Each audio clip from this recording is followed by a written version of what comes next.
it's Clay Pigeon Kart Club, 2 counties, round 1. And yes, I believe it's somebody's 70th birthday today, being clearly marked out for him. I'm sure he loves that. So 10th of March 2019, and there may be sunshine on the track, but it is very overcast and very, very breezy indeed. Yes, I'm 70. Happy birthday. And that is Ron Schoen. And I think we're going to see some Schoen action here.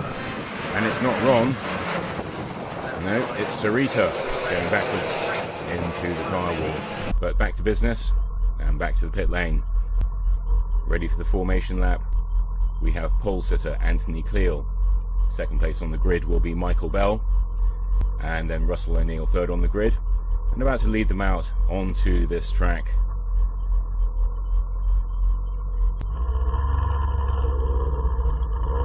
And we have the GoPro video fitted to the kart number 5 of Russell O'Neill.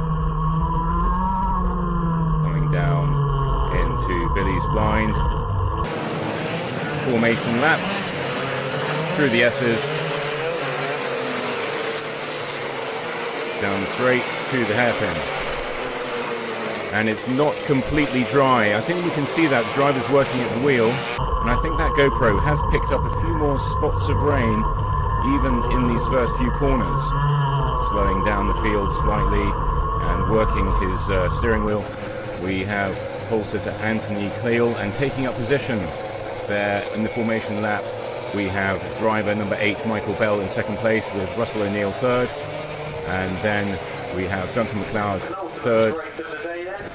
fourth, with Robin Stoddart Stones fifth. And here they come. They're going to start the race on this pass of the grid. And away they go. And more spots of rain on the camera, it looks like. And it's all pretty tight through Billy's blind, well controlled by Anthony Cleal. And but being held out, hung out to dry there, if you like, through the S's. It's Michael Bell from second place. So up to second place goes Russell O'Neill. And also I believe Duncan McLeod will move up to third. And let's see what else happens in the field as they come around the horseshoe and up around the top bend. No major incidents. But Anthony Cleal coming round to complete the first lap in the lead from pole position. Second place, indeed, we have Russell O'Neill. Third place, Duncan McLeod. Fourth, Taylor Woodrum. Fifth, Robin Stoddart Stones. And Michael Bell, unfortunately, dropping all the way down to sixth place. And you can see it's definitely a little bit more shiny on the track there as they come out of Billy's blind into the S's. Certainly more spots of rain on the camera. Russell O'Neill in second place there, holding well to the leader, Anthony Cleal. Early days yet. We have a best lap time of 44.14, perhaps reflecting the track conditions, as they would be going quite a lot quicker than that if it was dry.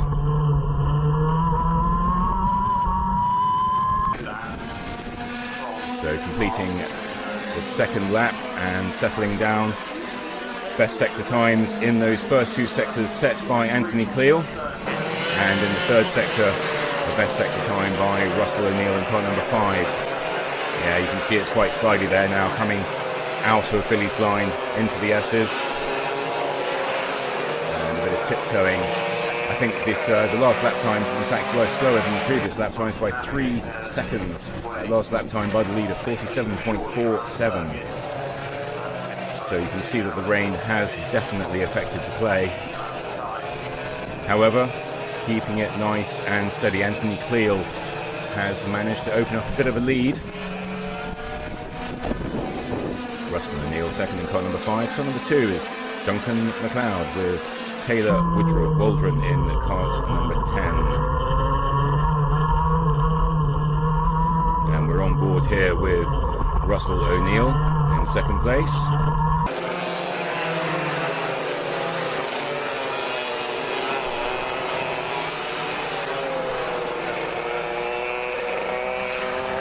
And looking at the best lap time still, well, they're not unchanged from that earlier lap. but coming down slightly, 46.57, the race leader setting the best lap since that bit of rain came down. He's still the quickest driver out there. And a bit of a gap opening up between 4th and 5th places. That's between Taylor Waldron and Robin Stones. Michael Bell in very close attention there in 6th place.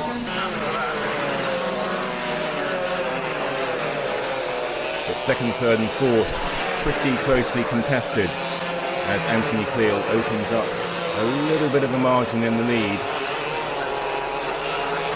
1.44 seconds, and the same amount of time covers 2nd through to 4th. But visibly on this lap we can see the gap has come right down by between the leader and 2nd place, and gaining particularly around the top bend. And a best lap time now set by driver number 5, Russell O'Neill, 42.97. And that is some 9/10 quicker than any other driver on the track at the moment. And you can see this is the result. He's closed right up on that race leader. So getting used to those wet conditions, it looks like, and making advantage of them. So Anthony Cleal now under pressure for that lead, and very much under pressure. Look at this. Great pictures from the GoPro. And I did see quite a different line taken, and coming up to the start-finish line again, and a bit twitchy there. Russell looking, he's having a good look inside there. Any mistake there by the race leader, Anthony, and that could have been a pass. So a lot of pressure being placed on the leader at the moment. Great pictures from the camera. 42.28. Actually, the fastest driver on the track at the moment is Duncan MacLeod in 3rd place. So behind these guys, they are also being caught, but look at this. Keeping it very steady at the lead. Anthony Cleal holding off the attentions of Russell O'Neill. And indeed, you can see the drivers in the 3rd and 4th places have not been left behind. They are well in the battle for those podium positions, if you like. So maybe that was Russell's chance, because now those 2nd and 3rd place drivers, Duncan MacLeod and Taylor Waldron, are going to place some pressure on him. Anthony holding off the advances at that time. And 2 races emerging in this field now at the moment. We have the first 4 drivers. And then in 5th, 6th and 7th we have Robin Stoddart-Stones, Michael Bell and Toby Cook.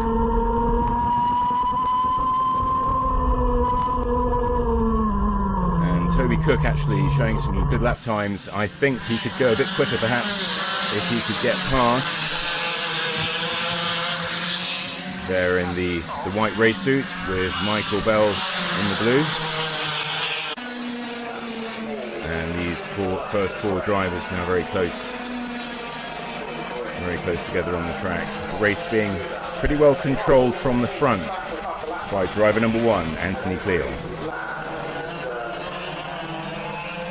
And now that he's held off those earlier advances, he's opened up. And am I going to say here, it looks like Duncan MacLeod has got very, very close to Russell O'Neill. Very close indeed.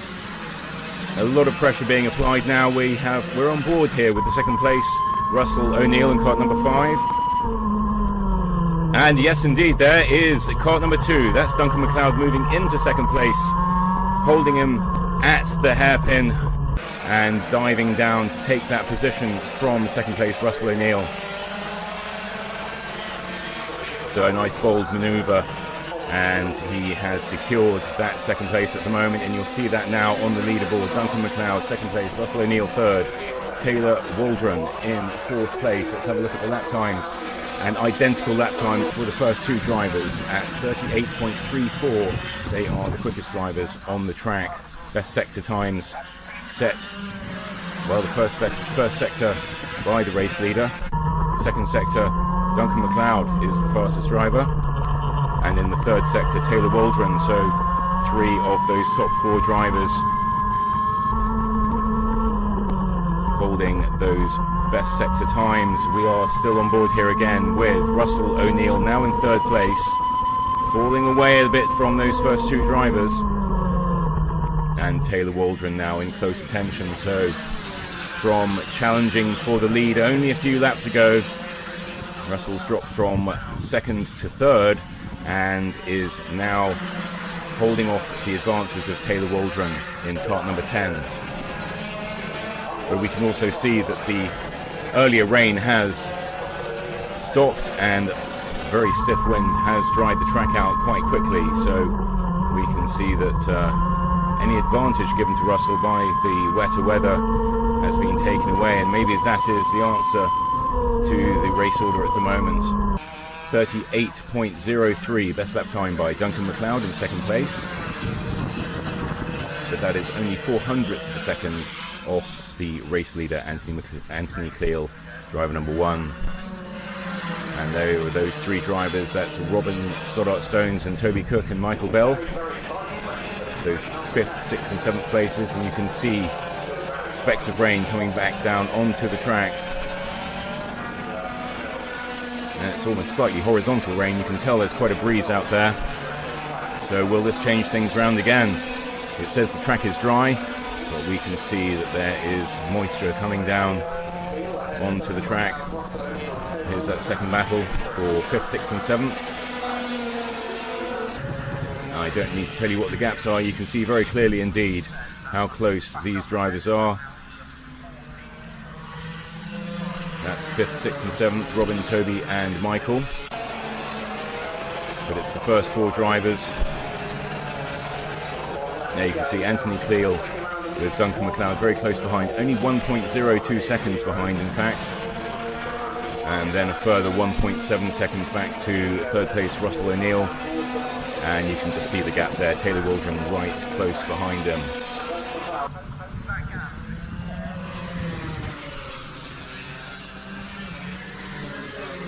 So not long left in the race as it stands at the moment. Not sure how many more laps they'll fit into the time. Certainly seems darker and more likely to rain as we look from this camera vantage.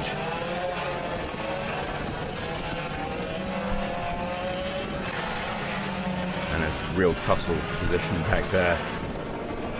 That's, I believe that's, oh well, here we are on the final lap. Final lap, and the amount of time allotted. Anthony Cleal, who has led from start to finish, looking strong, and there's a bit of back marker action there. Driver number 70, Ron Schoen.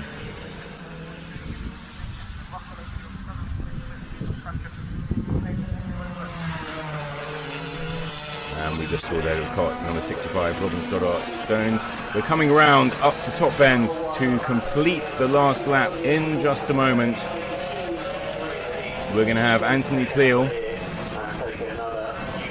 followed by Duncan MacLeod, Russell O'Neill and Taylor Waldron. There we have it. Winner Anthony Cleal, who led from start to finish. Great job. Duncan MacLeod second place with the best lap time. Third, Russell O'Neill. Fourth, Taylor Waldron.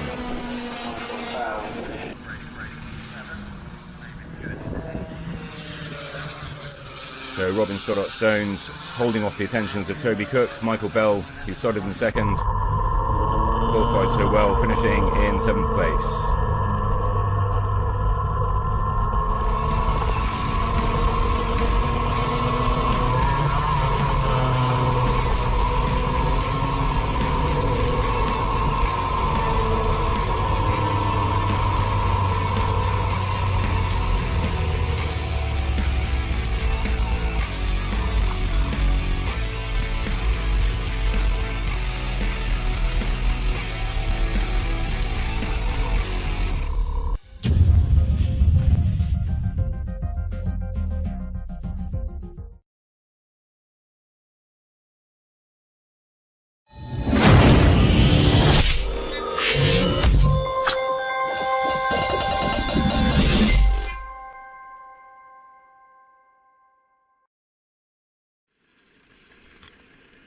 Hello and welcome to Mansell Raceway for the first round of the NKRA Championship. and the second time the Formula Blues have hit the track this season. On pole for this race we have the winner of Heat 1 and 2, Anthony Cleal, and alongside him Duncan MacLeod, the winner of Heat 3. Ben Pearson and David Watts make up the second row, ahead of Toby Cook, Michael Bell, James Rees, Robin Stoddart-Stones, Russell O'Neill and Mitchell McLeod rounding out the top 10. We have two novices racing today, Alex Fortune and Nigel Vickery lining up 16th and 17th, competing for the novice class. Here we see, looking at James Rees, number 71, and on board from the onboard camera fitted to number 5, Russell O'Neill, as the drivers are waiting to head out onto the track. Final few preparations, engines running, and here they go with Duncan MacLeod leading the way around the shortened formation lap.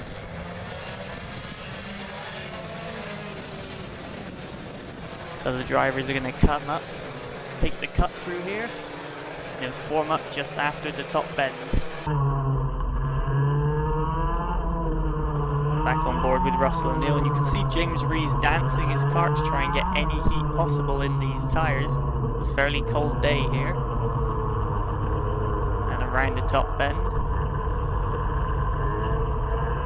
drivers beginning to form up. So they're back on row 5 with Russell O'Neill, alongside Mitchell McLeod there, the O plate.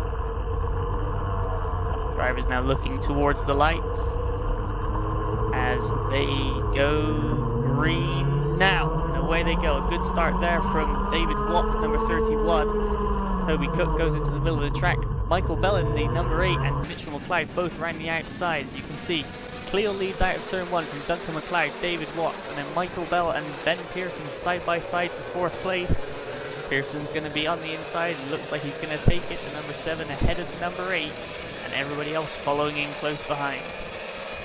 Up towards turn 4, Cleo still leading ahead of MacLeod. Bell still holding off, that looks like Russell O'Neill, and a contact in the back, that looks like Robin Stoddart-Stones and Rob Mortimer slow to get away. Back on board with Russell O'Neill, still looking at the back of James Rees, number 71. Bouncing up and down in the seat to try and get some acceleration through the chicane. And it looks like Rees, he's pulled out alongside, that's number 4 Toby Cook. James Rees down the inside into turn 1, and that's going to stick. That's going to be for 7th place at the moment. There's a rundown of the top 10. Taylor Waldron in 10th place, the number 10, at the back of this long train with the white bumper there. And a good start there from Alex Fortune in the blue. He's up to 12th, the novice.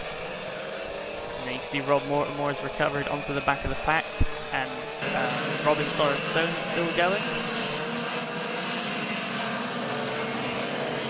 And now down as they come through turn 5.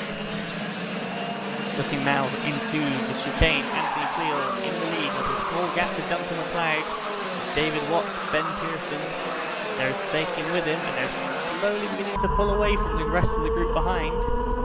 As Toby Cook looks like he's got a problem, Russell O'Neill darts out from behind, down the inside, and that's going to be a pass made for Russell O'Neill as David Watts there in 3rd place, the number 31, sets the fastest lap of the race as he's looking to get on the back of Duncan MacLeod. These two had a great battle all through Heat 3. MacLeod came out on top then. Will he again in the final? See the top 4 are beginning to leap away from Michael Bell and Mitchell MacLeod. Toby Cook still all over the back of Russell O'Neill. Back on board with O'Neill as he's coming into the top bend. The first 4 go through the chicane. See there's Sarita Schoen getting into a gap there, the red bumper. Alex Fortune still ahead of Ron Schoen, and Robert Mortimer catching the back of the main pack. As a new fastest lap set by Ben Pearson, he's in 4th. Top 10 still look more or less the same. Cleo still leading from MacLeod, Watts and Pearson. Taylor Waldron looks like he's catching the back of Toby Cook for 9th and 10th. You look into the distance, looks like MacLeod had a little look there. But maybe that's given an opportunity to David Watts behind.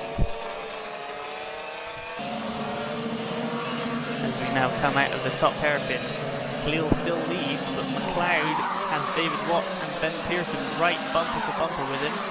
Michael Bell on his own a bit, and then Mitchell McLeod has James Rees for close company for 6th. Rita Schoen going through in 11th. And the battle pack from 11th down's intense and hotting up. Cleal still leads, McLeod still in 2nd, but still very close. You can throw a blanket over these top 4. They're eking out a gap to 5th, 6th and 7th. Russell O'Neill starting to gap Toby Cook and Taylor Waldron, as Waldron's passed Toby Cook, that's for 9th and 10th. And as a pass, it's David Waldron making a move on Nigel Vickery for further down the order. Now down towards the chicane again. Anthony Cleal's pulled out a little bit of a gap on this lap. Can he hold it? James Rees still all over the back of Mitchell McLeod as we jump on board to Russell O'Neill. James Rees ahead of us, Mitchell McLeod ahead of him. Rees moves to the inside to turn 1. Looks like he's going to make the pass. Top 4 still bumper to bumper in the same order. Ben Pearson and at the back of that train, and that is James Rees up into 6th place past Mitchell McLeod. So the O-plate seeming to struggle a minute here. Michael Bell, number 8, the next target for James Rees. Russell O'Neill looking to get onto the back of Mitchell McLeod. See there, confirmed James Rees up to 6th. And Toby Cook looking at the back of Taylor Waldron. Rita Show in an even bigger gap now for 11th. Behind that, that is Ron Schoen up to 12th. Him and David Waldron both got past Alex Fortune. Nigel Vickery there looking at his novice rival with David Good and Philip Essing both in the train there. Seems like the top 4 starting to break away, and another group of 4 starting to form up behind them. So Reed's shown still in a big gap, and that's David Waldron now. He's taken 12th place. He's overtaken Ron Schoen. And Nigel Vickery has lost a few more places. That's Robin Stoddard-Stones and Rob Mortimer going through. Both of them recovering from a first lap tangle. It's down to the chicane. Big speed and a lot of commitment needed for this corner here as we jump back again to Russell O'Neill. The poor run through the chicane from Mitchell McLeod, and Russell looking, thinking about going to the inside in turn 1. Nothing going to happen there. As a new fastest lap there set joint by Duncan McLeod and Ben Pearson. 49.73 to the same 100th. As Russell O'Neill looking to slingshot around Mitchell McLeod. Not going to be able to do it there though. Looking back here to this battle, David Waldron starting to eke out a little bit of a gap over Ron Schoen, but that's not going to last for long. There's Nigel Vickery back on the back of Alex Fortune into the chicane. David Watts and Ben Pearson starting to close up. James Rees still giving chase to Michael Bell, and Russell O'Neill still working on trying to get past Mitchell McLeod. Here they are, 1, 2, 3, 4, as close as that, into turn 2 and 3. Looks like McLeod and Cleal starting to break ever so slightly away. Mitchell McLeod still under pressure from Russell O'Neill.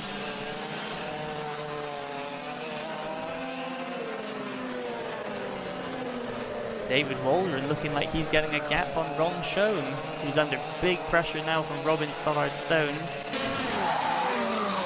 Back into the chicane, Ben Pearson looking to line up David Watts for an overtake. They head down towards turn 1. Oh, and in the background there, that's Ron Schoen sideways. Was there contact? I'm not sure, but either way, Ron Schoen losing several positions, dropping all the way back to 19th. The leaders here, nothing happening yet. Ben Pearson still on the back of David Watts. Duncan McLeod still on the back of Anthony Cleal. There's Bell and Rees. Mitchell McLeod and Russell O'Neill still together. Taylor Waldron is starting to fall back towards Toby Cook now. Rita Schoen still in a big gap, and after that, maybe contact, maybe not. David Waldron's got a bit of a gap. Then there's Robin Stoddard-Stones and Rob Mortimer, and then the novices battle. Alex Fortune still has the edge over Nigel Vickery. Through the chicane there's Bell, Rees, McLeod, O'Neill, Waldron and Cook. See there the foursome in the background, nose to tail as well. There's Sarita Schoen. As we look back to the front, and that is a pass. Ben Pearson up into third, deposing David Watts. Still some time left in this race for Watts to mount a comeback. Russell O'Neill still trying to slingshot past Mitchell McLeod, coming out of turn 3. And that looks like the pass into turn 1. That's David Good on Alex Fortune, possibly. 2 drivers with white helmets. As the leaders now starting to come up onto the back of Kevin O'Neill. Top 4 still very close. Michael Bell and James Rees. James Rees looking to close in. And O'Neill still looking at the back of Mitchell McLeod. As Duncan McLeod closes right up to Anthony Cleal, almost bumper to bumper. McLeod looking for any opportunity to take the pass and potentially the win, as they've all negotiated Kevin O'Neill safely.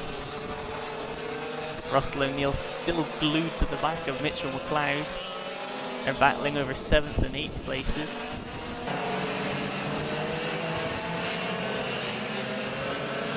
And now on the run down towards the chicane, Anthony Cleal and Duncan McLeod through the chicane.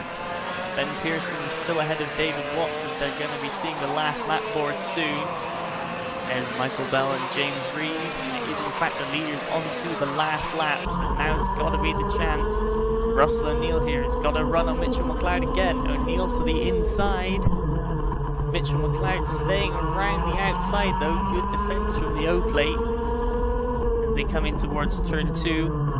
O'Neill goes for a very wide entry, trying to cut back underneath Mitchell McLeod. Got to get it one more, but McLeod out of the corner very defensively, passing Kevin O'Neill. Mitchell McLeod stays in the middle of the road. O'Neill can't do anything about it. As here we go, down to the chicane for the final time. Anthony Cleal and Duncan McLeod, first and second, number 1 and 2. Ben Pearson third and David Watts fourth. Looks like that's going to be it. Anthony Cleal wins the race from Duncan McLeod and Ben Pearson and David Watts. In a small gap as we look here, that's very close to the line. Can Russell O'Neill get the run on Mitchell McLeod? No, he's not going to be able to. Mitchell McLeod holds on to 7th ahead of Russell O'Neill. And Taylor Waldron had closed right up behind them in 9th, with Toby Cook rounding out the top 10. Microphone muted. Microphone activated. Behind Toby Cook in 11th, and a lot of space was Sarita Schoen.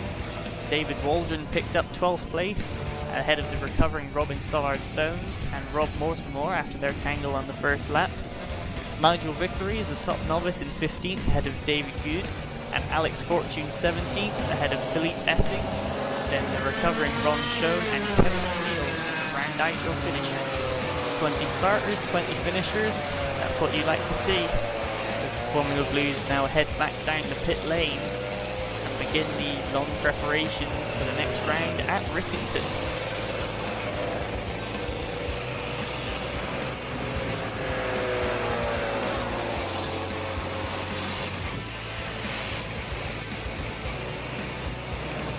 See there the drivers coming down. There's Rob Mortimer, top novice there, Nigel Vickery all in red. Russell O'Neill, and here is the official results. You can see the 3 fastest drivers, different fastest sectors. David Watts fastest in sector 1, Anthony Cleal in sector 2, and Duncan McLeod in sector 3. A 5-second front fairing penalty for Rob Mortimer doesn't affect the results, fortunately for him. But yeah, so the drivers now getting out of their karts, having plenty of things to say to each other after that race. Action-packed, like you always want to see in the Formula Blue.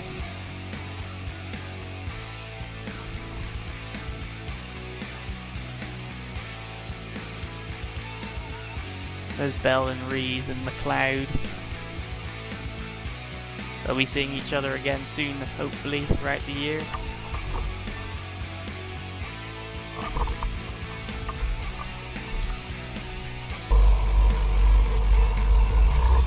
for the time being, put your feet up and we will see you at Rissington.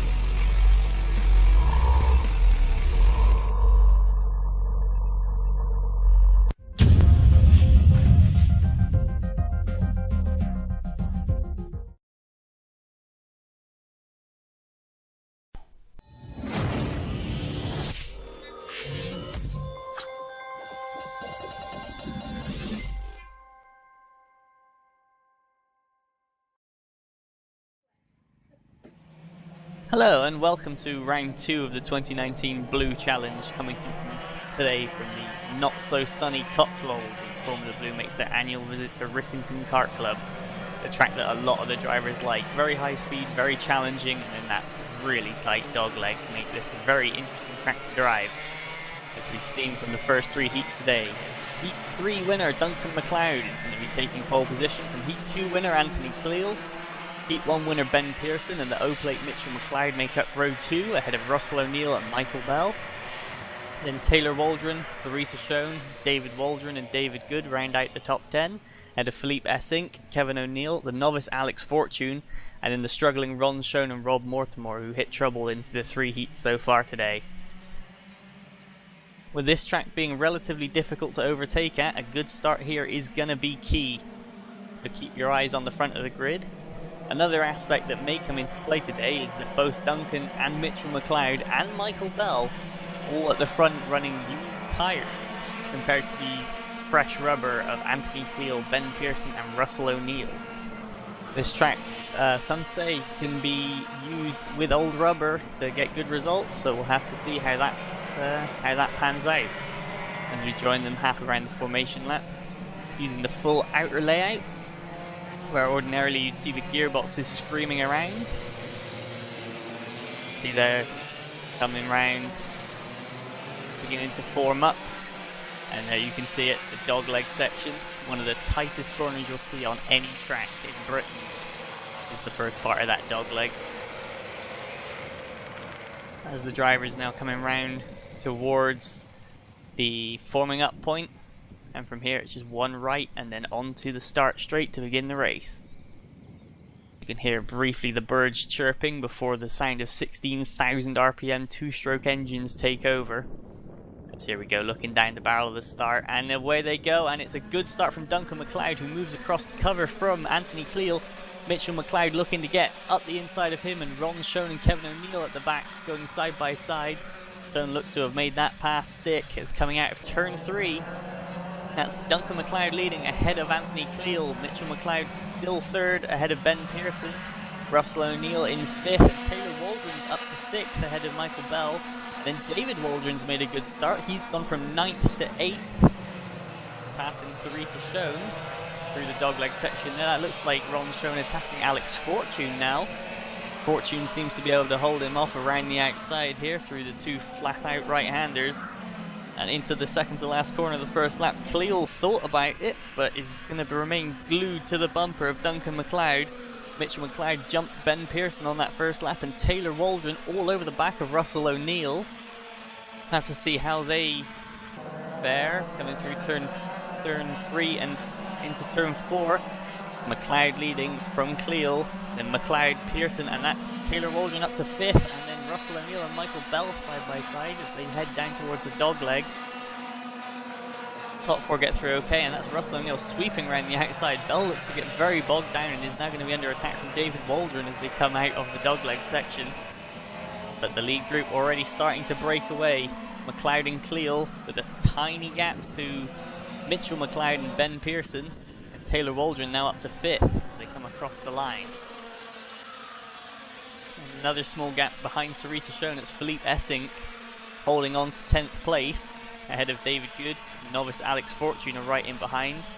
And then Ron Schoen making up some places, up to 13th. Back to the front, Cleal and McLeod still nose to tail as they have been all day and all year really thus far. In behind them, Mitchell McLeod and Ben Pearson looking to get a strong result. And that's Russell O'Neill and Michael Bell ahead of David Waldron. We've lost Taylor Waldron somewhere. Not coming through. And that's Ron Schoen again looking at the inside of, I believe that's Alex Fortune again. As across the line we have McLeod, Cleal, McLeod, Pearson. And yes, Taylor Waldron is falling down the order. We can see yellow flag being waved there. That's for turn 4. And there, yep, that's Taylor Waldron on the outside of turn 4, just pulling his car out the way. Something must have happened to Taylor Waldron. That was really unfortunate as he'd made up 2 places already off the start. But now Anthony Cleal looking to get back on the attack of Duncan McLeod, with Mitchell McLeod holding off Ben Pearson, and now Russell O'Neill and Michael Bell starting to break away from David Waldron and Sarita Schoen. And Sarita Schoen looking to the inside of David Waldron, but it's not going to happen this lap. Further back, Ron Schoen and Alex Fortune still side by side. That Fortune pulls a nose ahead, and Anthony Cleal has made the move for the lead. Cleal into the lead ahead of Duncan McLeod. That's 1-2, and there's David Waldron and Sarita Schoen battling hard still, and then a 4-way fight for what will turn into 9th place, I believe, with Philippe Essing, David Good, Alex Fortune and Ron Schoen all involved. For the lead, Anthony Cleal, now he's got clear air. Can he break away from Duncan McLeod, who thinks about it going into the dogleg? Of course, the more these two battle, the more the gap to Mitchell McLeod and Ben Pearson is going to come down. And you can just see how quick Russell O'Neill and Michael Bell are leaving David Waldron and Sarita Schoen behind because they're battling so hard. Rissington, remember, a tough track to overtake at. You need to be pretty brave in order to make anything stick. Cleo leads across the line again. I think it was a new fastest lap on that most recent time by from Anthony Cleo. There's the 4-kart train for 9th still going strong. Kevin O'Neill and Rob Mortimer still going and dueling at the back of the pack. As back towards the lead, McLeod again, closing right up to the bumper of Anthony Cleal. Can he get the drive off the corner? Nope, stays in line. And look at how much the top 6 are breaking away now. Starting to really hit their stride as Sarita Schoen has a tight exit up the inside of David Waldron. She's going to make that move stick. That's for 7th place. So Sarita Schoen making progress. There's Duncan McLeod. Anthony Cleal looks like he's pulled a couple of kart lengths on him on this last lap. And Ben Pearson looking like he's all over the back of Mitchell McLeod for 3rd. Indeed they are. You couldn't even fit another car in that gap. Pearson's basically touching the bumper of McLeod. Cleal leads through the dogleg again ahead of Duncan McLeod. And Russell O'Neill beginning to catch Ben Pearson and taking Michael Bell with him. David Waldron has not given up the chase on Sarita Schoen. They're still bumper to bumper. And there's Philippe Essing, David Good and Alex Fortune. They've lost Ron Schoen from that group. I'll have to see what's happened to Ron.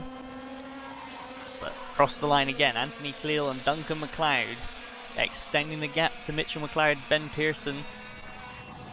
Sarita Schoen and David Waldron in a bit of a world of their own right now, as indeed we have lost Ron Schoen off the back of this group.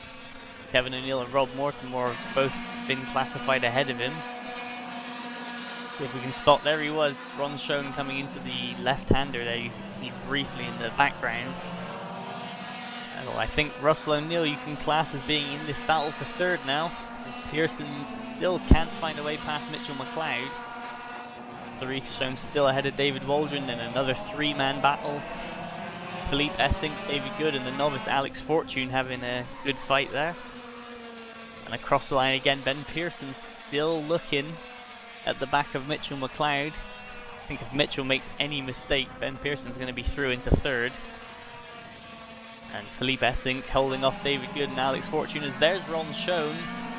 Must have a problem just cruising around to get to the finish at this point, letting the leaders by. There's a more up-close version of Ron Schoen as he's getting out the way, taking the cut through. As the 3rd to 6th place is really closing up now, as the top 2 have started to pull away. Cleal and McLeod, they seem to be the class of the field this season. And then the battle in behind is raging on, as that's Alex Fortune and David Good looking at going side by side. With Russell O'Neill now in the shadow of Ben Pearson and Mitchell McLeod. That's a great battle, 3-way for 3rd at the moment. Sarita Schoen and David Waldron still fighting, as David Good has lost a position to Alex Fortune, so the novice making progress. Rob Mortimer passes Kevin O'Neill on that lap as well, off camera. As there's the battle that's raging on. Mitchell McLeod, Ben Pearson, and now Russell O'Neill definitely with them. In fact, O'Neill looks to be closer to Pearson than Pearson is to McLeod at this point. As Essink, Fortune, and Good still battling away. As Anthony Cleal started to get a little bit of a gap on Duncan McLeod now. Could this be it? The new tyres of Cleal proving dividend. Still, Michael Bell looking to close in on the back of the McLeod-Pearson-O'Neill battle for third. You can see that really is a train, a 4-kart train at this point. Now, will anyone try anything into the dogleg on this lap? Doesn't appear to be so, but you could throw a blanket over these four. Great close racing. Just behind them, another close battle. That's David Waldron still on the back bumper of Sarita Schoen. And then the 3-man battle with Essink and Good, and that's Ron Schoen gesticulating to Duncan McLeod to go by. And where's Cleal gone? He's dropped out of the top 5 now. There he is, Anthony Cleal definitely has a problem. That kart is not at full racing speed. Sarita Schoen and David Waldron are going to come up behind him any second now. What has happened to Anthony Cleal? Whatever it is, it's given Duncan McLeod a huge lead. And then the battle now is for second place between Mitchell McLeod, Ben Pearson, Russell O'Neill and Michael Bell. There's Ron Schoen cruising around. His daughter Sarita coming up to lap him now with David Waldron in tow. And that's Anthony Cleal coming to a stop there.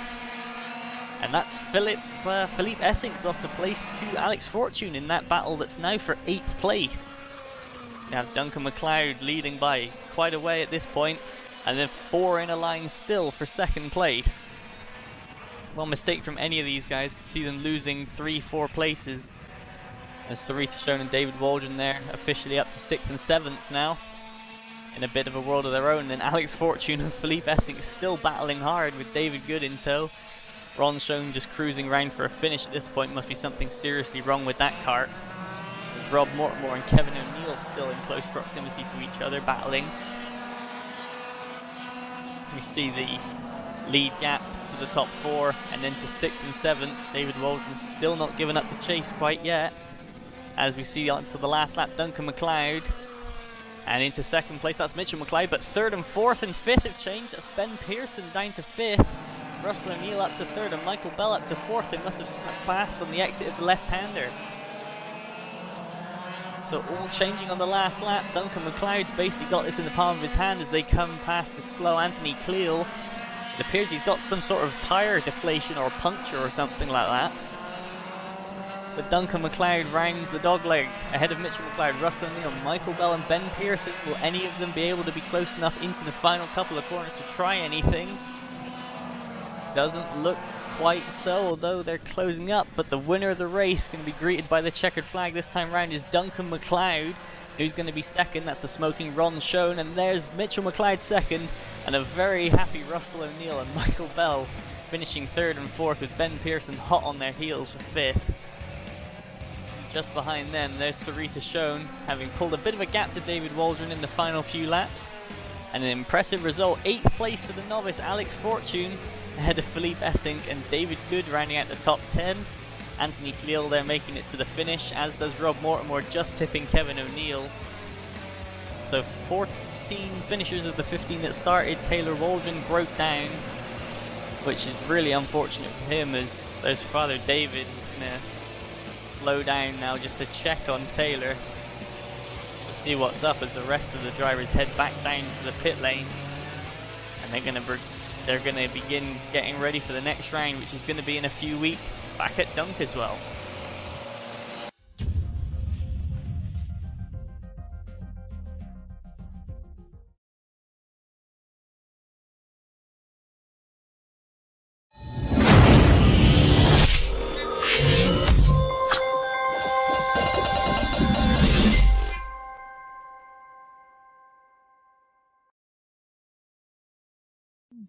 Hello everyone and welcome to Clay Pigeon Kart Club in Dorset.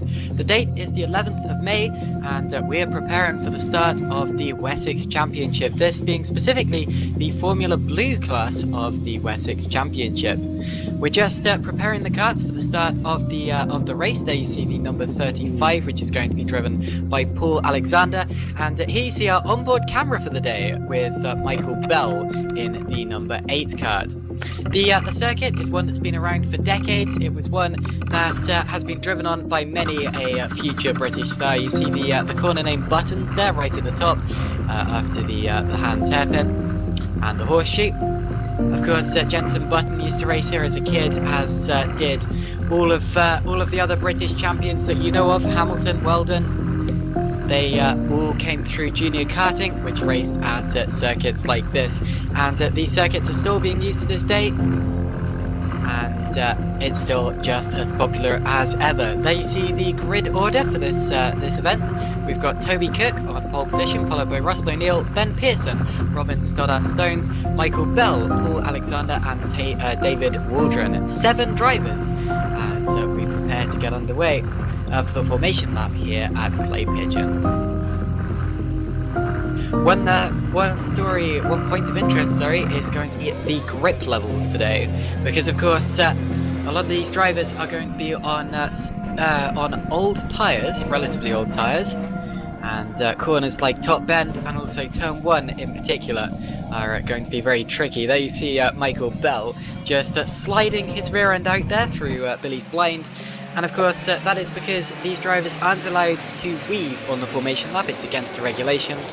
So to get heat into the tyre, you often have to make the car dance, and that's exactly what you just saw him doing there. We are on now. We're now on the formation lap, just going around the horseshoe and towards Top Bend to end the lap. And then we will be underway for 12 minutes plus 1 lap here at Clay Pigeon. It's going to be Toby Cook on the pole position. He's going to be on the right-hand side of the screen as they come into view. His right-hand side, the left-hand side. As you will see it in the Ayrton Senna livery yellow helmet. And he will be alongside Russell O'Neill in the black helmet in 2nd position as they cross the start-finish line to get underway. It seems to be Ben Pearson attempting to get through into that 3rd position, and also Robin Stoddart-Stones trying to come through as well alongside him, but will emerge from that in 4th position. So Cook leads from O'Neill, then Pearson and Stones as it stands, and it appears that they've all got through the first couple of corners cleanly, so that's nicely done. Cook, O'Neill, Pearson, Stones, then Bell, Alexander, and Waldron. Waldron taking a little look at Paul Alexander there. Actually, they're the other way round. So Waldron has got ahead of Alexander on that opening lap of the race, and that is the main change to the order as they complete the lap. But all through it cleanly despite the lack of grip. Now we're on board with Michael Bell in the number 8 kart as he sees that's Robin Stoddart-Stones up ahead of him, who goes wide there at the Han hairpin, and of course that's probably because there's a bit of a lip there on the inside on the road, and it keeps it in 4th position. Up the hill we go, and then towards the dip, and by the time we get to the hairpin, actually the Han hairpin, we are at the lowest point on the track. And the drivers with long gear ratios, so a long sprocket, will often struggle to get out of the hairpin slightly. As a result, it's important to find exactly the right sprocket position in the setup. You have less play with it here than you do at say Rissington, where we were last time out. Oh, spin there for David Waldron. David Waldron in the number 14 kart, suddenly coming into view backwards. Now, we didn't see how that happened, but big spin for Waldron, and hopefully he hasn't worn his already worn tyres any more than he had already been done. He has lost his 6th position in all of that, so that means Paul Alexander is now up into 6th place, and David Waldron is down into 7th. But now have a look at Michael Bell as he goes alongside Stoddart-Stones through turn 1. He's going to try to hold it on the outside towards Billy's blind on the inside, and makes it stick. Nicely done there for Michael Bell. And of course the trick with that one was just to be brave around the outside of turn 1 and risk it despite the low grip levels as Startup Stones comes back at him with a late move, but doesn't pay off. And then, of course, all Bell had to do was stick it to the inside of Billy's flying, and he had the track position and he had the corner, and definitely moved the race so far there for Michael Bell, who is now running in 4th position. And you see the timing sheet update itself. There it goes, as Michael Bell is confirmed in 4th place. Also, Cook has set Toby Cook has set the fastest lap of the race so far. A purple lap time shows you, of course, that he is the fastest of everyone. But take a look at that lap. It's a 36.7. We're expecting the cars to get a whole second faster tomorrow on the Sunday on fresher tyres. So Cook at the top for now and goes fastest again with the next lap time. Really pushing on as he does the late Ayrton Senna proud with his Ayrton Senna liveried helmet. And look at Stoddart Stones, who is absolutely not done with Michael Bell yet over that 4th position. As they all come through for another lap of racing towards the Han hairpin.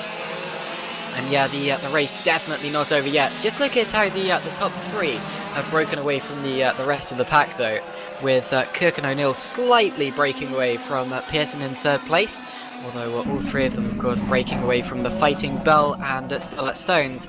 And of course, you do lose a lot of time through fighting in karts, of course, as karting is a very momentum-based sport, and as a result, you'll often see drivers drivers doing exactly what O'Neill is doing right now, just biding his time, and he may very well launch an attack towards the end of this race, but just biding his time for now as they extend their gap and get away from Pearson, Bell, Stoddart Stones behind them, and get that buffer for the time being, that safety margin.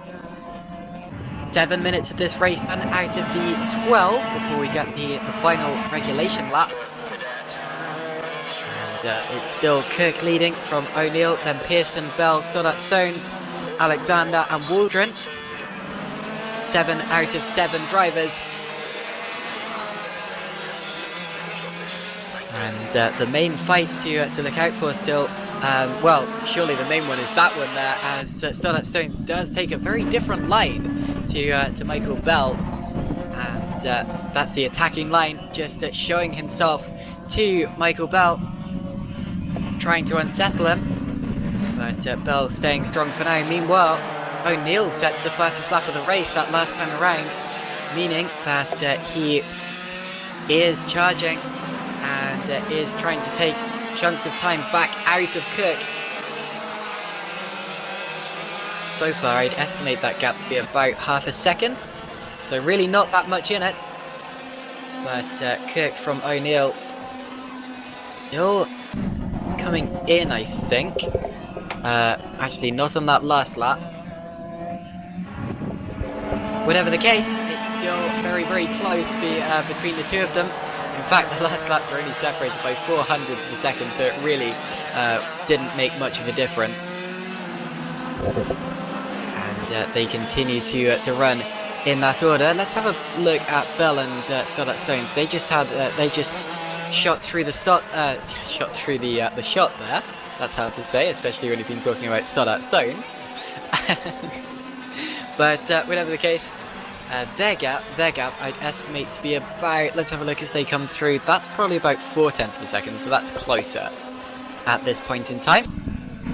And actually, Stoddart Stones, 1/10 of a second faster on that last lap. Of course, we do have a range of chassis and engine designs on the grid here today. And, although all of them, of course, stick to Formula Blue specification. I'm interested mainly by the engines, as they are, of course, two-stroke engines which produce over 16,000 RPM. Just phenomenal for something of that size, to be honest. It's amazing to see, and yeah, sounds great, drives great. These karts are a lot of fun to drive. And a lot of fun to watch as well. And at the cessation of another lap, that looks closer. That gap there for the lead. Oh, it is. Almost 0.3 of a second there was taken out of Cook on that last lap. And O'Neill is really hampering him with under 4 minutes to go now. As a general rule of thumb, if you hold your line in a kart and don't make any mistakes, it's very, very difficult for the guy behind you to get around you, especially in a twisty technical circuit like this one. And that means that O'Neill's job is to try to pressure Cook into a mistake. And Cook just needs to hold his line and stay cool. That rule, of course, works unless the driver behind you is significantly quicker. And O'Neill definitely looks to be the quicker of the two drivers at this point in time with respect to Cook. Although Cook doing some great defensive driving. Meanwhile, Ben Pearson from third place has not come through. So Ben Pearson, what's happened to him? Has he had a spin possibly? Or, well, he still hasn't come through. I reckon, yeah, there we go. He's now right to the back of the order, and I reckon he's pulled off into the pits. And indeed, we have lost Ben Pearson from this race. He was running third, and that's big. That's hugely disappointing. Of course, a very similar thing happened to Anthony Cleal back at Rissington, but when he dropped out of the podium positions. But now it's happened to Ben Pearson, and that's gutting. What a shame for Ben Pearson, and that elevates Michael Bell and Robin Stoddart-Stones up into third and fourth positions. And of course that just adds that extra edge to their fight. It makes it over a podium position. And of course, everyone wants to finish on the podium. Extra bragging rights, of course. An extra position. And, of course, extra points as well. So anyway, as we have just under 2 minutes remaining until the start of the final lap of this race, we've driven over 10 minutes of it, and the order is Cook, followed by O'Neill, Bell, Stoddart-Stones, Alexander and Waldron. Now what can O'Neill do about chasing down Cook in the late stages? They said exactly the same lap time that last time around. The gap stayed exactly level. 36.8 are the lap times. It's a short circuit, relatively. And I think we are going to get just 3 more laps. Indeed we are, because we have this one, and then of course we're going to have another one with just a few seconds left on the clock, and then we're going to have the regulation lap. So definitely O'Neill needs to make his move soon. And the time is very much running out here at Clay Pigeon. I'd say the gap is still about 0.2 of a second as they head towards top end for another tour, and towards the penultimate lap of the race. It's definitely close. On the last lap, Neil was about half a tenth of a second faster. This time around, he's about 1.5 faster, and did have a look there through Billy's blind. A slight look. Is he going to be close enough heading towards Han Hairpin? Not close enough. But possibly next lap, that's going to be his best opportunity. He needs to just stick with Cook and line himself up for that hairpin. That's going to be his best opportunity, unless he can do a Mike Bell and stick with him into Billy's blind. Well, here comes Billy's blind as we go on to the final lap of the race. He's not close enough there, but look how close he gets. What about down into Han Hairpin? It looks as if Cook's pulling away on the entrance, and he takes a look to the outside as O'Neill, possibly attempting a switchback, but it's probably going to be too late as we head through the horseshoe. It seems that he may have a shorter gear sprocket than Cook.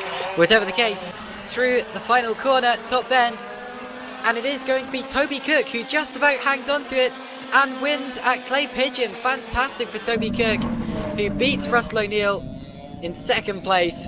Michael Bell is going to claim third. Look at the salute there. Russell O'Neill salutes Toby Cook, and that was fantastic sportsmanship and a great race. Russell O'Neill attacked hard, but Cook defended well and led every lap. Bell comes through in third place, followed by Stoddart Stones in fourth. Alexander is going to be fifth. David Waldron is going to be sixth. Unfortunately, we lost Ben Pearson. He was our only retirement, but what a gutting retirement that was. He'd been running in third place for the whole race leading up to that point, and unfortunately had to drop out. Had to drop out early. That's the lot from Clay Pigeon. The timing sheet, as you see it there, will tell you that Toby Cook led every single lap of the race, and it will tell you there weren't many overtakes, but that couldn't be further from the full story, as there were furious battles all the way to the end. Cook versus O'Neill, Bell versus Stoddart Jones. Utterly fantastic. I've been your commentator, Caitlin Penny. Thanks for joining us here at Clay Pigeon for the Formula Blue Wessex Challenge Final. And we will see you all next time. Good night.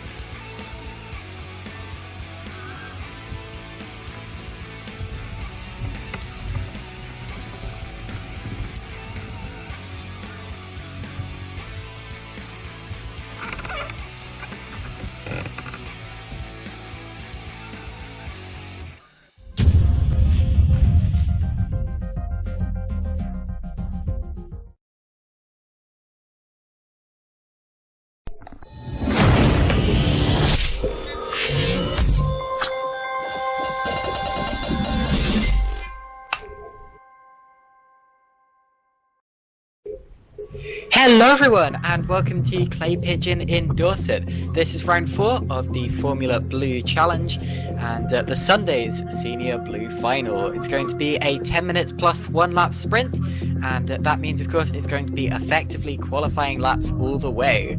We're just watching now footage from onboard Russell O'Neill's number 5 kart just after he won going through the scrutineering, and the reason that we're looking at this kart is because there was quite a big accident earlier today involving 4 karts. That was Russell O'Neill and 3 others. We're about to see a replay of it actually on board with Russell O'Neill. He's just running behind Paul Alexander, and suddenly he's going to find a kart right in his face as he heads through the chicane, dodges to avoid it and goes into the barrier with 3 other drivers. There you see Taylor Waldron pulling his kart back onto the track and fiddling with the front bumper, trying to get that away from under his wheels. And you've also got David Waldron there in the 14, so both Waldrons off. And if you look, as O'Neill gets going, that's Anthony Cleal to the right of him with a very mangled rear end. And if you look at that, it's quite amazing that he's managed to get it so straight before the start of the final. There's the circuit, Billy's blind, the S's, Sturmy straight, hands hairpin, the horseshoe, buttons, top bend.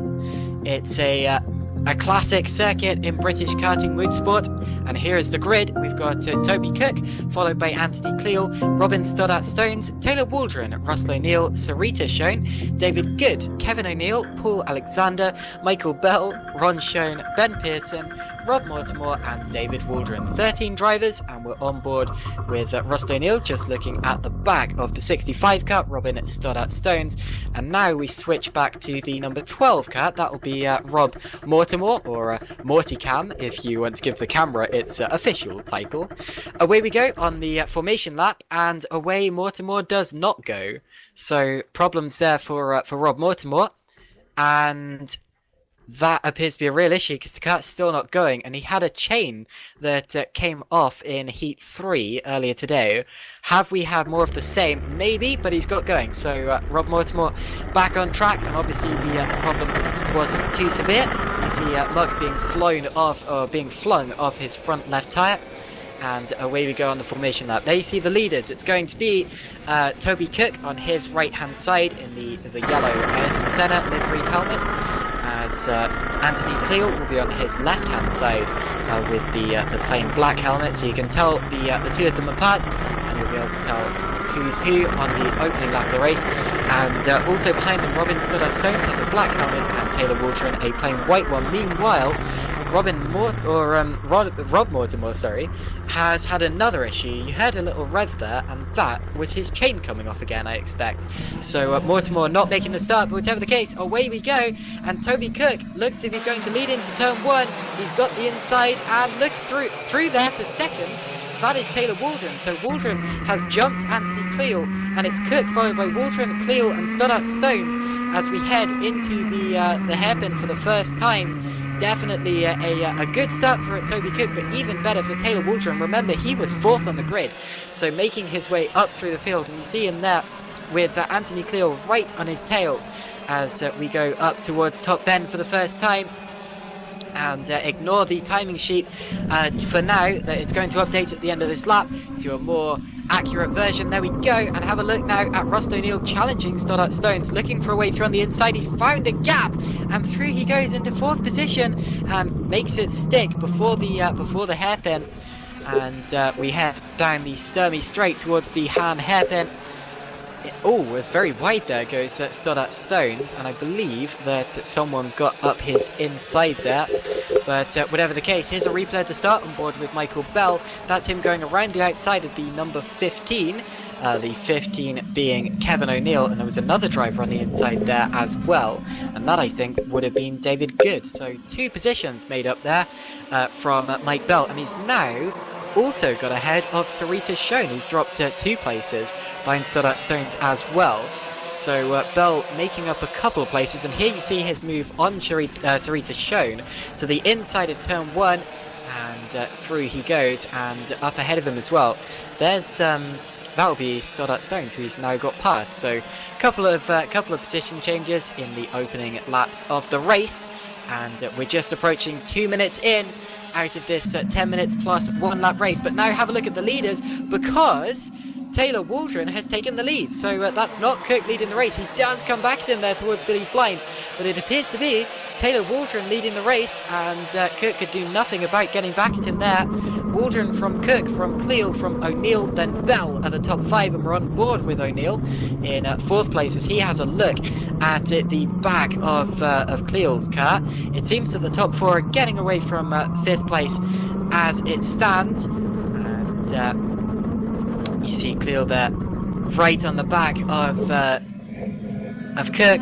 Now what can Cook and Cleal do about getting back at Waldron? Waldron started 4th on the grid. And talking of those, they might be joined as well by Ross O'Neill before long, because O'Neill sets the fastest lap of the race that last time around. He's just chasing them down, currently in 4th position, and you see he's right on the tail of them as well. And if you look as well, 5th place Mike Bell appears to be breaking away from Stoddart Stones behind him.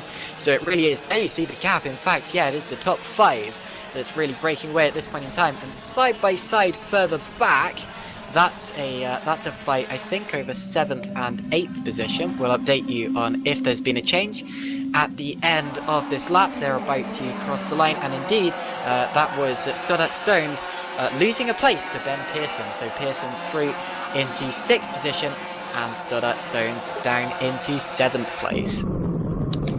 So 3.5 minutes through this race already. We go back on board with O'Neill, and look at Cleal to the inside of Cook. Cleal gets up the inside of the horseshoe and goes through. So Anthony Cleal into 2nd position, demotes the number 4, Toby Cook. And a good move there from Anthony Cleal. Just put Cook where he didn't want him. Just put his kart, sorry, where Cook didn't want it. And O'Neill took a little look at Cook there as well. And actually, Cleal, with that, set the fastest lap of the race. So now he's managed to get past Cook, as Kevin O'Neill doesn't come through on that last lap, incidentally. But now he's got past Toby Cook.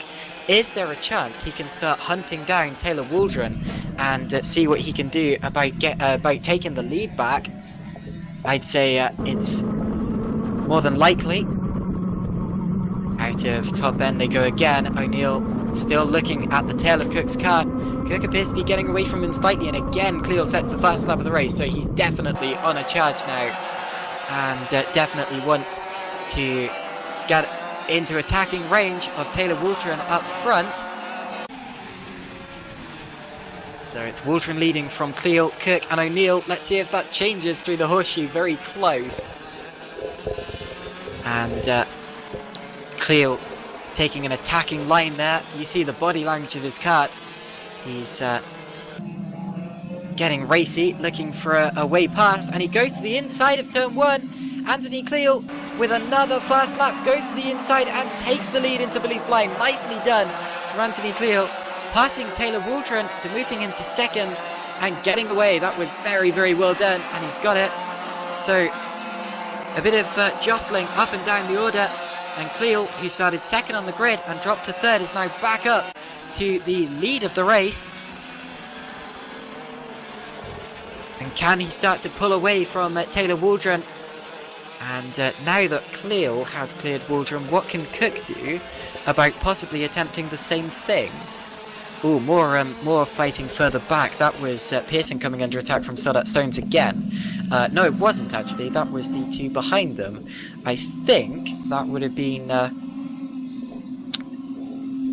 Economic. That would have been good, and also Ron shown. Sorry about that. Whatever the case, back up to the leading quartet, and you see the black helmet, Anthony Cleo, number 1, leading us around, followed by Taylor Whilton in the number 10. He has a white helmet, of course, and then Cook, Ayrton Senna, liveried helmet, very yellow, number 4, and Russell O'Neill, number 5. We have a couple of families racing today. Often series like this do attract families, but we have of course 2 Whiltons, Taylor Whilton running in 2nd and David Whilton running in 12th, and David, of course, is Taylor's dad.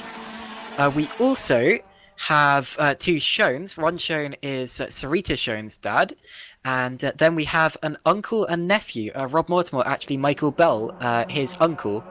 So good to see a couple of families giving it a go, and it does make it a very nice, very warm community. But also a very serious one. We take our racing very seriously, as you can see here by this fantastic fight that we've been seeing so far this race. Ron Shone passing David Good for 9th position. Just seeing those places change as they cross the start-finish line. Or at least update. I said earlier on that Kevin O'Neill had disappeared from the order. He hasn't. He's actually still lapping, but he did drop a couple of places, and I think something may have happened to him. But whatever the case, still continuing to lap in 13th position, and that's a good thing to see. Currently only 1 retirement, and that was Rob Mortimer, who actually failed to start the race in the end. Was going to start 13th, but his chain came loose on the opening lap of the race. And he's been having a couple of issues with that all day, so unfortunately problems with Mortimer, and no more Morticam for the rest of this race. So as we have just 2 minutes plus 1 lap to go in this race now, it's still close up front. You see the top 3 still going at it, and I think if a move is going to occur, it's probably going to be Cook on Whilton, because they definitely appear to be the closest at this point in time, and I'm keeping a keen eye on that, just to see if they do get close enough to make a move. Of course, Cook won the Wessex final the previous day on the Saturday. Still Formula Blue, of course, but sealed the deal there. Meanwhile, there you see that's a fight going on further down the order. And at the end of another lap, still the order remains the same, just about. And I think that was, well, definitely the 2 Shones involved in that. Ron and Sarita, 8th and 9th at this point in time, 17 and 13 in terms of their kart numbers. Back to the leading quartet. You see Michael Bell sticking with them rather nicely in 5th position, probably about 2 seconds down the road, and Ben Pearson about 4 or 5 seconds behind him. They're running relatively lonely races at this point in time, but it's absolutely not lonely up front, as you can see. And with just 2 more laps remaining, Cook needs to set about pulling his move as quickly as he possibly can, because he doesn't have many more opportunities to do it, and it's a fairly tricky track to overtake at. There are a couple of overtaking opportunities. For example, down into turn 1 or Billy's blind, you can often get alongside Kurt's there if you get a better exit out of top curve, and then as well at the end of the Sturmy straight into the Hans hairpin, you can often pop your way up the inside of your opponent. Meanwhile, that was actually Kevin O'Neill there getting out of the way of the leaders. I was worried that it was possibly Anthony Cleal running wide, but it wasn't, so that's good. Meanwhile, on that last lap, we had a fight between David Waldron, Paul Alexander, and David Good. Good lost 2 places, Waldron gained 2, and Alexander stayed exactly where he was.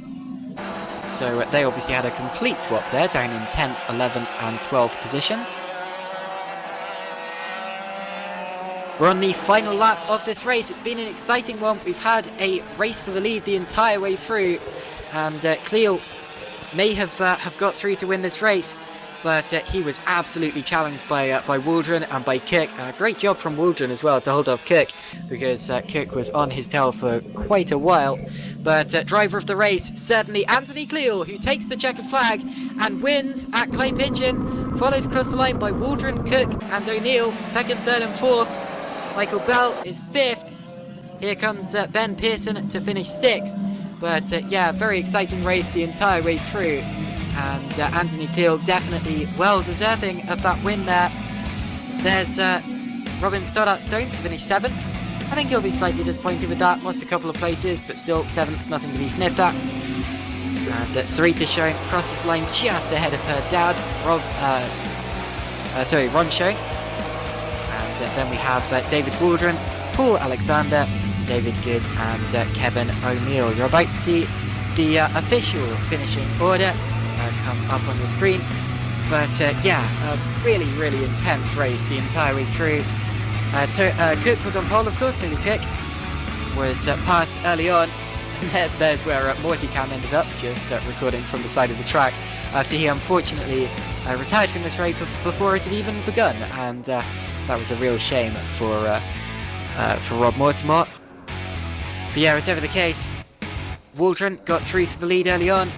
From 4th on the grid, jumped to 2nd on the opening lap, then passed Cook for the lead, before Cleo passed both of them. And there you see the finishing margin. Great fastest lap as well from Anthony Cleo, 36.6. As nearest makes no difference. And you see how close it is between the leaders there. The top, goodness me, the top 6 all in the the late 36.5s or the 36.6s. And there's also a couple of other quick times from other drivers, but whatever the case, that's the end. And we will see you next time from Mansell for the O-Plate final, so one of the big ones, and that's going to be definitely worth tuning in for. Thanks for joining us, and we will see you then. Good night.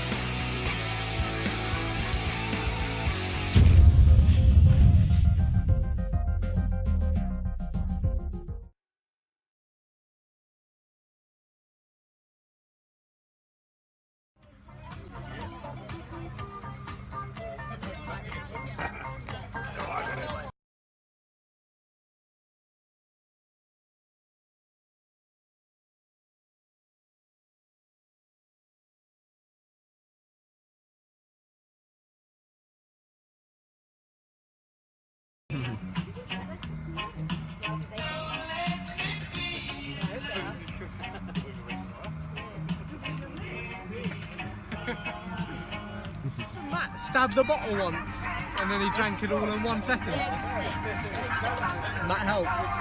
Yeah.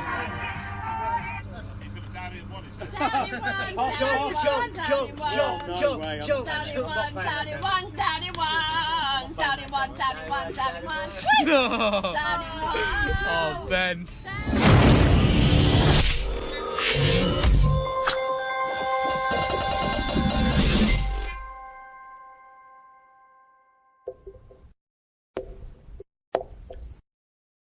Hello and welcome back to the Formula Blue, coming to you again from Mansell Raceway on the 26th of May 2019 for the 2019 Formula Blue O-Plate Final. We have Duncan McLeod, the number 2, the Intrepid, lining up on pole ahead of James Rees's number 71 Octane and Ben Pearson's number 7 Octane.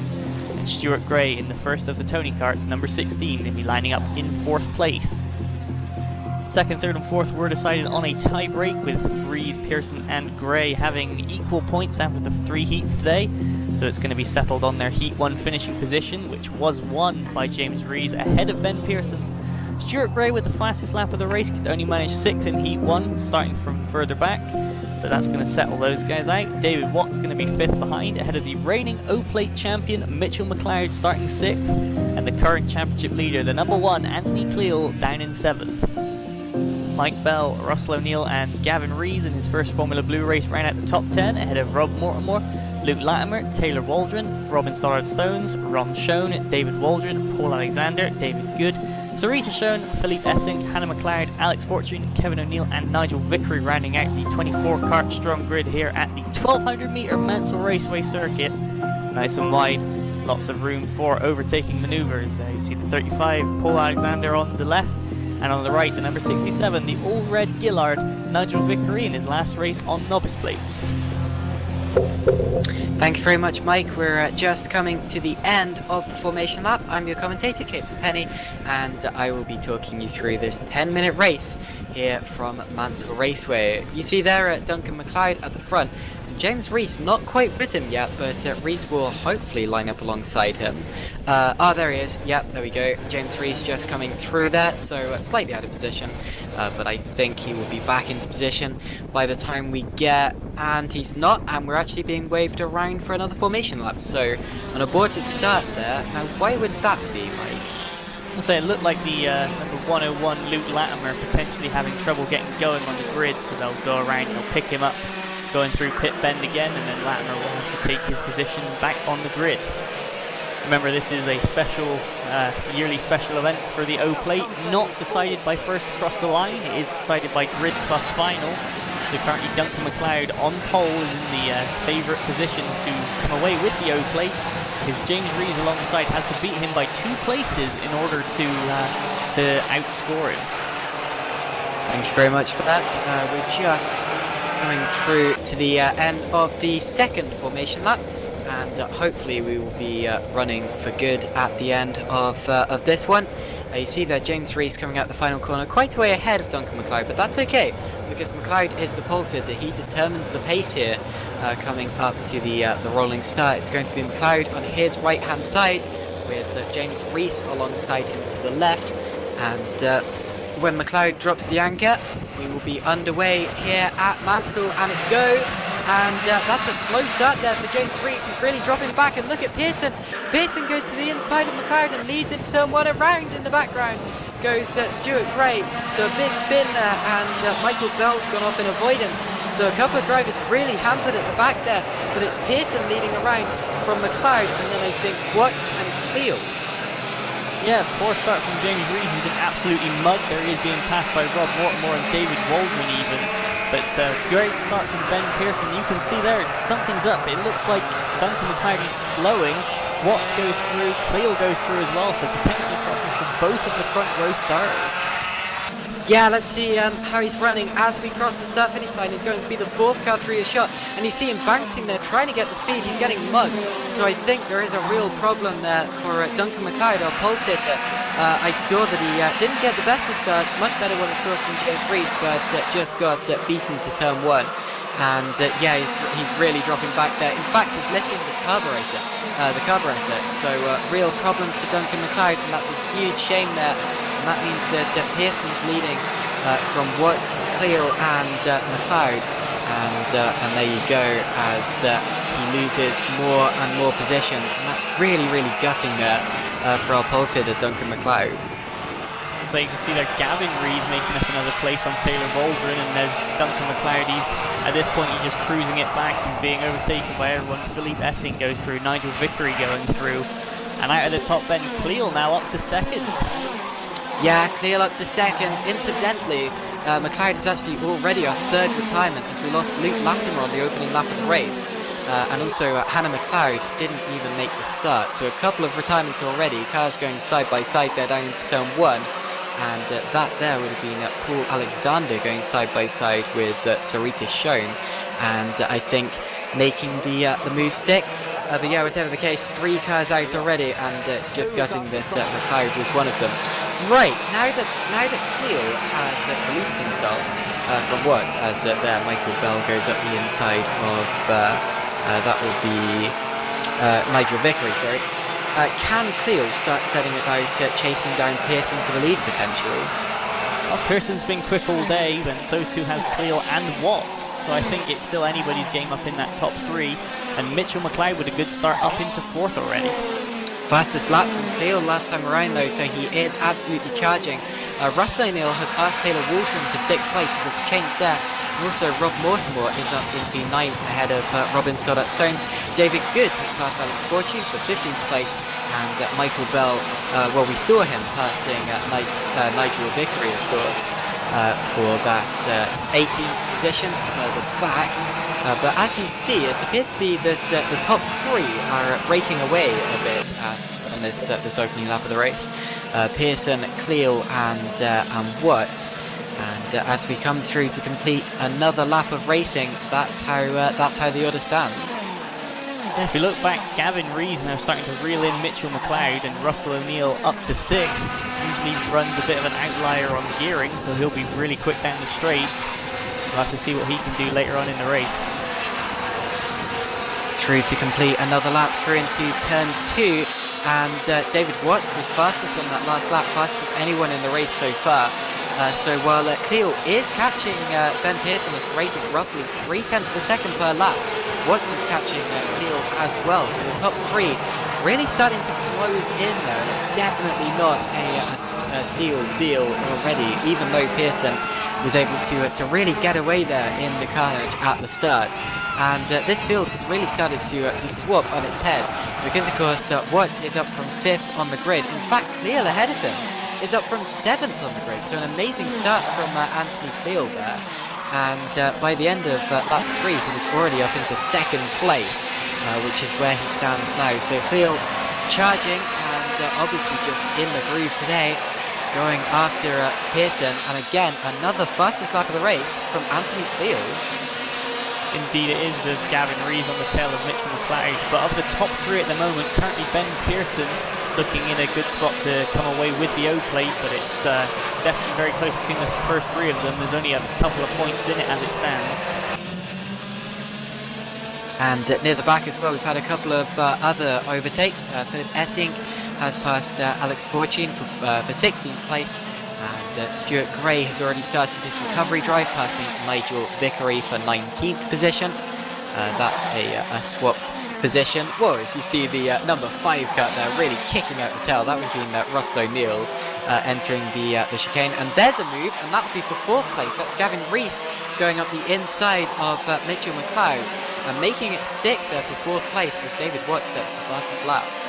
And they're all over each other. That's Robin Stoddart-Stones, Sarita Schoen, and Paul Alexander. Looks like they've all gone in there together. David Good looking to try and capitalise, but battles are plenty. This train starting in 10th place at David Waldron, lasting until 15th. David Good with Philip Essing and Mike Bell looking to try and close the gap. Indeed, that's a really large chain going at it. Roughly 4 seconds separating probably 7 or 8 carts, but whatever the case, the leader's definitely getting even closer. Let's see what the lap times are like at the end of that lap. Cleo and Watts setting pretty much exactly the same lap time. And actually 0.2 of a second faster than Pearson, so they are catching him. And they are right on his tail. There is nothing separating the 3 of them there.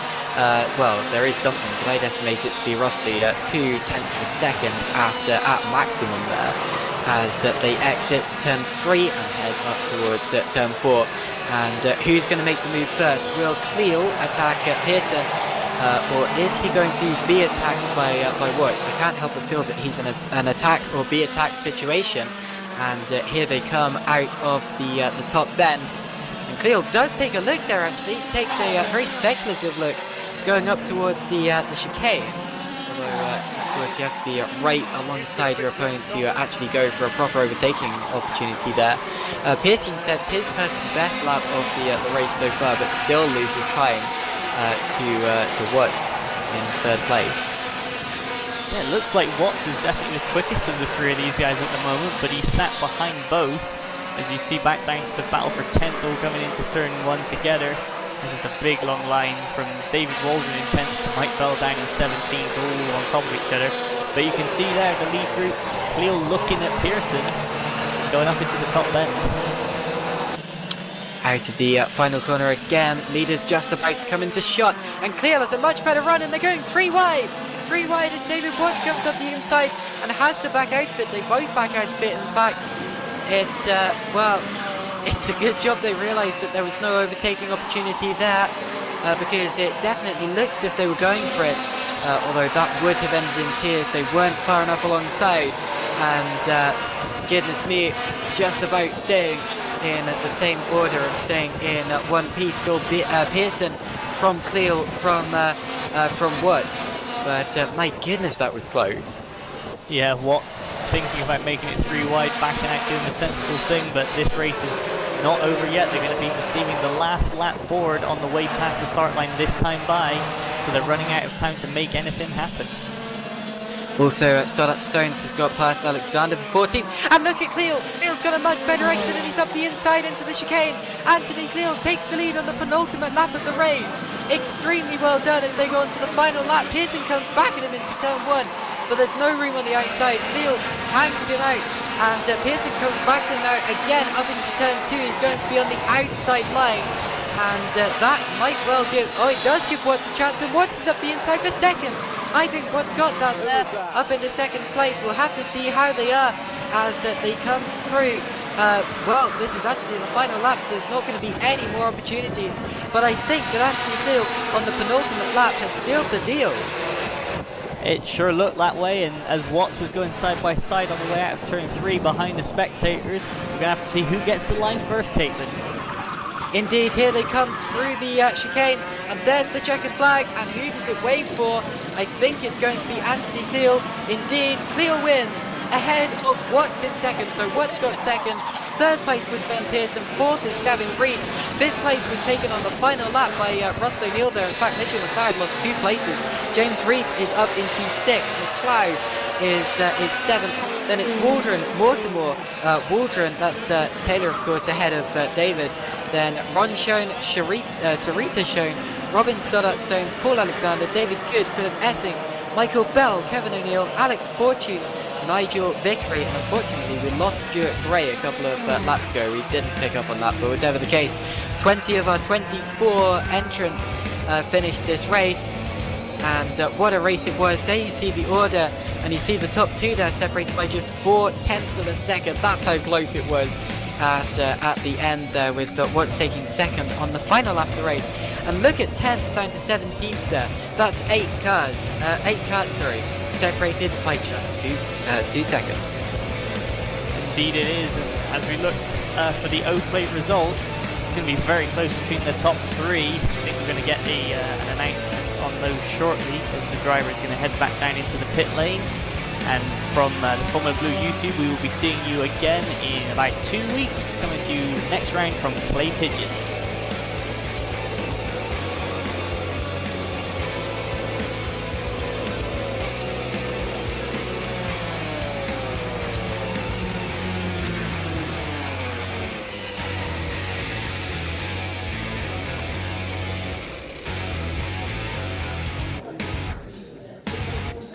O-plate champion.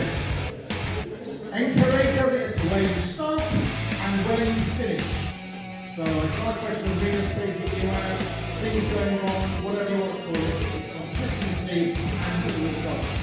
This year, and it's his first time ever on the trophy, but it's the second time the top race has won it. The O-plate champion, NKRA Formula Blue, open category is and Pearson was won.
Hello and welcome back to the fantastic Clay Pigeon Kart Club for Formula Blue NKRA Round 3 and Blue Challenge Round 6.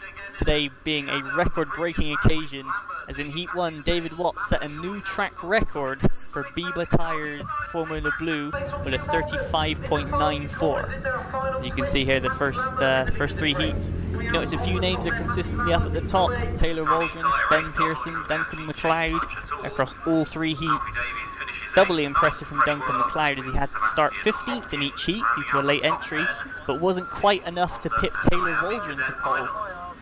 Behind them is the new O-plate Ben Pearson, and then David Watts and Anthony Cleal, who proved in Heat 3 that even close racing can occasionally get a bit too close.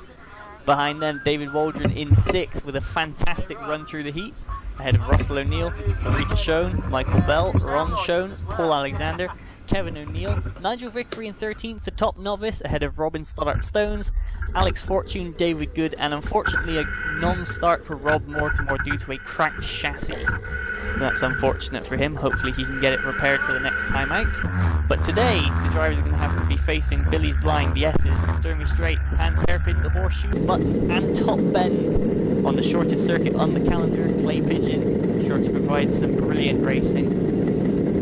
Here you can see the championship standings going into this race. Anthony Cleal with a little bit of a lead in the standings ahead of Ben Pearson, Duncan McLeod, and then equal fourth Mike Bell and Mitchell McLeod on 36 points, with Russell O'Neill and Taylor Waldron not far behind. So plenty of moving and shaking to be doing in the championship between here and the end of the season, Casey. Indeed, thank you for that, Mike. And we head here onto the formation lap, a very fast formation lap, as we've seen in the past that Taylor doesn't like to do slow formation laps. But anyway, indeed, we have a close field of karts here today, and we've already had three different heat winners heading into this race, and a bunch of other guys who could very much get involved with our lead fight here today. Of course, we've seen Duncan McLeod coming from the back in pretty much every heat that he's done, and somehow working his way right to the front of the grid. What can he do right from the front of the grid? That's going to be one of the main questions to ask as we head towards the start of this race. You see the marshal there directing them into 2x2 Noah's Ark formation, and we go now towards the starting flag, and that's dropped. We'll be underway here at Clay Pigeon. Towards turn 1 we go, and Taylor Waldron takes the lead.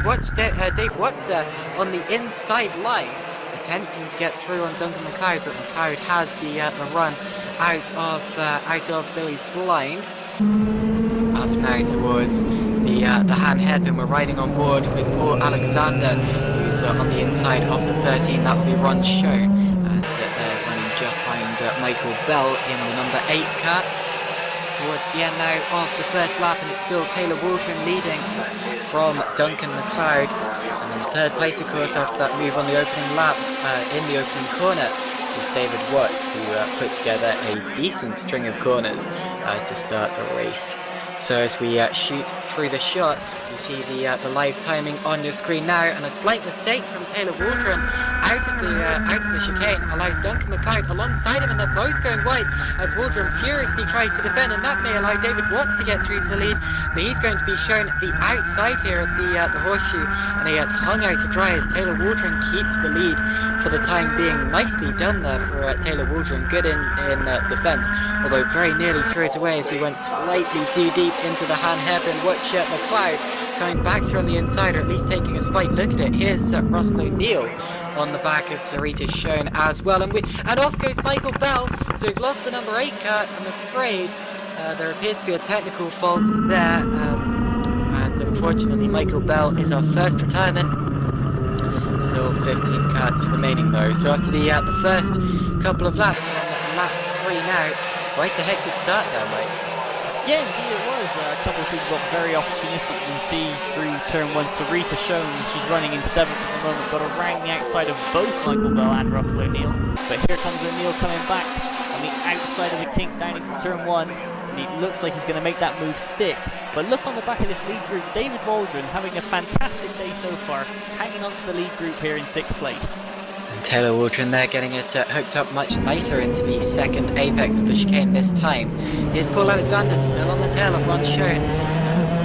he's been on the back of him for the whole race so far. May well be, well, he just needs to stick with him until he gets presented with an opportunity.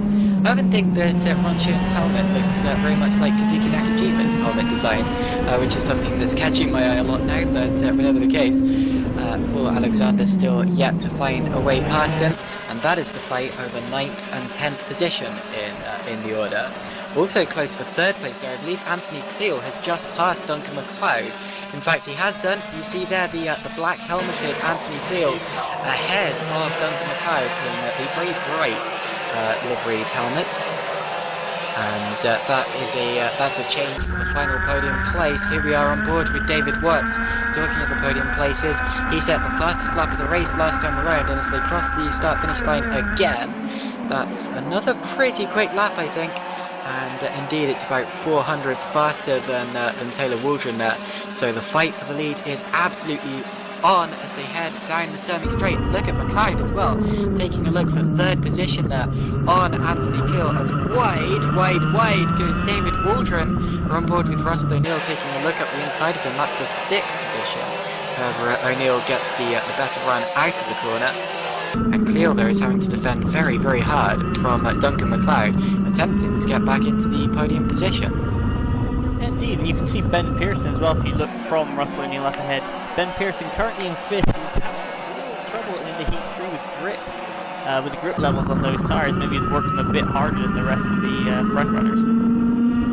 Here we are, Russell O'Neill going to the inside of David Waldron, and Waldron running wide again. That's about the 2nd lap in a row that he's done that, although again shows him a clean pair of heels on the exit and runs slightly wide as well into the horseshoe, but still David Waldron holds that 6th position. Needs to stop making that mistake at the hairpin, because although he's been lucky enough to get a good run out of those corners both times, cutting away from that very quickly, David Watts has taken the lead. He's gone up the inside of Taylor Waldron and has made the move stick there into Willie's blind. Very nicely done, and it's a good job that Waldron saw him coming.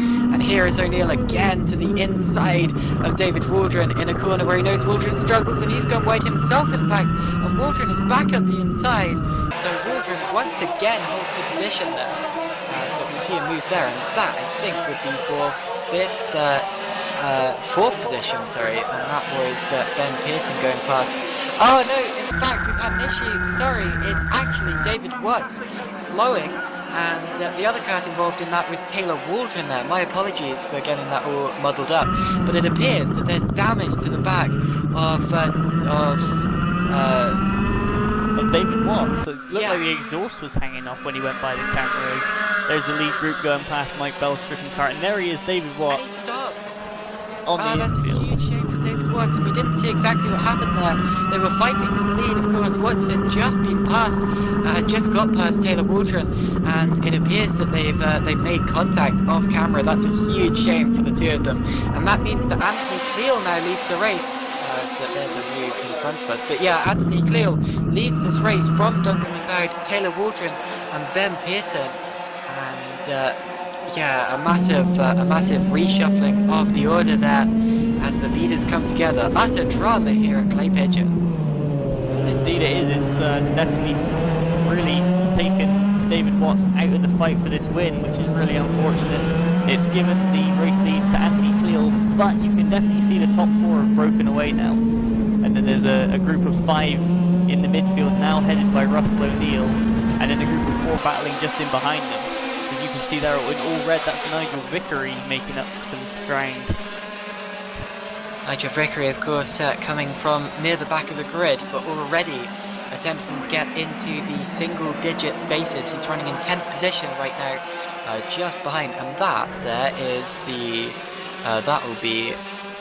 Oh, sorry, yeah, that's the group of karts nearer to the back. So that's Fortune, Stone's Good, and O'Neill having a fight of their own, and that will be over 11th, 12th, 13th, and 14th position. As I think Fortune lost the place on that last lap. We're on board now with Paul Alexander, still on the back of Ron Schoen, as he has been for pretty much this entire race, and they are fighting over 8th and 9th positions. heading down the Sturmy Straight. Alexander taking a look to the inside, getting it all wrong and all crossed up as he spins the kart around. And obviously just thought that he had a gap there, and when he realised he didn't, locked up the rear brakes and spun the kart around. So a mistake there for Paul Alexander. He'll have lost a couple of positions. He's dropped behind Nigel Vickery in all of that, and has some ground to make up in the remainder of this race. Meanwhile, fastest lap for Taylor Waldron. Indeed, he's definitely got the bit between his teeth to try and chase down Anthony Cleal. But if you look as well, the Alexander mistake has really freed up Nigel Vickery to be all over the back of Ron Schoen, and they're battling hard now for 8th place. So out of top bend once again comes Anthony Cleal, with Taylor Waldron getting closer and closer to his tail end. You see Waldron ducking as they go along the straight, and they set it identical lap times to Cleal and Waldron. Both the fastest lap of the race so far, 36.6, and both of them dead equal. That's fantastic to see. So both of them feeling the pressure and both of them pushing. Cleal versus Waldron, the 1 versus the 10. And they're both getting away a little bit from Duncan McLeod behind, although now in a battle of their own. Meanwhile, Nigel Vickery there attacking Ron Schoen on the exit of the hand hairpin. You see them going at it, and that is over 8th position in this race. So Vickery already into the single-digit spaces. As we head now through turn 1, taking a slight look to the outside, and that's going to turn into the inside for Billy's Blind. Nicely done there for Nigel Vickery. He's a man on a mission in this race so far. Continuing on his hunt, his next target, of course, is his daughter, Ron Schoen's daughter, Sarita Schoen, just a couple of seconds up the road. Whether he'll be able to catch her in time before the end of the race or not is yet to be seen. As we complete another lap, we see a couple of the Super 1 competitors there, down just behind the fence. Of course, a lot of different kart clubs come here. There's, of course, the Formula Blue Challenge. And a nice camera view there from Michael Bell's Stop Kart, just giving us a good shot of the entrance to the horseshoe. As off, there's one show. His kart is being dragged away. There's an issue with that vehicle, so the 13 is removed. And I think we've also had an issue a couple of laps ago, potentially, for Paul Alexander, because he was running... despite his spin, he was running still in the mix, and he's now dropped right out of it, so that's a shame there. Meanwhile, the leaders right together. Cleal versus Waldron out in front. Waldron setting the fastest lap of the race by a long way on that last time around. And I believe we are getting very close to the end of the race here. So Waldron doesn't have many more opportunities to get past Anthony Cleal, and we know that Cleal is a tough cookie to crack. Taylor Waldron right on his tail as they head onto the last lap of the race. This could be a final lap battle, Cleal versus Waldron. What about down up towards the hand hairpin? This is his chance. He takes a look to the outside. Could this be a switchback opportunity? Not quite. Cleal covers it off. And they only have one corner to go when they exit Buttons, and that's going to be top bend, which isn't often an overtaking opportunity. And through top bend we come. Anthony Cleal defends excellently and wins here at Clay Pigeon. Nicely done, Anthony Cleal. Second is Taylor Waldron, who couldn't quite get back at him and will be utterly gutted after his incident earlier on with David Watts. Third place is Duncan McLeod. Fourth is Ben Pearson. Fifth, Russell O'Neill. Then it's Waldron, Vickery, Schoen, Stoddart, Stones, O'Neill, Good, Fortune, and then our retirements: Ron Schoen, Paul Alexander, David Watts, and Michael Bell. So, Mike, what did you think of that battle at the end there? Well, it's crazy close. You know, Taylor definitely coming back at Anthony Cleal, but Cleal's won several championships for a reason. He knows how to defend. There you can see the race results popping up. How fast is that going to Taylor Waldron? Nigel Vickery unfortunately losing that place back to Sarita Schoen after a post-race front fairing penalty. So unfortunate for him, but still 8th place for the guy on his last race on novice plates. Very interesting to see what he can do up in the grid. And here is the updated championship position. Anthony Cleal holds on to the lead. Ben Pearson in second ahead of Duncan McLeod, but then it's all changes. Taylor Waldron with his pole in second place jumps up to fourth ahead of Russell O'Neill in fifth. And we will see you next time out at Forestedge.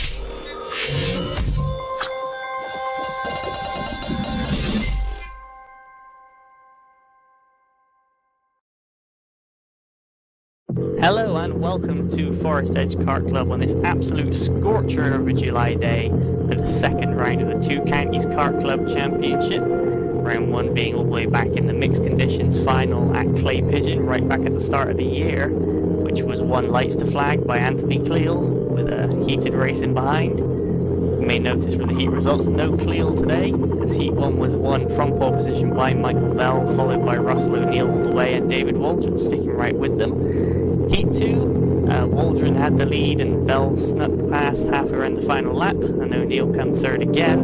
And then Heat 3 was a bit of a feel-good race as David Good led home a bit of a train for his first heat win in about 6 years. So good to see different people winning. Here's the track map as we're going to start off today with a trip through Parsons, around the Haynes Loop, through Johnny's, down the hill towards Winder's Dip and Anson's, back up the hill to the bus stop, and continuing uphill to Midgets, then round Climate and downhill to Tolly's as the final corner.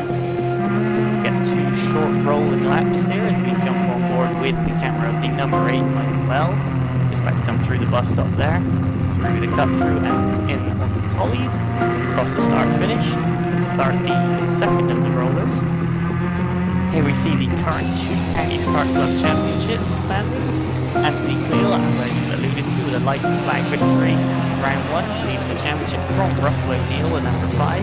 Then Duncan McLeod and Robin Stones and Michael Bell tied on 9 points each in fourth. See on the grid here, Bell takes his first pole position. Alongside him is Russell O'Neill. David Waldron's been right with them all day, and then Heat 3 winner David Good on fourth, ahead of Rob Mortimer, Ron Schoen, Sarita Schoen. An unfortunate non-start for Nigel Vickery as a starter motor went down. The grid rounded out by Philippe Essink from a late entry back of the grid, and Kevin O'Neill makes up the 9 karts that will be heading out onto the track. As away they go, O'Neill goes quite early, but Bell hangs out round the outside, takes the lead through Parsons and then round the Haynes Loop for the first time. It's Michael Bell leading from Russell O'Neill, then the Davids, Waldron ahead of Good, and then Mortimer and the 2 Schoens in behind as O'Neill already looking to the inside down into Wingers. Not going to happen there as Bell carries the speed around. See Bell looking to adjust the carburettor there. A lot of drivers will wind those in just to get that bit of extra kick off the start, which Bell evidently used to go around the outside of O'Neill. Bell still defending up into Midgets. And on the way out of Midgets, he's going to take another punt at trying to get that carb set back right. Evidently not quite how he likes it through Climate. And then down into Tolly's, you can see that just the way Bell's cart's dancing around. It's to end the first lap. It's Bell from O'Neill, Waldron, Good, Mortimer, Schoen, Essington, O'Neill. The whole field separated now by 3 seconds, and Bell slides wide. Russell O'Neill got the nose up the inside there. In fact, David Waldron's looking to have a shot here as Bell and O'Neill come through. Waldron's right on their tail, but goes in deep. David Good, Rob Mortimer, and then the father and daughter, Ron and Sarita Schoen, battling out for 6th places through the bus stop. O'Neill seems to be running a bit faster on the way in, but Bell carries the speed a bit better. Through Midgets, Bell strikes the curbs, which are not very forgiving around this circuit. Down through Climate, Bell runs wide. O'Neill's definitely closing, and then a big slide into Tolly's. O'Neill trying to get up the inside, but can't as Bell gets the exit. And those 2 right nose to tail across the line. Sarita Schoen there with the new fastest lap of the race on lap 2, all the way down in 7th. Showing just how close this is, as O'Neill carrying the speed through Johnny's. Down the hill into Winder's Dip, back up the hill. Sarita Schoen looking for a move on her dad Ron, but nothing happening there. Bell's still defending in the middle of the road as they go into the bus stop. O'Neill gets on the exit curb. It's going to slow him down a bit as they go up to midgets again. Seems like Bell may be faster, but definitely is more inconsistent than O'Neill as they go through Climate down the hill towards Tolly's and another big slide. Needs to be careful doing that as O'Neill is going to take advantage of it sooner or later. As you can see, these two starting to stretch a little bit of a gap out on David Waldron. Half a second extended that time by, and then 5 karts for third place. There's Felipe Essink in the Ricardo kart in 8th for number 37. And Kevin O'Neill rounding out the grid. Go through the bus stop again. O'Neill just gets a little bit of a wheel on the exit curb that's going to slow him down every single time. They go through the double apex of midgets. Looking through the trees, it's a greenery around this track. Down into Tolly's. Doesn't look like much of a gradient, but believe me, when you're at that level that a kart's going at, it feels like quite a hill. Bell and O'Neill both sliding wide. O'Neill slightly faster on that lap by 4/100ths of a second to take the new fastest lap. Still pulling away though, these two. As O'Neill thought about sticking his nose in, but Bell ran the outside and then back into the middle of the track as they go up towards the bus stop again. Bell certainly driving very defensively. He's got the lead. It's up to O'Neill now to get around, and this track quite difficult to overtake if you put your kart in the right place. You can be very hard to pass. These two really evenly matched on pace all day. Both spent the Saturday running in freshly rebuilt engines. However, both on older rubber, so that will play a factor. The two lightweights, so they can get away with it. They go through Johnny's again. Still nose to tail. There's Waldron, good, Mortimer. Sarita shown ahead of Ron shown, so that's happened in the last couple of laps. We have 3 minutes left, just under. Short races here at Forestedge due to having so many classes running out on the day. So that gives it very much a sprint race feel, so O'Neill's got to be feeling the pressure. The time's going to be ticking down. As they head through Tolly's one more time, Bell with another slide. Big LED timer on the right there, so all the drivers know the score and what the time is. Bell with a new fastest lap of the race, 44.8. This looks to be an interesting fight hotting up. Ron Schoen coming back at his daughter Sarita, who's coming at the back of Rob Mortimer. As Mortimer gets a bit on that exit curve, he's going to have a bit of a loss of momentum. And Sarita Schoen's not going to need 2 invitations to have a look. Back to O'Neill and Bell. This lead gap staying around about 2/10 the entire race. They both get a good exit from midgets down towards Climate, and O'Neill closes right up to the back bumper of Bell. Bell with another slide through Tolly's. And across the line one more time they go.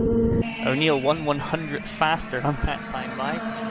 Waldron, good. Mortimer, Shown still in the mid-pack. And Sarita Shown definitely looking to try and find a way past Rob Mortimer. Back towards the front, down towards the bus stop again as O'Neill closes in that last 5-10 meters before the braking zone pretty significantly, but can't throw it up the inside there. And they come out through midgets again, gap staying around about 2/10. Seems like O'Neill closing in every single braking zone, but then losing a little bit through the corners. Bell with another big slide through Tolly's. And another fastest lap of the race, 44.79. There's third place David Waldron starting to break away from David Good a little bit. Flying good, Rob Mortimer runs wide. Sarita Shown definitely close enough now that if Mortimer makes another mistake, there's going to be an attempt on that 5th place. Sarita Shown on the course, really taking the fight to the max out there. 3 variants of the Mac Minerale chassis out there. Mike Bell leading on the Mac Viper, with David Waldron in 3rd and Kevin O'Neill in 9th on the 612. And then Russell O'Neill, David Good, Rob Mortimer and Ron Schoen on the Mac GTR 30 chassis. 3 shown out there on the course, and Felipe Essink on the Ricardo kart. So a good variety of chassis out there. I'm missing the main Tony Kart drivers though, with Cleo, Cook, etc. being absent. You can see here still the real close fights. There's the 2 for the lead, and then there's 5th, 6th and 7th. Rissington still hounding the back of the orange helmeted Rob Mortimer. Back to the lead. This is about the biggest the gaps look the whole race so far. Evidently O'Neill's made a small mistake, but Bell set another purple time last time by on a 44.5. Through Climate and down into Tolly's, they'll be receiving the last lap board this time by. See that on the left. O'Neill knows if he's going to make something happen, it has to be now. These guys have been pulling about half a second a lap consistently on the rest of the pack. So we're looking at Johnny's. There's David Waldron, there's David Good, and there's Rob Mortimer with Sarita Schoen pulling a switchback through Tolly's, but she's on the wrong side as they go down to Winger's Dip. Oh, but Mortimer strikes the curb, bounces wide. Sarita Schoen up the inside. Ron Schoen having a look into the bus stop as well. Gonna have to wait a while to see how that plays out, because Russell O'Neill is closing again on Mike Bell through Midgets and down into Climate. This is the last time by into the final corner. Through Tolly's one more time. Bell with another slide. O'Neill goes in deep across the curb on the exit, and Michael Bell takes his first final win from Russell O'Neill. David Waldron hangs on for 3rd ahead of David Good. Cerise Schoen. Rob Mortimer managed to hold off Ron Schoen for 6th. Here's Lee Bessing and Kevin O'Neill. They've been having a good race down at the back end of the field the whole time as they pull into Parc Ferme. Your winner for the first time, Michael Bell, followed very closely by Russell O'Neill. That gap didn't really get above 2/10 for most of that race. They go to the last lap or 2. Waldron 3rd, Good 4th. Sarita Schoen up 2 into 5th ahead of Rob Mortimer on the final lap. And then Ron Schoen, Philippe Essing and Kevin O'Neill. Here you can see what that's done to the standings. With a pole position and a win, Mike Bell does go top ahead of Anthony Cleal. Russell O'Neill is going to lower his score but stay in 3rd. David Waldron's going to jump up to 4th ahead of Duncan McLeod. David Good in 6th. You can see the subclasses, the Blue Master for the over 35s. Russell O'Neill's going to take the lead with that. And then in the Blue Veterans for the over 50s, it's going to be tied equal with Anthony Cleal and David Waldron, with David Good and Duncan McLeod in behind. The Blue Legends for those over 60, David Good is going to take the lead from Robin Stark Stones, ahead of Ron Schoen and Kevin O'Neill. Saw there the top weights come up as well. And then in the Tabor Championship for Tabor customers, Russell O'Neill going to compound his lead ahead of Sarita Schoen, Anthony Cleal, David Good up to 4th ahead of Ben Pearson and Robin Stark Stones. And here you can see Rob Mortimer there just striking the curb on that rear right, sending him out wide. Sarita Schoen back up the inside, brilliant pass. Here you can see the start. Russell O'Neill actually got the better start, but Bell ran the outside. Nothing O'Neill could do about that. And then they settled in for the whole race. So, as you can see, good sportsmanship, good friends off track, these two. And they will head back, as will the rest of the grid. And we will see you next time out for round 6 of the Blue Challenge at Clay Pigeon.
Hello and welcome back to Clay Pigeon Kart Club for the Rotax Festival 2019, also hosting the Formula Blues for the penultimate round of the NKRA Championship, and also for the 2019 Blue Challenge, which is going to set the order for the numbers for the next 12 months. You can see the heat results just about to pop up on your screen. Anthony Cleal took the first heat, and a very close top 5 in that. The top 5 covered by about 2 seconds from Cleal, Cook, McLeod, Bell and Watts. Heat 2 was David Watts ahead of Anthony Cleal and Toby Cook, and then Heat 3 was won by Russell O'Neill ahead of Cleal and Duncan McLeod, finishing in 3rd, just ahead of his son Mitchell, who had a very impressive run through the heats, considering he, Luke Latimer and Robin Stones had to start from the back every time, owing to a late entry. And you can see how that's affected the grid. You've got Anthony Cleal starting on pole ahead of Toby Cook, Russell O'Neill and Mitchell McLeod occupying row 2 ahead of David Watts and Duncan McLeod. Michael Bell ahead of Robin Stones on tiebreak for 7th and 8th, and then the 2 Shones, Sarita ahead of Ron, rounding out the top 10, ahead of Luke Latimer, and David Good, Hannah McLeod, Kevin O'Neill, David Waldron and Paul Alexander are going to be rounding out our starters. A non-start from Rob Mortimer today, unfortunately. You can see the NKRA Championships, 5 rounds, best 4 of 5 to count, lowest score wins. You can see Anthony Cleal currently holds the lead by only 4 points, so a very slim margin. Duncan McLeod could easily make that up, ahead of Taylor Waldron and Ben Pearson and David Watts. As the karts head out onto the formation lap, we're going to be seeing here just now the 2019 Blue Challenge standings, again led by Anthony Cleal, ahead of Duncan McLeod, Ben Pearson, Taylor Waldron, Russell O'Neill, Mike Bell, Sarita Shone, David Waldron, David Good and Rob Mortimer. 8 rounds in that championship, best 7 to count. Once again, lowest score wins. The 0 for the pole, 0 for the win is the ideal scenario. You see Paul Alexander making his way around to join the back of the grid as we are going to go racing this time by Caitlin. Indeed, thank you, Mike. You can see there we've got Anthony Cleal at the head of the field. He's going to lead us away on this rolling start. He's the driver with the black helmet alongside the very yellow Ayrton Senna type helmet of Toby Cook in 2nd place. Behind them, Russell O'Neill and Mitchell McLeod as we get the green flag flying. And we're underway here with the Formula Blue kart, 10 minutes plus 1 lap, and it's going to be Anthony Cleal who leads into turn 1, consoles his lead, and someone's gone around her at the back. That's Ron Schoen moving slowly, and off as well has gone Robin Stoddart Stone. So 2 cars struggling at the back there, and they're lucky that with a grid this impressively large, they didn't collect more people as well. But whatever the case, we continue on our way around the backside of the circuit. It's Cleal leading from Cook, and then I think O'Neill, although the order is going to update at the end of this lap, Mike.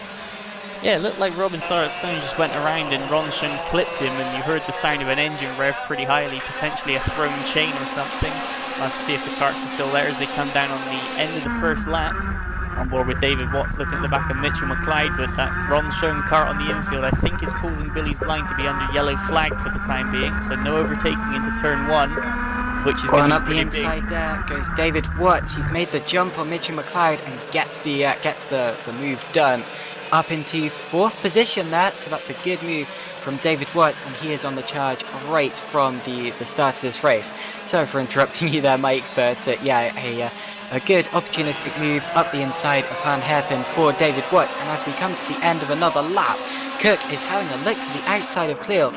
Couldn't quite keep it on the inside for Billy's Blind. That would be a very, very tough place to actually make a manoeuvre. It's been done, but it's unlikely.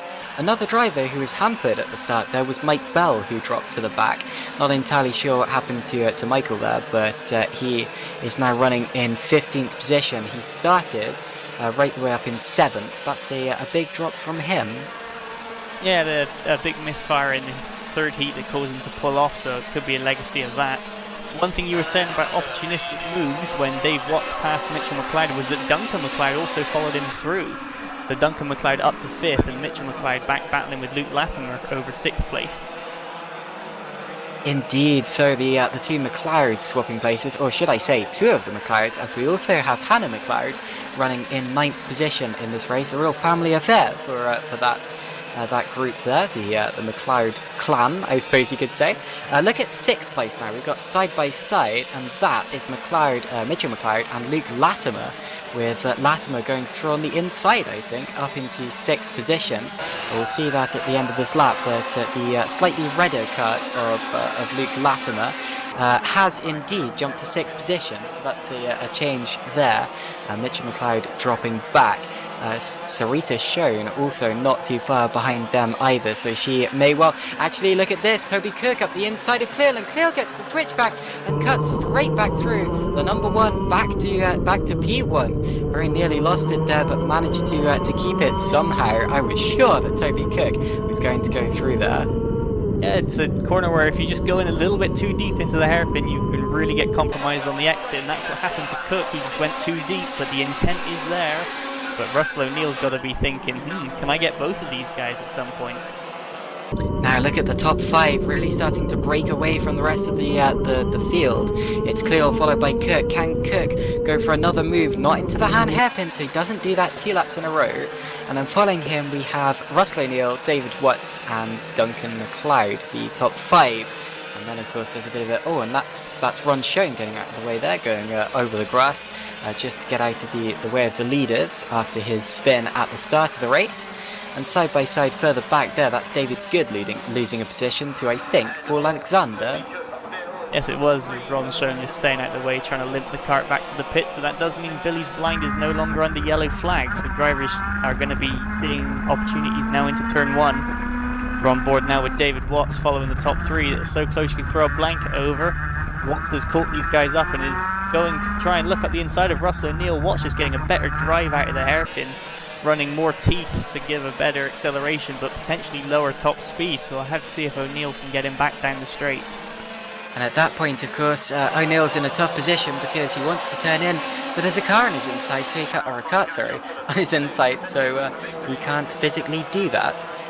He could, but it would be very, very expensive, and he wouldn't be very popular for it. But of course, they both got through there cleanly, and David Watts is up into 3rd position. Out of hands hairpin for another time of asking, and Cook is absolutely all over the backside of Cleel. Looking left, looking right, doing the hokey cokey almost, and staying right behind him, just waiting for an opportunity or even a mistake from Cleel. Cleel needs to make sure that he keeps it clean, because he's got a Toby Cook less than 0.2 of a second behind him. That really is how close it is there. Not even a cigarette paper between them. As you can see, as we jump back to David Watts, Toby Cook looking to the inside again. He's going to go to the inside, he hits the curb, but Cleel there, his cutback got blocked by David Watts looking at the inside, so Toby Cook into the lead, makes the move stick this time on Anthony Cleel, and has that shown David Watts the way through. And it looks to me as if Cleel's going wide again, and up the inside comes David Watts. Cleel gets the better run, but that was almost Cleel losing yet another position. And as we come to the end of the lap, it's now Cook from Cleel, then Watts, O'Neill and McLeod. On that last lap, Duncan McLeod nearly 0.6 quicker than all the other guys in the top 5. That's just how quick that he was catching up as they were battling, and there you can see McLeod already on the back of Russell O'Neill and looking to go like what Dave Watts did, but Russell O'Neill's going to hang on around the outside. So the benefit of being a bit lighter is you can carry a bit more speed through and take a tighter line through buttons than any of the heavier drivers, and defend around the outside through the horseshoe. It's not over yet though. Look at this. Cleel pulling back some time on that last lap, pulling back 1/10 of a second, and he needs to. It's attack or be attacked, because he's got these 3 other drivers directly behind him, hungry like a pack of wolves, like a school of piranha. And as we head into Hans Hairpin again, that gap still looks close. Maybe not quite 1/10, it's probably about 0.2. Yeah, massive difference. But whatever the case, we come towards the end of another lap, and actually it looks to me as if Watts may be lining up Cleel here. I don't think Dave Watts has the straight line speed that some of the other guys have, but he's definitely got the poke out of the corners, so Dave Watts probably going to be looking to do most of his overtaking through turns rather than going down the long straights, whereas both sides of him, Russell O'Neill and Anthony Cleel, both very fast on the straights today. And again as we head through. Oh, look at that. That's a dive for 4th position. McLeod taking a look to the inside of O'Neill. It's opportunistic though. Maybe just hoping he could force O'Neill into the position that O'Neill was in earlier, where he couldn't turn in because he had a cart on his inside, but couldn't quite get far enough alongside him. And there they all go past the ailing cart of Michael Bell, who's dropping back, and that's a bit of a shame. Look at David Watts there, taking a look at Cleel, going up towards the chicane, and now towards Hans Hairpin. You can see Cleel just pulling over to the right-hand side of the road to say, no way, you're getting through here on the inside, Mr. David. And indeed, he keeps the position for the time being. Less than a tenth of a second separated him and Toby Cook at the end of that last lap. And that just shows you how on this race still is. And in fact, here he goes, Cleel to the inside of Cook, through Billy's blind, and he's made it stick. And also look at 4th place, that swapped McLeod up the inside of O'Neill and has gone through. But what a manoeuvre there from both of those guys, especially Cleel for the lead of the race. Very, very brave, and Cook would not have expected anything like that to occur this late on in the race, or at all for that matter. Yeah, it's a place where you don't necessarily see the moves made. It's the first kink of the straight, not the second one, like where Duncan McLeod made the move on Russell O'Neill. That's more where you expect it, and it clearly caught Cook out as he was trying to defend it. But here we go again. Is Cook going to try the same move back? Cleel covers it. Yeah, he saw it coming, he covered it off, and Cook tried to startle him there by going to the inside of the next corner as well. But you see that he's going to have to be a little bit more creative than that, a little bit more committed if he's going to get back past Anthony Cleel. Out of Hans Hairpin, and Cleel is covering it off right when he needs to, but when he doesn't need to cover it off, he doesn't, and that's the important part, because you lose so much time by battling. And I've seen kart drivers in the past trying to defend wildly positions that they really don't need to defend, and Cleel doesn't do that. He's an experienced driver, and through goes Toby Cook right as I say that, but he's overshot it. He's gone wide, and through on the inside as well goes Watts, and Cook's almost on the grass. Cook's losing all kinds of momentum. Through goes Duncan McLeod, and through as well, very nearly, goes Russell O'Neill. Cook keeps it for the time being. O'Neill back on the outside, and that appeared to just be Toby Cook getting muscled out almost onto the grass there through the chicane. And off as well, we've had a spin, and that's Paul Alexander. Who was he racing with there, Mike? Yeah, that looked like a very guilty looking David Waldron's driving away from the scene. Alexander's rear bumper bent up, indicating he's probably been hit from behind. But yeah, the Toby Cook just found himself in the wrong place at the wrong time, and then became a victim of the traditional kart racing freight train as Duncan McLeod just swept through and took Cleel's place in the top 3. As Russell O'Neill, that's a problem. We've seen this season already, back at Rissington, Anthony Cleel lose a tyre. Just it came off the rim, and it looked like Russell O'Neill. That's the same thing that's happened to him. Through goes Luke Latimer, and Russell O'Neill definitely struggling now in all right-hand corners. That's a huge shame. We're going on to the final lap of the race as well, so it happened so late on, and he will just be cursing it, saying, why couldn't you hold on for just 1.5 more laps? We'd have got to the end of the race. But you see there, is that him still continuing despite his blown out tyre? Whatever the case, Luke Latimer now is up into 5th position. Also on that last lap, 2 of the McLeod swapped. Hannah got up to 8th ahead of Mitchell. Whatever the case, we come to the end of the race now. Cleel's just got 2 more corners to go in that black number 1. Our championship leader in both categories, Anthony Cleel, comes around the final corner and wins here at Clay Pigeon. Second is Watts, and third is Toby Cook, and that's because Duncan McLeod has pulled up right before the end. Not entirely sure why that's happened. So Luke Latimer takes 4th position, and 5th is going to be Ron Schoen right at the end. No, it isn't. Sarita Schoen. Ron Schoen, sorry. Russell O'Neill is 6th position, followed by Hannah McLeod, David Waldron, Ron Schoen. And then it's Paul Alexander, Duncan McLeod, Mitchell McLeod, David Waldron, Michael Bell. Ron Schoen actually dropped to 15th position, and I think that's due to a penalty, Mike. No, Ron was actually, he limped it back to the pits you saw from the first lap, but Rob Mortimer with the DNS. Luke Latimer was actually disqualified for coming in underweight, as well as a 1-lap penalty for David Waldron due to the contact, I believe, with Paul Alexander. Has changed the results around slightly. But here you can see what it's done to the championship standings. Anthony Cleel retains the lead from Duncan McLeod and Ben Pearson. Russell O'Neill jumps ahead of Taylor Waldron for 4th and 5th.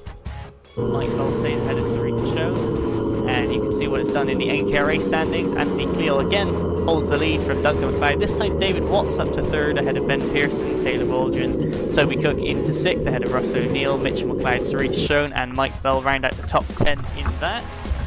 You can see there Anthony Cleal and David Watts shaking hands after the race. You can see the lead in the subcategories, the Blue Master, Veteran, both being led by Anthony Cleal.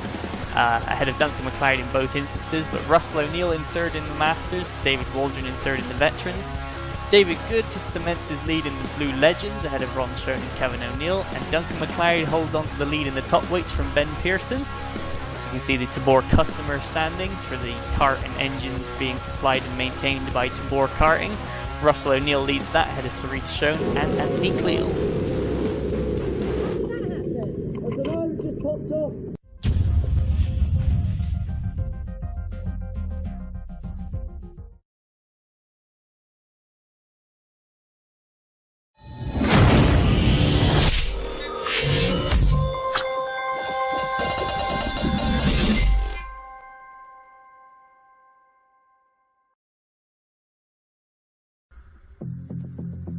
Hello and welcome back to another Formula Blue race day, coming to you once again from Forestedge for NKRA round 6 and the final round of the NKRA Championship, as well as the final round of the 2019 Formula Blue Challenge. So with the championships on a pendulum, who will secure the championship positions? As you can see from the picture, the sky's quite dark. There has been reports of rain in the area, but all the drivers on the grid are on slick tyres. Here you can see the results of the 3 heats held previously to determine the grid. Heat 1 was won by Taylor Waldron ahead of Russell O'Neill and David Watts. Heat 2, David Watts took the victory from Taylor Waldron and Russell O'Neill, so the same podium, just in a different order, with Anthony Cleal in 4th and Michael Bell in 5th. Heat 3 was won by David Watts once again, and once again ahead of Taylor Waldron. Anthony Cleal this time in 3rd, and then Sarita Schoen and Robin Stones in 4th and 5th, both taking advantage of their forward grid starts. And as a result of that and his 2 heat wins, David Watts, who we are now on board with, going to be starting on pole position. Joining him alongside is Taylor Waldron. Behind them, Russell O'Neill and Anthony Cleal. Then Robin Stones and Sarita Schoen. Toby Cook and Michael Bell make up row 4 ahead of Rob Whitmore and Paul Alexander to round out the top 10. Behind them, Ron Schoen, David Good, David Waldron, Nigel Vickery, Alex Fortune and Kevin O'Neill round out your 16-strong grid. So we're going to go for 2 short laps, one of which already almost completed, and then we will be going racing around Forestedge, Caper. Thank you very much, Mike. We're on to the final formation lap before the start of the race. There you see the track map of the Forestedge Kart Club. You've got a very long straight section up the hill separated by a chicane in the middle. You have a couple of twistier sections. You've got a long corner just after turn 1. It's a track which changes a lot depending on what part of the course you're on. Relatively short, as well as most kart clubs tend to be. And we have David Watts on pole position alongside Taylor Waldron, as we've already said, joined by Russell O'Neill and Anthony Cleal on the 2nd row of the grid. So let's watch for the green flag, and that drops right now. So away we go for the first lap. And look at that, 3 to 2nd immediately has gone Russell O'Neill. So Watts takes the lead in the early stages. O'Neill is up to 2nd. And Taylor Waldron has already dropped down into 3rd position. The rest of them stream through. We're on board with Rob Mortimer as it stands. As Toby Cook gets right up over the curb in front, actually touches the back of Sarita Schoen's kart, I believe, and they both just about get away with it, although that was a little bit hairy. Mike Bell in there as well, trying to look for a way through. And as we come towards the end of the first lap, the order is still Watts, followed by O'Neill, I think. Actually, we may have had a change there between O'Neill and... No, it's Cleal getting up the inside of Waldron, so Cleal is through into 3rd position, makes it stick. So there we go at the end of the first lap. Watts followed by O'Neill, Cleal and Waldron. But Waldron not going to take it lying down. He's back up the inside and sweeps straight back past Anthony Cleal. Gets back through into 3rd position again. So they swap one way, now they swap the other. And they've made it stick as it stands. Let's look at that up the hill. I think that's Sarita Schoen being passed by Mike Bell into the chicane, Mike. Indeed, Belpass has shown these two important on-track battle. They are fighting for 4th in the Blue Challenge, and as you alluded to, the fight for 2nd and 3rd on track between O'Neill and Waldron, that's for 2nd and 3rd place in the championship. That's only got 2 points in between them at the moment. Yeah, meaning of course that Taylor needs to beat Russell with at least 1 kart in between them. And of course the first step to that is actually getting past Russell, so Russell will be defending for all his might. Rusty O'Neill still continuing on in 2nd position. Waldron did get past Cleal again on that lap, so he's a bit closer to O'Neill than he would otherwise have been, although not quite able to take advantage and get past him. Also on that lap, Toby Cook made his way up into 5th position, which leaves Robin Stoddart Stones under attack from Bell and Schoen as well. As we're watching here, this is Paul Alexander chasing down Rob Mortimer, and that'll be over 9th and 10th position at this point in the race. Just heading towards the end of another lap. We'll see if anyone changed positions that time around. Doesn't appear like it, although David Watts did set the first lap of the race. Actually, Alex Fortune passed Kevin O'Neill for 16th position as they all stream through one more time. Yeah, David Watts just setting purple lap after purple lap at the moment, pulling away, and then you see the next 4 all closing up. As you can see, a 3 wide there. That's David Waldron, Ron Schoen and Nigel Vickery on the ramp to the chicane. But back on board with 10th place Paul Alexander, following the number 12 Rob Mortimer. Mortimer's actually on a new chassis this weekend, and he's actually looking like he's making a good job of it, but through goes Paul Alexander just up over the hill, and David Good capitalises out of nowhere, the number 9, up into 10th place. Yeah, Mortimer just got out of the rhythm there. He was forced to get out of it as Paul Alexander came up his inside, and David Good there being opportunistic and making a good overtake on the inside line. Oh wow, look at this little gaggle here. We've got, that's the 10, and that'll be Taylor Waldron just ahead of Anthony Cleal, but also behind. Toby Cook made a good dive as well. Yeah, there was a huge chain of cars battling down towards the bottom of the circuit. But Russell O'Neill here on the back of, in fact, that means that Waldron's passed him. So Waldron has got up into 2nd position there, ahead of Russell O'Neill. Although he does need to put a car between them if he's going to get ahead of him for 2nd in the championship. And that means, of course, catching David Watts, which is looking like quite a tough task at the minute. Watts is really getting away out in front, or potentially letting O'Neill get passed by a driver behind. And to be honest, Cleal and Cook are relatively close now, aren't they? Toby Cook's never one to shy away from an overtake, and Anthony Cleal just has that pure speed that you always have to be concerned he might just drive round you out of nowhere. But here you can see as there's Nigel Vickery coming through. It's a bit spread out at the back, and we appear to have lost Ron Schoen on that time by, as there goes Alex Fortune, the novice. And in fact, oh, no, that's not Ron Schoen, that's David Watts coming around to complete another lap with the group of 4 of Waldron, O'Neill, Cleal and Cook. And you can see Cleal all over the back of O'Neill. And if Cleal gets through, that's the championship down to a tie-break situation for 2nd and 3rd, which is very interesting.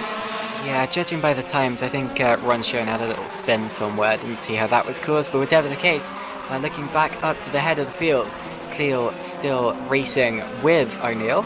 And that last time around they were separated by a matter of hundreds of a second, so extremely close between the two of them, and that will be the fight to watch for the remainder of this race. And we have actually got less than 2 minutes now until the checkered flag waves, so this is the point in the race where it really starts to matter, where you have to make your moves, because you haven't got much time left to do it in.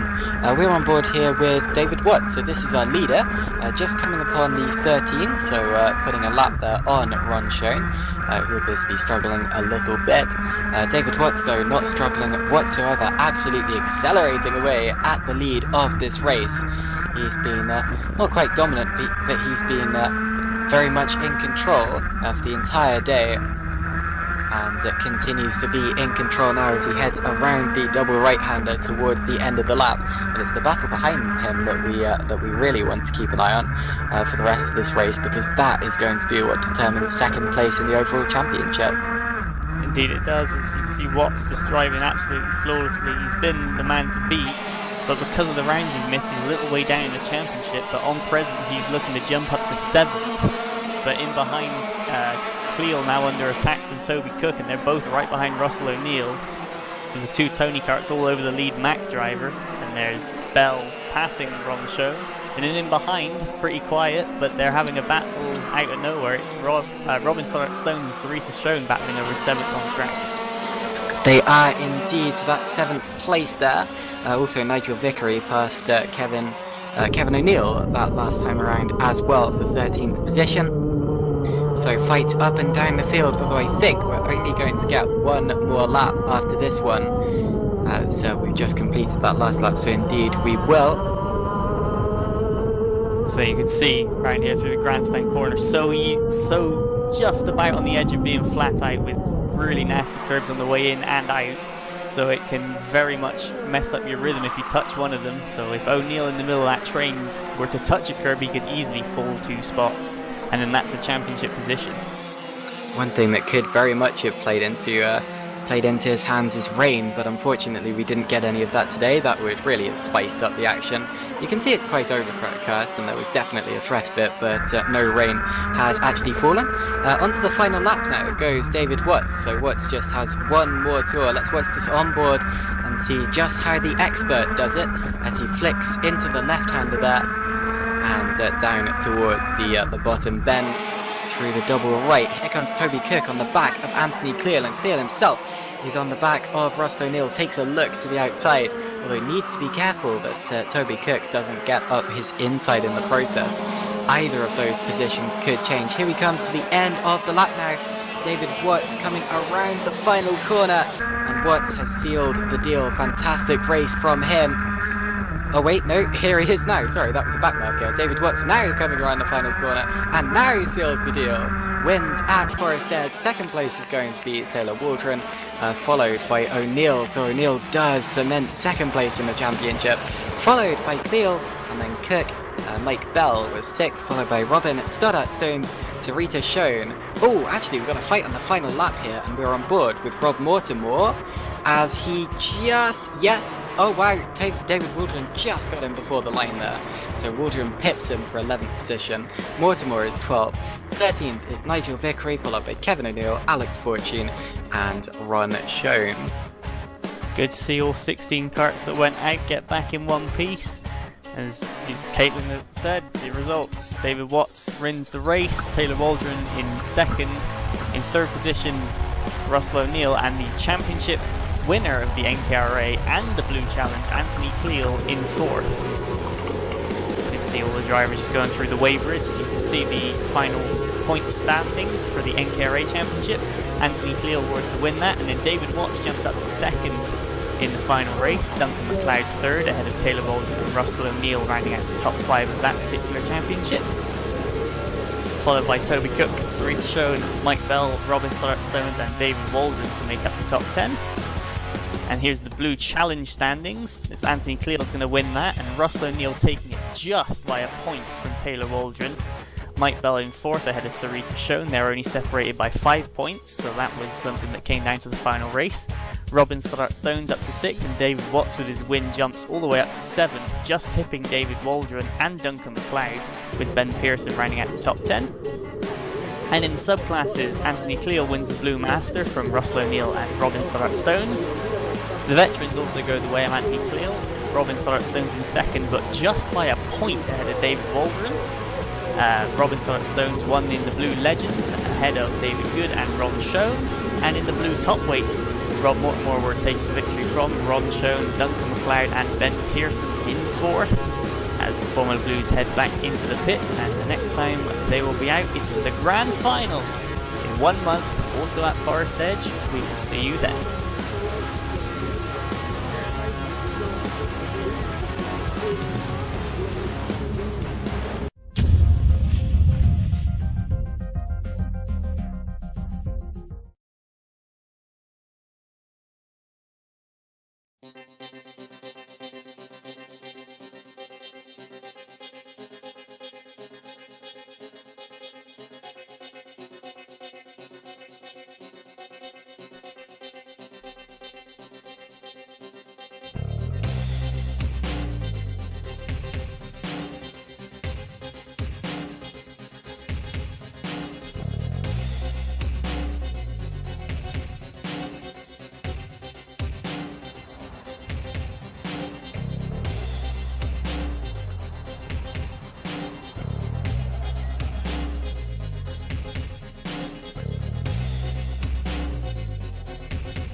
McLeod. Who's going to be second? That's the smoking Ron Schoen, and there's Mitchell McLeod second. Like Pigeon, nicely done. Anthony Cleal, second is Taylor Waldron, who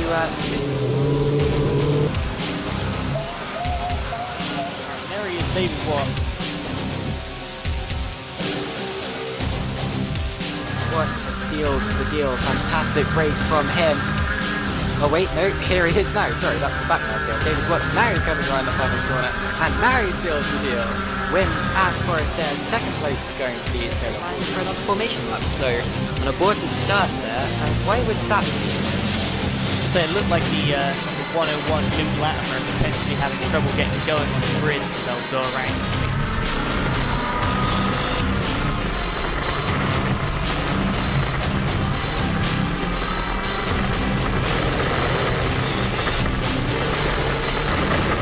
Alexander 14, and look at Cleal. Cleal's got a much better exit, and he's up the inside into the chicane.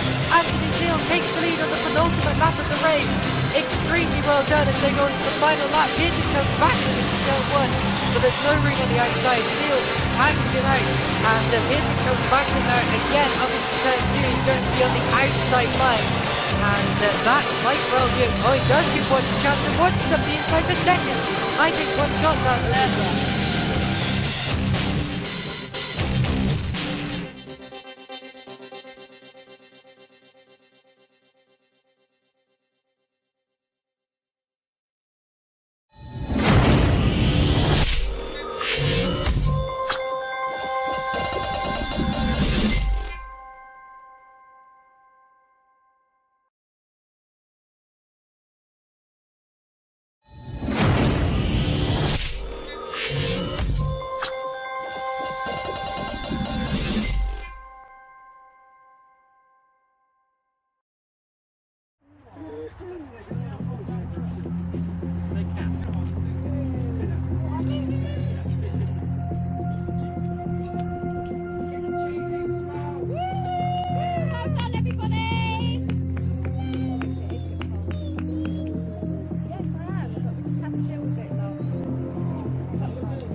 Hello and welcome to Forestedge Kart Club on the 1st of September for the NKRA Grand Finals, featuring both the Honda Cadets and the Formula Blues.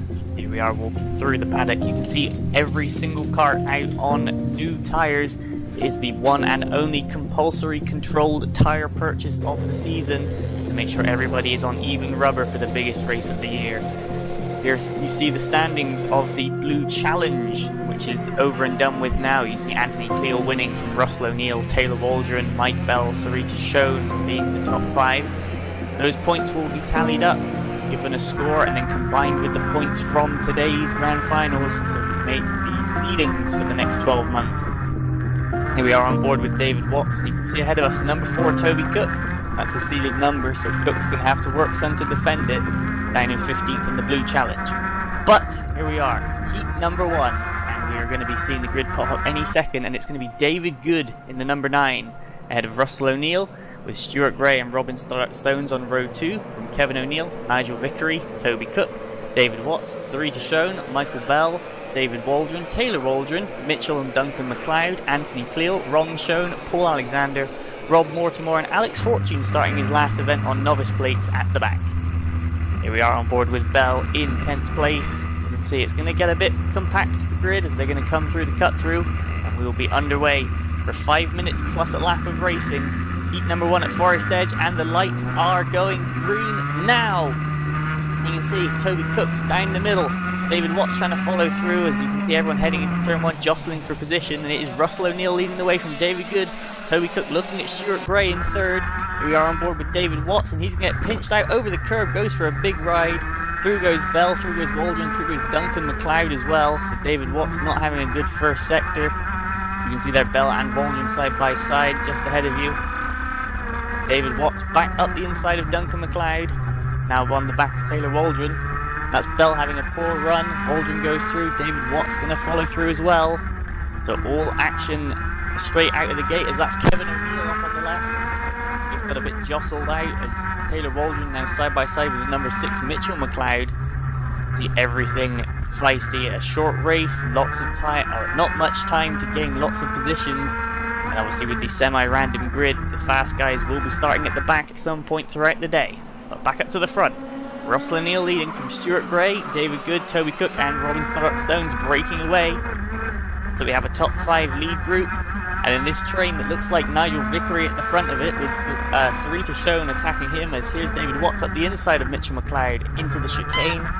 Through goes Watts, that's up into 10th place. Now he's got his sights set on Taylor Waldron in front. As Sarita Schoen looking at Nigel Vickery, they're side by side. Waldron in behind looking for some space and actually gives Sarita Schoen a bit of a nudge. Waldron trying to go around the outside, he's going to set himself up for the inside of the final turn. Through goes Taylor. Sarita Schoen slams the door on David Watts as here we go again. As you can see, Watts had a poor run there and Michael Bell has got through. The other driver in the blue suit there, the number 8. Definitely making some places up. You can see the train going all the way back. The Ron Schoen and Kevin O'Neill at the back is on board now with David Watts. Taylor Waldron is through ahead of Nigel Vickery and Bell going around the outside of Sarita Schoen. David Watts looking to follow through up the inside into the chicane. Watts goes through, Sarita Schoen down 2 places. And now the number 8, Mike Bell, setting off after Nigel Vickery, and he's going to go straight through at the very next corner. David Watt's not going to want to wait around. He's going to try and set Nigel Vickery up as well. And Vickery there losing 3 places in a lap as Waldron, Watts and Bell all go through and now begin the chase of the next group ahead of them. Meanwhile, Russell O'Neill still leading from Stuart Gray. Top 2 definitely breaking away. O'Neill and Gray taking advantage of their good grid starts. Toby Cook has made great improvements, up from 7th to 4th already, and then this massive train. That was Anthony Cleal looking like he was making a move on Sarita Schoen there, but back on board with David Watts. We got Michael Bell ahead of us, Taylor Waldron ahead of him. And these 3 have a bit of space and a bit of a target as David Watts up the inside through Midget. And David Watts now up into that 7th place. Mike Bell back to 8th, the number 8. Meanwhile, for the lead, Russell O'Neill defending against Stuart Gray. Gray all over the back of him, wants to start the grand finals off well with a win. Drivers coming from 2nd and 3rd, so they're going to have to work their way up through the grid in the remainder of the day. Looking back there, that's Alex Fortune, the novice, on the back of the pack, having made up a few places already. As here on board with O'Neill into the chicane, Stuart Gray slides through, number 16, the Scotsman, up into the lead ahead of Russell O'Neill. So the top 2 changing around. Can O'Neill fight back? There's some time left on the clock still. So we could see this changing some more between now and the end of the race, around the final turn. There's an LED timer board up for the drivers so they know what the time is. In the background, it looks like a huge fight. Rob Mortimer in there, Nigel Vickery as well. Both very distinctive. As Anthony Cleal attacking Duncan McLeod. David Waldron's in that fight as well. All action already. As Toby Cook starting to break away from Stoddart Stones in 3rd, but David Good has been caught by Waldron, Watts and Bell. Then the 2 McLeods and Cleal have also got clear of this massive midfield pack. As here goes Taylor Waldron up over the curb, over the back of David Good, and Waldron gets spat out to the right. Good bogs down, goes to the left. Watts going to go up the middle. Into 5th place goes David Watts, taking advantage of that situation. Here we go, 50 seconds left on the timer. Stuart Gray and Russell O'Neill have about 3 laps left now to try and sort out who's going to take the win of heat number 1. I think it is going to come down to these 2 as Toby Cook starting to wane away now and Robin Stoddart Stones on the attack. Then there's Watts, Bell, Good, Waldron, McLeod and Anthony Cleal. And we appear to have lost Duncan McLeod from that little train. Not sure what happened to him as Cleal up the inside of Mitchell McLeod there into Windsor's Dip. Reese shown in a nice gap ahead of David Waldron. Back on board with Russell O'Neill around the top of the course, going down to the long right-hander, 2nd to last corner, and then under braking down the hill into the final turn. Last lap board is shown for Stuart Gray and Russell O'Neill, as Robin Stoddart Stones looking to the inside of Toby Cook, could have a fight on for 3rd at this rate, as Anthony Cleal passes David Good as well in that final corner. That's David Watts and Michael Bell both closing in on this battle for third, but I fear they may run out of time unless Cook and Stoddart Stones hold each other up. Mitchell McLeod as well passing David Good. Sarita Schoen ahead of David Waldron and Rob Mortimer looking at Nigel Vickery. And Alex Fortune, Paul Alexander and Ron Schoen running together. As here's O'Neill into the final corners. Stuart Gray defending the inside. Now one turn to go. Gray goes in a little bit deep, but he's going to get the run out. And Stuart Gray is going to take the win of heat number 1 from Russell O'Neill. And here's going to be very close. Toby Cook just about holds off David Watts for third and fourth. And just Stoddart Stones and Bell. And we saw in the background briefly Paul Alexander off the track in the chicane, so Alexander dropped down. So the results of Heat 1, Stuart Gray takes the win from Russell O'Neill, Toby Cook, David Watts, Robin Stoddart Stones, Michael Bell, Mitchell McLeod, David Good, Taylor Waldron, Anthony Cleal, Sarita Schoen, David Waldron, Nigel Vickery, Rob Mortimer, Alex Fortune, Ron Schoen, Paul Alexander, Kevin O'Neill and Duncan McLeod. As here you can see David Watts almost taking that third place off Toby Cook. Some aggressive defending from Cook there, running right to the limit. Craziness, now we have to reset once again, and here comes heat number 2 with Sarita Schoen on pole from Kevin O'Neill, then the Tony Karts of Watts and Cook, then Nigel Vickery, David Good, Stuart Gray, Robin Stoddart Stones, Russell O'Neill and Rob Mortimer rounding out the top 10, ahead of Duncan McLeod, whose DNF in race 1 was caused by a rear bumper dropping out, with Anthony Cleal alongside him, then Ron Schoen, Paul Alexander, David Waldron, Mitchell McLeod, Michael Bell, Taylor Waldron and Alex Fortune rounding out the grid. As Sarita Schoen now starts to back the pack up as they go into the 2x2 formation. Round through the cut through and under starters orders they are, so Schoen will put her foot down any second now. As we drop back to number 8, Michael Bell, all the way down at the back. You see the cloud of 2-stroke smoke ahead of us, both the Waldrons side by side. That's Kevin O'Neill going slowly, so he's obviously got a problem already, but Sarita Schoen leads out the first turn from Watts, then Cook, and then David Good looks like he's in 4th position already. Yes, sure enough he is, ahead of Nigel Vickery. Sarita Schoen covering off the 2 Tony Karts down into Winger's Dip for the first time, as that's Robin Stoddart Stones running out very wide. Through goes, looks like it was both of the McLeods. Now we jump on board with Taylor Waldron, looking at the back of number 8, Michael Bell, as they go through the bus stop. And that's a hand up in front of us as Russell O'Neill, as everyone scatters to avoid him. Taylor Waldron making the most of the chaos, gaining a position or 2, and now he's on the attack of the mad crop of Paul Alexander. That's bad news for Russell O'Neill, the Heat 1 runner-up. It's going to really give him some work to do in the remaining 2 heats of the day to salvage a grid position for the final. They cross the line to finish the first lap. Waldron looking at Alexander, but Sarita Schoen holding the lead, and her and the 2 Tony Karts starting to break away as the top 3 lead group starting to get off up the road, as here they are on the way out of Anson's. Stuart Gray up into 4th ahead of Mitchell McLeod, Duncan McLeod and David Good. Through they all go, as that's Alex Fortune in the number 50, the novice, up a few spots. He's ahead of Michael Bell as it stands. As they go through the bus stop, Fortune his last event on novice plates before he jumps onto the full yellow plates. There's clearly no pushover, as Michael Bell is having to work hard to get past the number 50. As it's up in front, that's Taylor Waldron looking for a pass on Rob Mortimer in the final corner. It looks like he's got it. Across the line to start another lap they go. Gray in 4th, starting to close in on the top 3. Everybody else, that's Mike Bell past Alex Fortune. As now we go back to the exit of Anson. Sarita Schoen leads from Watts, Cook, Gray, McLeod. Now Anthony Cleal ahead of David Good. Robin Stoddart Stones having a look at Nigel Vickery as we drop back once again on board with Michael Bell through the bus stop. Paul Alexander in front of us getting a poor exit up the hill. Taylor Waldron looking at Nigel Vickery ahead as Bell goes for a big send against Paul Alexander through midgets, and he's going to make it stick. His next target is the number 12 Rob Mortimer, who's actually Bell's uncle, so a bit of a family rivalry brewing there. With Taylor Waldron also on the move. Back up to the front, Sarita Schoen holding the lead from David Watts, number 17 ahead of the number 31. Watts gets the run though, and he's going to look to the inside as they come down to Winger's Dip. Watts through into the lead, but Sarita Schoen switches back underneath, and they're going to go side by side through Anson's and on the run up to the bus stop.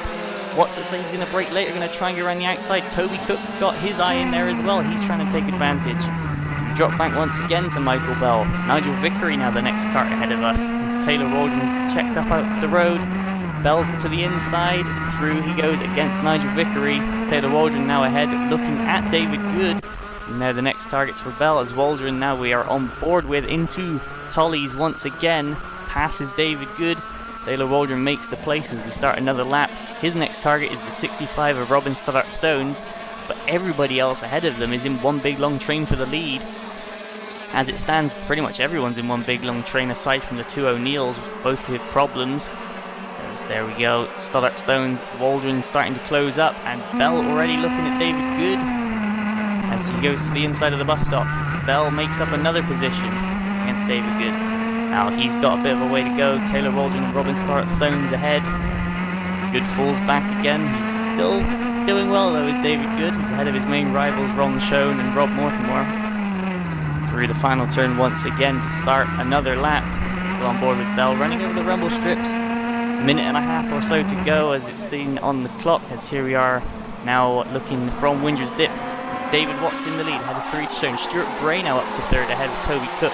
Then Duncan and Mitchell McLeod and Anthony Cleo all on top of each other.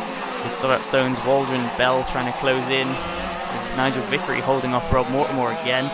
Paul Alexander holding off David Waldron, and the novice Alex Fortune all over the back of these two. So Fortune not scared to roll up his sleeves and get stuck in. Here we are back on board with Bell, looking ahead at Taylor Waldron, having a look against Robin Stoddart Stones. Through Climate once again, as Taylor Waldron down the inside, and Stoddart Stones gives him the room. Taylor Waldron goes past as their Stoddart Stones now doesn't get the run, but sweeps back across to cover off from Bell. Back to the lead, Watts still leading, but Sarita Schoen not letting him get too far away. Toby Cook now starting to come under pressure from Duncan McLeod, that's for fourth. Waldron through ahead of Stoddart Stones and Bell, they're running together, then Good. And that's Paul Alexander up the inside of Rob Mortimer, and Mortimer over the exit curve. That's going to really compromise him. Through goes Waldron, through goes Fortune. That's going to drop Mortimer down a few positions as Bell looking to the inside of Stoddart Stones. It's not going to pay off there. Here we go now back to the lead. David Watts still leading from Sarita Schoen, but now Stuart Gray all over the back of her as that's the last lap board out. So only one more lap for anyone to do anything.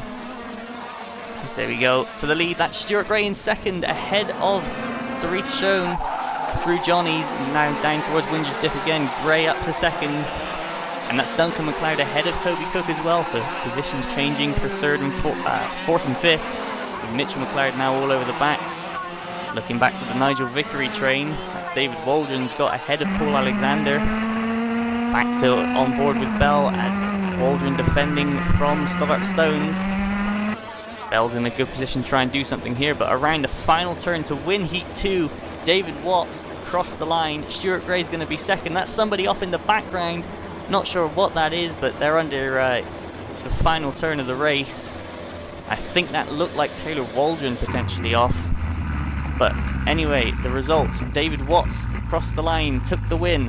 However, Stuart Gray crossed the line in second, was actually disqualified for failing the post-race weight check. So it's going to promote Sarita Schoen up to second ahead of Toby Cook, Mitchell McLeod, Anthony Cleo, Michael Bell, Robin Stoddart Stones, then Duncan McLeod, David Good, Taylor Waldron, Nigel Vickery in 12th. And here we're going to see what happened. Stoddart Stones to the inside of Taylor Waldron and just not quite enough room there.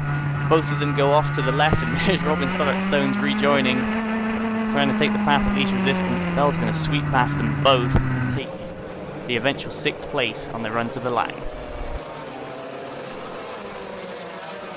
And now we move on to heat number 3 with number 10 Taylor Waldron on pole ahead of Michael Bell as we're back in the pack up already on the second rolling lap. Mitchell McLeod and David Waldron on row 2 ahead of Paul Alexander, Ron Schoen, Anthony Cleo, Duncan McLeod, Rob Mortimer. Russell O'Neill in 10th had a carburettor come loose, which is what caused his strife in the second heat ahead of Robin Stoddart Stones, Stuart Gray, David Good, Nigel Vickery, Toby Cook. The man we're on board with right now, David Watts, and Kevin O'Neill, Sarita Schoen and Alex Fortune rounding out the grid. As you can see, both David Watts and the number 16 Stuart Gray back in the pack up a little bit. Clearly trying to keep their noses clean through turn 1 and see what goes on ahead as the lights have gone green. And that is a great start from Mitchell McLeod, the number 6, already up into second place. But Taylor Waldron leads from McLeod, Bell, Waldron, Alexander and Cleo is the top 6. As they go through the grandstand corner and down towards Windsor's Dip, Mitchell McLeod looking to the inside already. Up the inside of Taylor Waldron, so the number 6 to the lead already, as that's everyone in behind going side by side. Stuart Gray there looking at the inside of Nigel Vickery, through he goes, and David Watts going to follow him through the bus stop. As on the way out of the bus stop, back up to second, that's Michael Bell up the inside of Taylor Waldron at midgets. So Bell up to second. Now Mitchell McLeod ahead of him. That's a pretty big gap already. But Bell, he's going to go into final turn. He's gone wide. Waldron up the inside. So Taylor Waldron takes second place straight back from Bell. And all that's giving Mitchell McLeod a bit of a gap at the head of the pack. So it's McLeod leading from Waldron, Bell, Waldron, Alexander, Cleal and McLeod. So both Waldrons and both McLeods in that breakaway lead group as it stands. Meanwhile, that's Anthony Cleal looking to the inside of Paul Alexander on the way out of Anson's. And that's Michael Bell looking to the inside of Taylor Waldron on the way into the bus stop. Bell now retakes second place as Mitchell McLeod gets even further away. On the way up to midgets again, Bell's wide, and that is because Taylor Waldron's up the inside of him again. So Waldron back to second. These two chopping and changing positions, and all of it is allowing Mitchell McLeod to just drive away up the road in the lead. It's back now to David Watts. That's Stuart Gray getting a bit of a bump over the curb. And Rob Mortimer having to jump off the track in avoidance. So Mortimer losing out there. As Watts goes through as well. Around the grandstand for another time. Mitch McLeod leading ahead of Waldron, ahead of Bell, and that's Anthony Cleal now looking at David Waldron for fourth. Meanwhile, Stuart Gray up the inside of Ron Schoen through Winger's Dip, and David Watts following him through, going blow for blow between Watts and Gray. Now up ahead of them is Russell O'Neill, the number 5, and Paul Alexander ahead of O'Neill.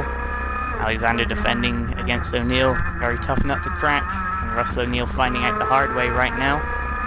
David Watts looking at the back of Stuart Gray, O'Neill looking to the inside. And Gray leaves the door open. Watts going to go down the inside of Stuart Gray, so David Watts in the 31 gains a place. So they come around to start another lap.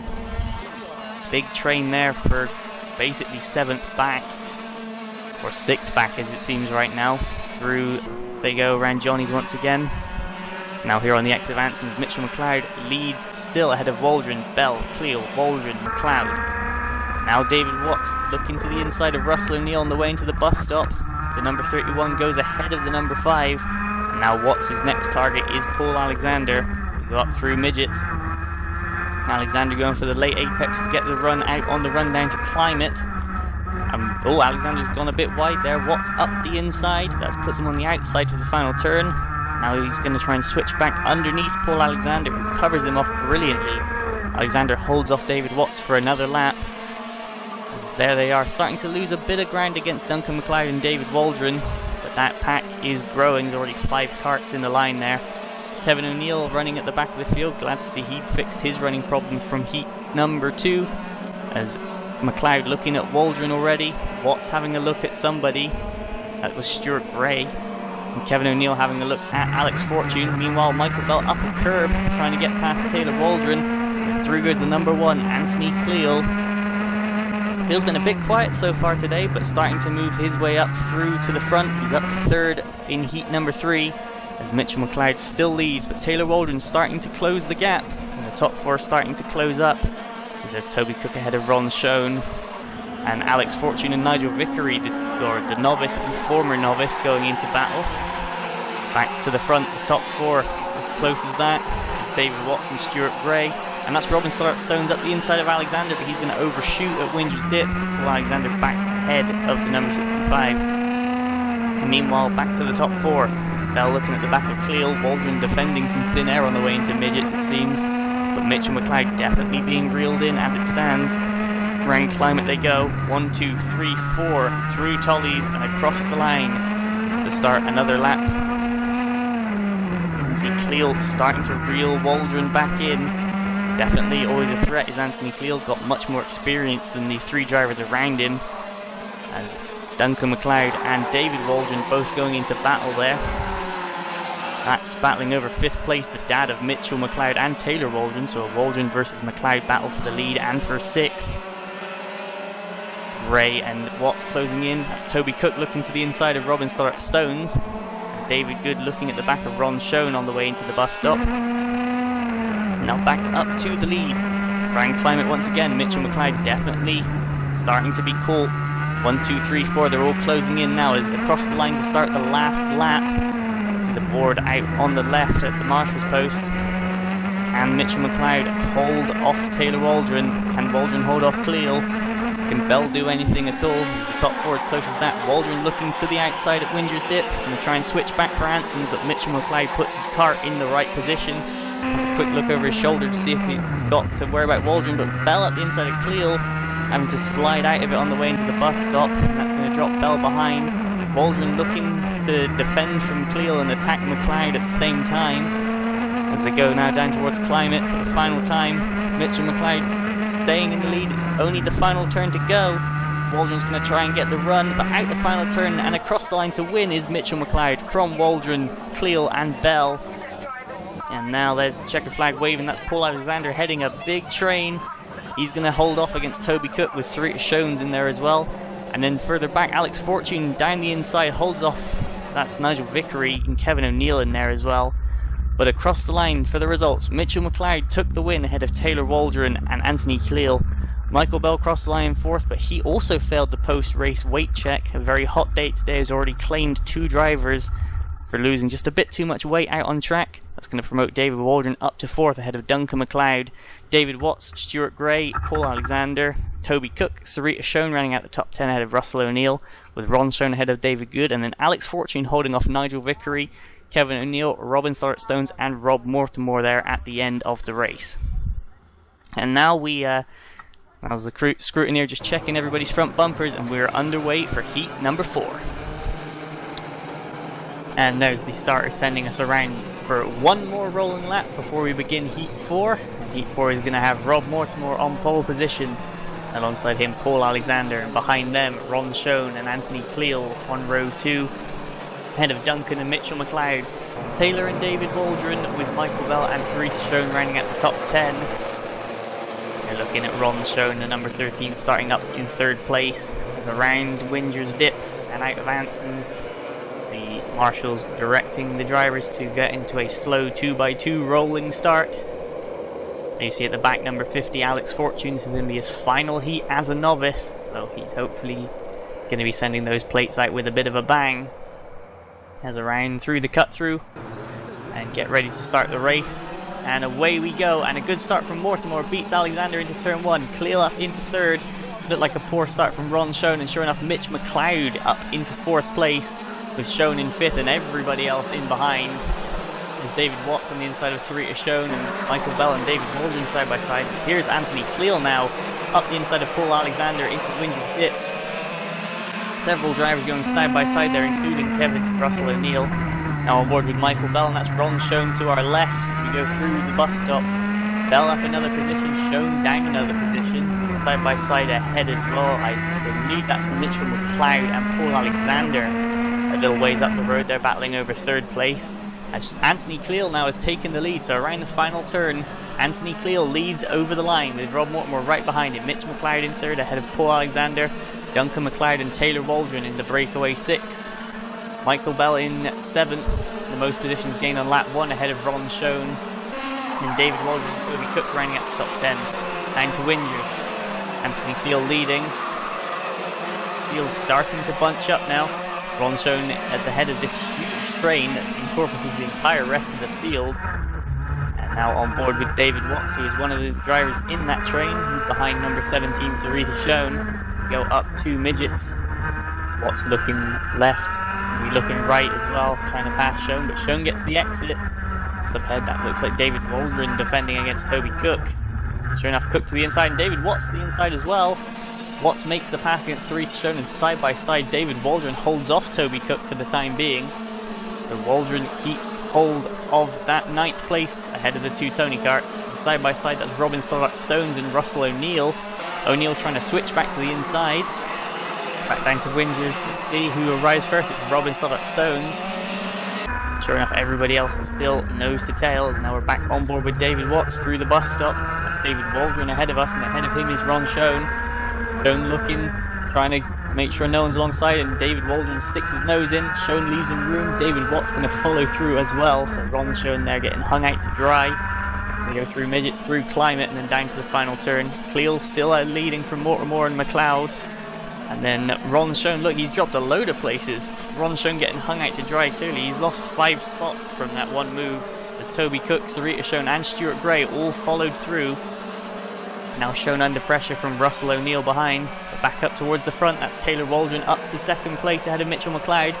Mike Bell and Paul Alexander banging wheels on the exit of Anson's as through the bus stop they go. Alexander now defending at 6th place. Bell looking to the inside. Alexander's going to close the door and they touch. Around goes Paul Alexander. He's going to be off, and there he is on the left. It's back to Russell O'Neill, but that's going to be bad news for Alexander, dropping all the way back down to the back of the field. And that's going to give Bell a 5-second penalty as well, almost certainly for a front bumper infringement. But Taylor Waldron now up into second ahead of Rob Mortimer. Mitchell McLeod right on the back of that little train as around Winger's Dip and Anson's beyond. Mortimer's got a problem. That's a hand up in the air. He's definitely going slowly. He's now back on board with Russell O'Neill. He's behind Sarita Schoen. Stuart Gray ahead of us with David Waldron. They pass Mortimer. Evidently a carburettor type problem based on how he's looking at it. Stuart Gray with the pass against David Waldron, and now Sarita Schoen trying to follow through as well. Not going to happen this lap at midgets, but Schoen looking to the inside still. David Waldron covers it off around Climate. So Cleel still leads from Waldron, then the two McLeods, Bell and then David Watts up to 6th ahead of Toby Cook. That's Russell O'Neill all over the back of Sarita Schoen, and Robin Stone's in there as well. So a good 4-car battle. And then back behind that, that's Ron Schoen defending off of Nigel Vickery and Kevin O'Neill. Back down at Winger's Dip. Russell O'Neill looking for the run on Sarita Schoen. We go into the bus stop one more time.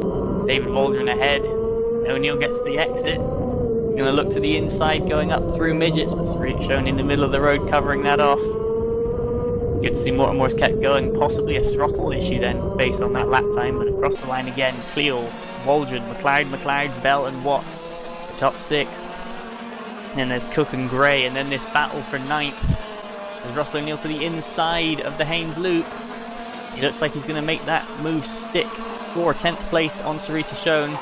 But Schoen's going to be back at him as they go on the way down towards Winger's Dip. Robin Stone's right in there as well, trying to capitalise on something if it comes about. Now we're back on board with David Watts. That's Mike Bell up ahead of us to number 8. He's going to run a little bit wide there, and that's going to let Watts close the gap.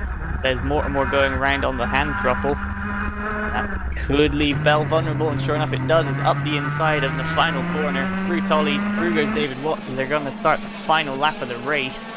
So Anthony Cleel's still leading, but Taylor Waldron's been closing in on him. But Watts up to 5th ahead of Bell, and here comes Waldron actually into Winger's Dip. He's been closing on Cleel the last few laps. Anthony Cleel now under pressure on the final lap of this heat. There we go to see the two McLeods, Watts, Bell, Stuart Gray, Toby Cook, and then there's David Waldron and Russell O'Neill. And then Robin Stone's all over the back of Sarita Schoen, Nigel Vickery and Kevin O'Neill battling hard. And we're back on board with O'Neill, looking at David Waldron as they go through midgets one more time. Waldron strikes the curb, going to run a little bit wide, but across the line to win, just Anthony Cleel from Taylor Waldron. Mitchell McLeod finishing in 3rd ahead of Duncan McLeod, David Watts, Michael Bell, Stuart Gray, Toby Cook. That's David Waldron and Russell O'Neill cross the line ahead of Stoddart Stones and Sarita Schoen. Nigel Vickery's going to hold off Kevin O'Neill, and Ron Schoen just about holds off David Good. Rob Mortimer finishes on the hand throttle, and Alex Fortune pips a recovering Paul Alexander to the line. So that is how the results are going to stay, other than a 5-second penalty for Michael Bell for the contact with Paul Alexander. And a 5-second penalty also picked up by Ron Schoen, who's going to drop in behind David Good, Alex Fortune and Paul Alexander. So he will finish Heat 4 officially in 18th place, whereas Bell dropped from 6th down to 9th. So Stuart Gray, Toby Cook and David Waldron, the number 14 in front of us, all benefiting from that. And now after that Heat 4, the results are going to be going away, they're going to be added up. And the grid for the final is going to be coming up momentarily. See there we go. Mitchell McLeod has done the best over these 4 heats. He's going to be on pole from David Watts, then Anthony Cleel, Toby Cook, Taylor Waldron, Stuart Gray, Sarita Schoen and David Waldron tied, and in a tie-break situation it's the best Heat 1 result. So Sarita Schoen with an 11th beats David Waldron with a 12th ahead of Duncan McLeod, Russell O'Neill, Robin Stones, Michael Bell, David Good, Nigel Vickery, Alex Fortune, Paul Alexander, Ron Schoen, Rob Mortimer, and Kevin O'Neill is going to be the order that the final is going to be gridded up. And so with this grid being set, that is the first round of points scored for the NKRA Grand Final. So Mitchell McLeod will score 0, David Watts and everybody else behind scoring how they gridded. As here we are now on board with Paul Alexander down in 16th place. You can see Nigel Vickery ahead of us there, the 67. Alongside him there, Alex Fortune. So Alexander and Fortune been evenly matched all day. They came down to a tie break. So they're going to be a good battle to watch for the final. So they're under starters orders now. Mitchell McLeod leading everybody around with David Watts alongside. Anthony Cleal and Taylor Waldron in behind as the guys are going to go up to the lights, and away we go. It's an early start. Good launch from Mitchell McLeod into the first turn, leading ahead of David Watts. Here's side by side, that's Sarita Schoen and Duncan McLeod. And David Waldron, McLeod trying to go all the way around the outside, a little bit of contact there. Schoen's going to get back through. Russell O'Neill held up by that, and Robin Stones took advantage. Down into Winger's Dip for the first time. It's McLeod leading from Watts, then Cleal and Cook is the top 4. Everybody else still in battle. Obviously something's happened to Alex Fortune as he's lost some time on the first lap. Here we are now on board with Alexander, looking at the back of Nigel Vickery as they go through the bus stop. Paul Alexander getting the run up towards midgets, and up the inside goes Paul Alexander, the number 35. His next target is David Good, who's had a good start. He's up in 13th place. As up ahead of Good, that's side by side with O'Neill and Bell, as here we are on board with Taylor Waldron, who's running very tight out the final turn. Stuart Gray sweeping around the outside. As through goes Taylor's father, David Waldron, and he slides wide, so Taylor back up the inside. As Waldron's switch not lasting very long, is up the inside for the lead. David Watts passes Mitchell McLeod on the way into Winger's Dip. So here we are now with Paul Alexander being put out to dry. Through goes Nigel Vickery again, but a change for the lead. Watts now leading ahead of McLeod. And this whole train now that we're in with Paul Alexander, I think that's all in behind David Waldron up in 7th place. So still everybody on top of each other pretty much. Just up ahead, Russell O'Neill peeking to the inside of Michael Bell, but nothing happening. Alexander now looking to try and slice up Nigel Vickery once again. As side by side once more is Bell and O'Neill as they go across the line to start another lap. As Alexander looking at, as Nigel Vickery looking up the inside of David Good, and he's going to make that stick. Good going to back out of it, but here's going to come Paul Alexander on the run through Johnny's and down towards Winger's Dip. Paul Alexander makes the place. He's in behind, that's Rob Mortimer and Ron Schoen running side by side through the shot. Now back up towards the front, on board with Taylor Waldron. He's now behind Stuart Gray, who set the fastest lap of the race last time by, in the number 16, just up ahead. Gray recovering from a hindered grid position due to a Heat 2 disqualification. He's now got his eyes set on the back of Toby Cook. Meanwhile, there's a change for second. That's Anthony Cleal up into second ahead of Mitchell McLeod. And side by side there, Bell and O'Neill again. And Russell O'Neill retains the 11th place that they're fighting over. They're in behind Robin Stones. Already you can see a top 6 group beginning to eke away from 7th back. That's David Waldron, Duncan McLeod, Sarita Schoen and co. And then Nigel Vickery has his train. As now we're back on board with Taylor Waldron and Stuart Gray ahead of us, and they've all caught right up to Toby Cook and Mitchell McLeod. So the top group all concertinaing up as here comes Paul Alexander up the inside of Vickery through midgets. Nigel Vickery defending round the outside and gets the run off the corner on the way down to climb it. Nigel Vickery in the Gillard staying ahead of the Mad Croc, as there we see him behind him, that's Rob Mortimer passing David Good through the final corner. Holding it through turn 1, but Good back up the inside. Here we see now the fight for third. Mitchell McLeod holding off Toby Cook. And Stuart Gray and Taylor Waldron tucked up tight behind him. And there's David Waldron, Duncan McLeod, Sarita Schoen and co. Back on board with Taylor Waldron. Looking at Stuart Gray, who's looking at Toby Cook. And Mitchell McLeod defending off of all of these guys in third. As Waldron to the inside in the middle of midgets. That'll be a good move if it pulls off, and sure enough he does. Waldron up to 5th, Gray down to 6th. And now Toby Cook ahead of us is the next target for Taylor Waldron. Across the line to start another lap. David Watts hammering in purple laps, trying to open up a gap to Anthony Cleal. Now we're on board again with Alexander. Looking once again at the back of Nigel Vickery. Go down towards the Haynes Loop. Vickery runs wide on entry. Paul Alexander trying to stick his nose up the inside on the middle of the corner. Not going to work there. He's back up to Taylor Waldron. Looking very closely at the back of Toby Cook as we go into the bus stop. Cook starting to feel some pressure now from Waldron. He's going to need to try and find his way past Mitchell McLeod as soon as possible, or else his 4th place could be under some serious threat from behind. Through Climate and now down the hill towards Tollies, and Waldron launches a move up the inside, and that's going to be a pass made for 4th place. Taylor Waldron up 1 ahead of Toby Cook, and Stuart Gray now looking to try and follow through. Back on board with Paul Alexander once again. Nigel Vickery just missing the apex, and Alexander closing up. And down to the Haynes loop once again. Alexander to the inside. Looked like he might have made that pass as Duncan McLeod here. That's a move for 7th place against David Waldron. That fight's still not over. 6 carts in a line. Russell O'Neill and Michael Bell at the tail of this train going at it once again between the 2 of them. As they go out of the bus stop and on the run up towards Midgets. See McLeod ahead of Waldron, ahead of Schoen, ahead of Still Up Stones, ahead of O'Neill, ahead of us. As we go through Climate and now back on board, just up ahead with Russell O'Neill. Looking at the back of Robin Still Up Stones. Cross line we go. McLeod starting to eke away against David Waldron.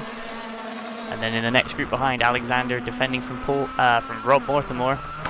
Taylor Waldron now looking to the inside of Mitch McLeod down into Winger's Dip, and Taylor Waldron takes 3rd place from Mitchell McLeod. As you can see there on the run up to the bus stop, Paul Alexander now defending 13th from Mortimer. As in the bus stop we're on board with Russell O'Neill, who gets borked by Stullart Stones. Bell to the inside up through Midgets, and that could be a position gained. Russell O'Neill trying to switch back. We're going to run side by side down towards Climate. Mike Bell takes that 11th place from Russell O'Neill. See there, that whole group starting to spread out a little bit. It's Robin Stullart Stones is the next target for Bell. And then in behind, Alexander still holding off Rob Mortimer. Kevin O'Neill and Nigel Vickery battling hard. All 19 carts in this race, all battling hard, with the possible exception of Watts and Cleo running on their own in 1st and 2nd. Now Michael Bell looking at Robin Stullart Stones and trying to defend off Russell O'Neill at the same time. Just up ahead, Sarita Schoen trying to attack David Waldron, and she's going to run slow through the bus stop. Stullart Stones looking for an opportunity, as is Bell.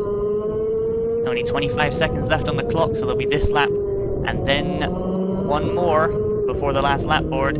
As Bell makes the pass on Stullart Stones. Stullart Stones back down the inside through Tollies. Bell going to switch back.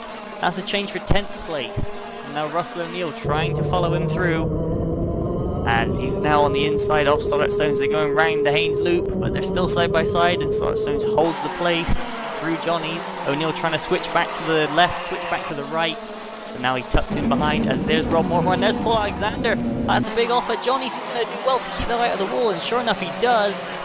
Bit of a Cody Brown moment there from Paul Alexander, and it's going to drop him all the way back down to 16th place. And now Russell and O'Neill looking to the inside of Robin Stullart Stones. They're going to be side by side, still on the exit.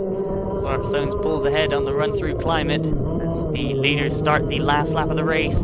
David Watts built up a 1.8 second gap, as there he is. There's Watts, there's Cleel in 2nd, there's Waldron in 3rd with a big slide, and that's Stuart Gray attacking Mitchell McLeod. All change for 4th place. We're at the inside, McLeod on the outside, Toby Cook trying to follow them through, and sure enough it looks like he has. And we're on the run up to the bus stop though, it's still side by side. Mitchell McLeod's Leopard engine looking like he's pulled back ahead, but back up towards the front. Round Midgets for the final time, round the right-hander of Climate, down the hill towards Tollies. And the winner of the NKRA Grand Finals, David Watts, crosses the line ahead of Anthony Cleel. Taylor Waldron is going to be in 3rd place. Who's going to be 4th? It's going to be Gray from Cook from McLeod, then Duncan McLeod, Mitchell McLeod ahead of Duncan McLeod. David Waldron in 8th ahead of Sarita Schoen, Michael Bell, Robin Stullart Stones, Russell O'Neill. Rob Mortimer comes through to finish 13th. Nigel Vickery holds off David Good, 14th and 15th. Alexander recovers from his off in 16th place. Alex Fortune 17th. And then he's going to be ahead of Kevin O'Neill and Ron Schoen. So you can see the full results there. David Watts takes the win on track, ahead of Cleel, Waldron, Gray, Cook, McLeod, Waldron, Schoen, Bell, Stullart Stones, O'Neill, Mortimer, Vickery, Good, Alexander, Fortune, Schoen, and O'Neill. Now those points are going to be added to the grid position, and then that score will be added up with the blue challenge to get the numerical seedings for the next 12 months. But as it stands on track, David Watts wins the Grand Finals of the NKRA Grand Finals. Now it's going to be a quick turnaround, only 1 week before the Formula Blues are back in action at Clay Pigeon, so we will see you then.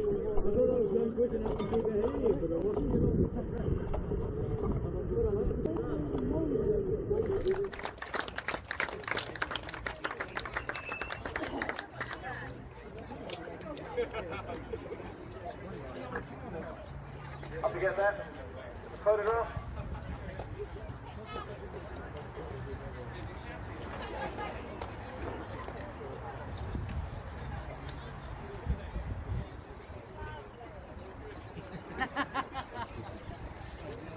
While those guys are just stepping down, I would just like, on behalf of the NKRA, to give a personal thanks to Forestedge Kart Club. They had a lot of pressure today. They still maintain our complete level of racing. We did everything we had to do. They did everything out of that club. I personally, on behalf of the Taylor, NKRA, quick word for Formula Blue, UK. Well done, Forestedge. It was a good day. It was a good day. It was a good day. Well done, Taylor. Thank you.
So let's say you have to read an incredibly long email from your boss that you have to finish before the big meeting starts in 10 minutes.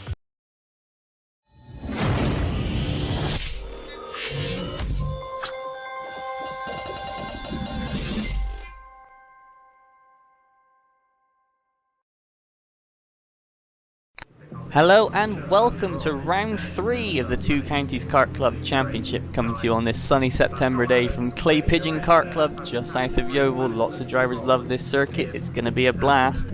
Here you can see the current Two Counties Kart Club standings. You have Mike Bell and Anth Cleal tied at the lead. Behind them is Russell O'Neill, David Waldron, Duncan McLeod, David Good, Robin Stones, Rob Mortimer, Sarita Schoen, Taylor Waldron and Ron Schoen, all separated by only 9 points at this early part of the championship. Should be interesting to see how the day unfolds and changes that. Best 5 of 6 rounds to count in the Two Counties Championship. We also have the sub-categories. Here's the first two, the Master and the Veteran. In the Masters, Russell O'Neill and Anthony Cleal currently leading the way, ahead of David Good, David Waldron and Duncan McLeod. And in the Blue Veteran, it's Anthony Cleal with David Waldron, David Good, Duncan McLeod and Robin Stones rounding out the top 5, with Rob Mortimer and Ron Schoen in behind them. And in our final 2 subclasses, the Blue Legend is currently led by David Good, with Robin Stones and Ron Schoen, Kevin O'Neill, Stuart Gray and Mike Watts in behind. And in the top weight, Duncan McLeod and Rob Mortimer sharing the lead ahead of Schoen, then Ben Pearson, Mitchell McLeod and Mark Cook rounding out that particular championship. And your grid for today, the onboard camera of Michael Bell, the number 5, on pole, tied with Russell O'Neill after the first 3 heats, so had to go to count back. Robin Stone's third ahead of David Waldron with Toby Cook, and a great run from Kevin O'Neill puts him 6th ahead of Alex Fortune, Rob Mortimer, Nigel Vickery and Sarita Schoen rounding out the top 10. And it's this man, Paul Alexander, the number 17 in 11th ahead of Ron Schoen, with the number 32, the novice Mike Watts rounding out the grid with a non-start for the number 72 of Alan Woodrow after a few problems through the day. The drivers round top bend, they're under starters orders. Alexander here in 11th, you can see how close the field is on the rolling starts. I'll get a bird's eye view passing the last marshals. Under starters orders, and away we go, and that's a good start from Waldron to cover off Toby Cook in the midfield. Now we're going to jump on board with Bell, and that's Russell O'Neill going round the outside of us in Billy's blind. Russell O'Neill round the outside and is the first to the S's. So he's gone around the outside to take the lead from Poleman Bell. We're on the run up the Sturmey Straight towards the Han Hairpin. O'Neill defending. He's going to go round the Hans Hairpin and actually get a better exit than Bell to go into the horseshoe, and that's David Waldron. That's the number 8 going up the inside.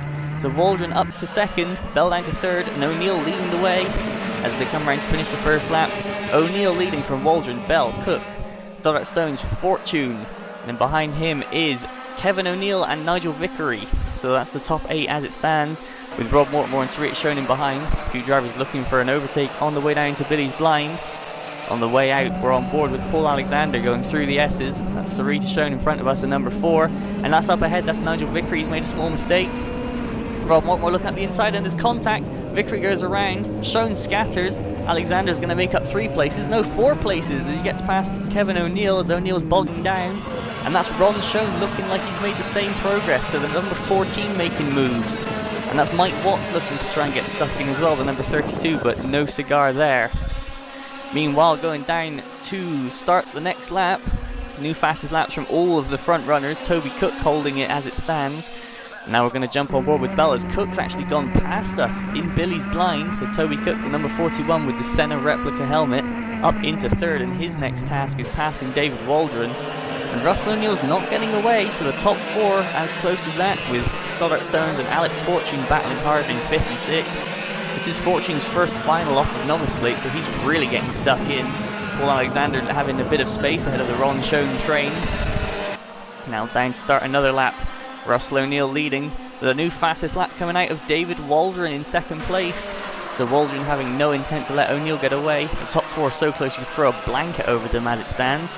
And that's Kevin O'Neill. He's gone for a move on the inside of Sarita Schoen. It's not worked, and O'Neill's gone around in Billy's blind. He's going to get that point in the right direction and get back off up the road. Meanwhile, that's a pass. That's Bell back up to 3rd, repassing Toby Cook at the Hans Hairpin. And that looks like Waldron and Cook potentially coming together, because look at the gap O'Neill's managed to pick up out of that. Looking back down, that's Sarita Schoen still holding off Rob Mortimer and Mike Watts as they go across the line. O'Neill sure enough half a second now clear of Waldron, with Bell and Cook right behind. And that's Mortimer and the 2 Schoens crossing the line. And that's Toby Cook back up the inside. So Cook passes Bell on the way into the S's, retakes 3rd place. Now they're going to run into the Han Hairpin, and look at Cook getting the run on Waldron. Cook getting the big exit on David Waldron. Now he's going to try and go around the outside of the horseshoe, but nothing happening there. O'Neill's still leading, Waldron's still 2nd, but Cook is all over him. It looks like Alex Fortune might have made a small mistake, so he's dropped off the back of Stoddart Stones. As they come down now to start lap number 5. O'Neill, Waldron, Cook with a new fastest lap despite making an overtake. Bell in 4th still. And then Stoddart Stones with Fortune, Alexander, Schoen, Mortimer, Watts. And that's Kevin O'Neill battling away with Nigel Vickery, both on the recovery drive. Now back on board with Bell in the Han Hairpin once again, looking at the back of Toby Cook. He's looking at the back of David Waldron, and they've managed to reel in Russell O'Neill once again. So O'Neill able to hold the lead, but not able to build any sort of gap as it is at the moment, round buttons and then the top bend. Bell gaining on Cook, Cook gaining on Waldron, Waldron gaining on O'Neill, and across the line they go once again. Fastest lap rebroken twice, and that goes to Bell. Through Billy's blind on the way out towards the S's. 1, 2, 3, 4, as close as that. Back on board with Bell. Toby Cook and David Waldron both defending. Bell with a poor exit though is going to give them a bit of room to breathe through the horseshoe once again. 1, 2, 3 in front of us. In fact, Waldron looking at O'Neill going through buttons. I think it was more of a speculative look at this point, but still interesting. And that's Toby Cook getting the run off of top bend against David Waldron. They're going 1, 2, 3, 4 across the line. And there goes Toby Cook to the inside of Billy's blind. He's going to make the move stick, and Bell's going to pounce as well. Cook opens the door, Bell walks through it. David Waldron down to 4th in one move. And now Cook sets his sights on Russell O'Neill. Bell just looking to go with him. Robin Stone still hanging with him there in 5th place. Alex Fortune in 6th, not dropping back at all. And then Alexander. And then that is Sarita Schoen and Rob Mortimer. And then Ron Schoen holding off Mike Watts. So Ron Schoen's lost a couple of places since we've last seen him. Now in a bit of a battle with the novice, Mike Watts, with O'Neill and Vickery there you see in the background battling hard. The top 4 cross the line again, and look at this, Cook now to the inside of Billy's blind once again on Russell O'Neill. Bell trying to follow him through, and O'Neill slams the door shut. Toby Cook up into the lead, Russell O'Neill down to 2nd. Bell still in 3rd ahead of Waldron, and the top 4 still separated by less than a second. See, Bell makes a small mistake there, but Cook now leading the way, with Russell O'Neill looking to try and have some form of retort as they go through buttons once again. Top 4 quite close together. Robin Stone's matching them on pace, but a little bit behind on the road. So the top 5 breaking away here, as Cook now leads from O'Neill, Bell, Waldron and Stones. There's Paul Alexander closing in on Alex Fortune at about half a second a lap. Sarita Schoen going with him, and there's Ron Schoen defending from Mike Watts. Mike Watts might be a novice, but he's certainly no stranger to this grid, having mechanics for his son David all year. And as you could have seen in the previous videos, David Watts a 2-time winner at Forestedge, so they clearly know what they're doing. So no slouch, even though he is on novice plates. Paul Alexander, Sarita Schoen, Rob Mortimer, that midfield group slowly closing up. Back to the lead, Cook, O'Neill, Bell, Waldron, still separated by less than a second. A new fastest lap again from David Waldron, proving there is pace in that kart still. And the next group of 4 closing up. Mike Watts definitely on the back of Ron Schoen. He's going to be looking for a way through before too long. And now Kevin O'Neill and Nigel Vickery starting to reel those guys in. In fact, a second a lap quicker they were on the last time by. Back on board with Alexander, as you can see in the blue. Alex Fortune starting to get much bigger in our view, as Alexander running around top bend. And now the grunt of the Miami Lynx Maxi engine down the start straight, pulling in on the Miami Lynx of Alex Fortune ahead of us. And look at the closing speed in the braking zone for Billy's blind. Pretty insane. Oh, as that's that's Ron Schoen still holding off Mike Watts. Kevin O'Neill, Nigel Vickery still closing in on them. But back to the lead still. 1, 2, 3 for the lead, with Waldron in 4th. Robin Stones has started to drop back a little bit now in 5th place, but he's got a huge amount of open space, so I don't think he's going to be feeling too much pressure. Across the line they go again, and at the fastest lap rebroken twice. Cook and O'Neill both, and Bell going below the previous fastest lap, so the top 3 within half a second. There's Alex Fortune now starting to come under pressure from Paul Alexander. Sarita Schoen going with him. Rob Mortimer as well in 9th, keeping the pace up ahead of Ron Schoen and Mike Watts. That's Nigel Vickery looking to the inside of Kevin O'Neill once again. Back to the front though. 41, 6, 5, 8, as close as that. There's the number 9 of Stoddart Stones. There's Fortune with Alexander right on his bumper. Sarita Schoen's in there as well. Back on board with Alexander around top bend. See, Fortune gets good release in the middle of the corner, but Alexander just seems to have the top end grunt on him. And it combined with the slipstream is going to mean Alexander's going to gain on the way down into Billy's blind. As that's Kevin O'Neill now on the back of Mike Watts and Ron Schoen, so O'Neill's caught them up. There's Cook and Co in the lead, and that's Alexander going in hot, and he avoids Nigel Vickery, but he sends himself into a spin. He's going to lose a place to Sarita Schoen and one to Rob Mortimer as well. But Alexander going to get up and get going. Don't think there was any real problem with that, so hopefully he'll be able to pick the pace back up and get back in the fight. Just over 3 minutes left on the clock, as you can see.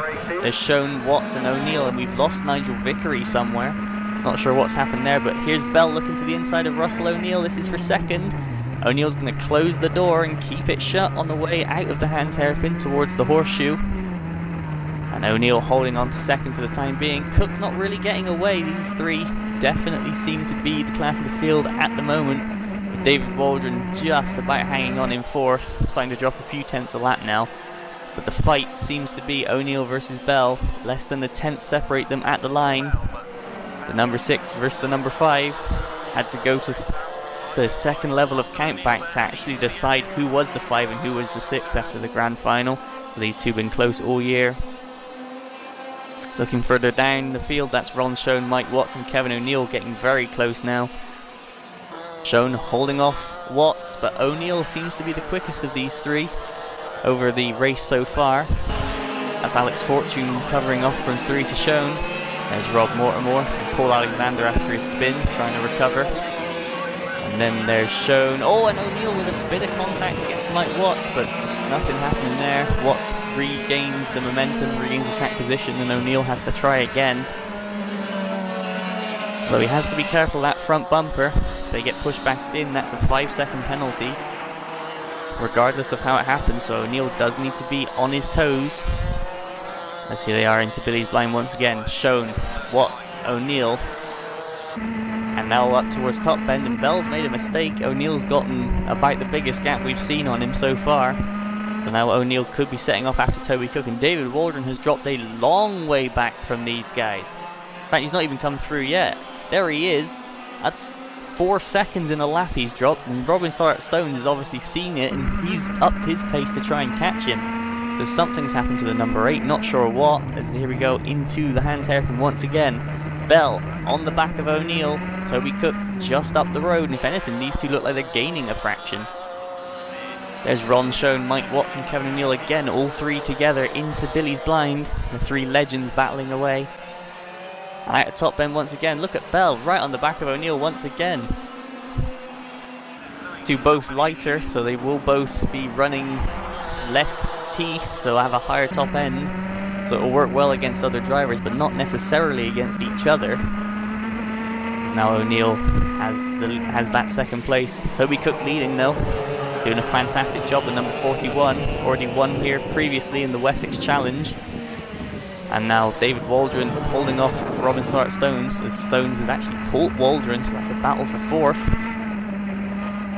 Round top bend once again. And now back to the Hans Hairpin. Here goes Paul Alexander going through the shot. And here's Ron Schoen, and Kevin O'Neill is ahead of Mike Watts, so that move has happened in the last lap or so. Now Kevin O'Neill setting his sights on Ron Schoen, as they are in the infield on the exit of the horseshoe coming down to Buttons, and there's the leaders going down into the Hans Hairpin. Cook leading still, looks like O'Neill still in second ahead of Bell, so 1, 2, 3. And then that's Waldron and Robin Stones battling in behind.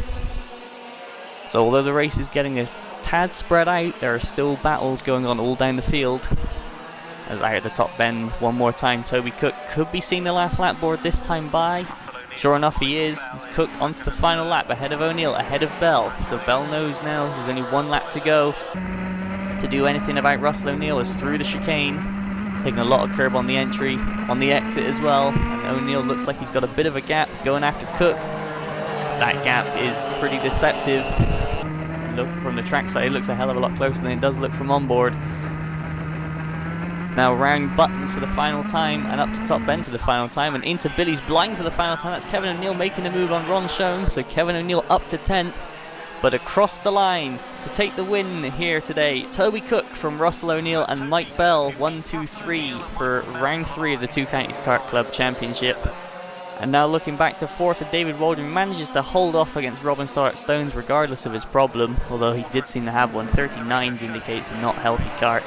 Sarita Schoen in 6th ahead of Alex Fortune 7th, Rob Mortimer holding off Paul Alexander, who made a bit of a charge towards the end of the race, in 9th.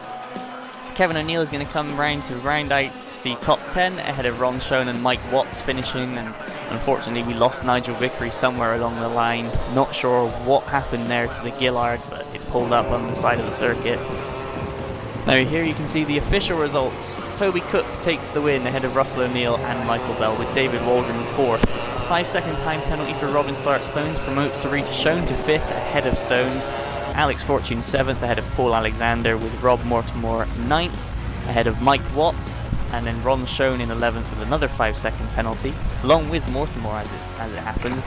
Then Kevin O'Neill was disqualified for a non-compliant technical infringement, so that's unfortunate for the number 18. And here you can see what it does to the championship standings. It gives Mike Bell the championship lead ahead of Russell O'Neill, with David Waldron, Robin Stark-Stones and David Good rounding out the top 5 ahead of the race winner Toby Cook in 6th place, so his championship not over yet by a long shot. Next thing in the Blue Legends, Robin Stark-Stones takes the lead ahead of David Good, with Ron Schoen, Kevin O'Neill, Mike Watts in behind. And in the top weight, Rob Mortimer with a clean sweep takes the lead of that. In the Blue Masters, the lead goes to Russell O'Neill ahead of David Waldron and Robin Stark-Stones, with David Good and Rob Mortimer in behind. And in the Veterans, David Waldron takes the lead from Robin Stark-Stones, David Good in 3rd ahead of Mortimer, Schoen and Kevin O'Neill. So you can see one of the cameras trying to get an eye. There's Mike Watts. He's excited after his first race in Formula Blue. You can see the drivers going through Parc Ferme, and they'll be back out on track before too long. Next time out, making our final visit of the year to Forestedge Kart Club, so stay tuned for that.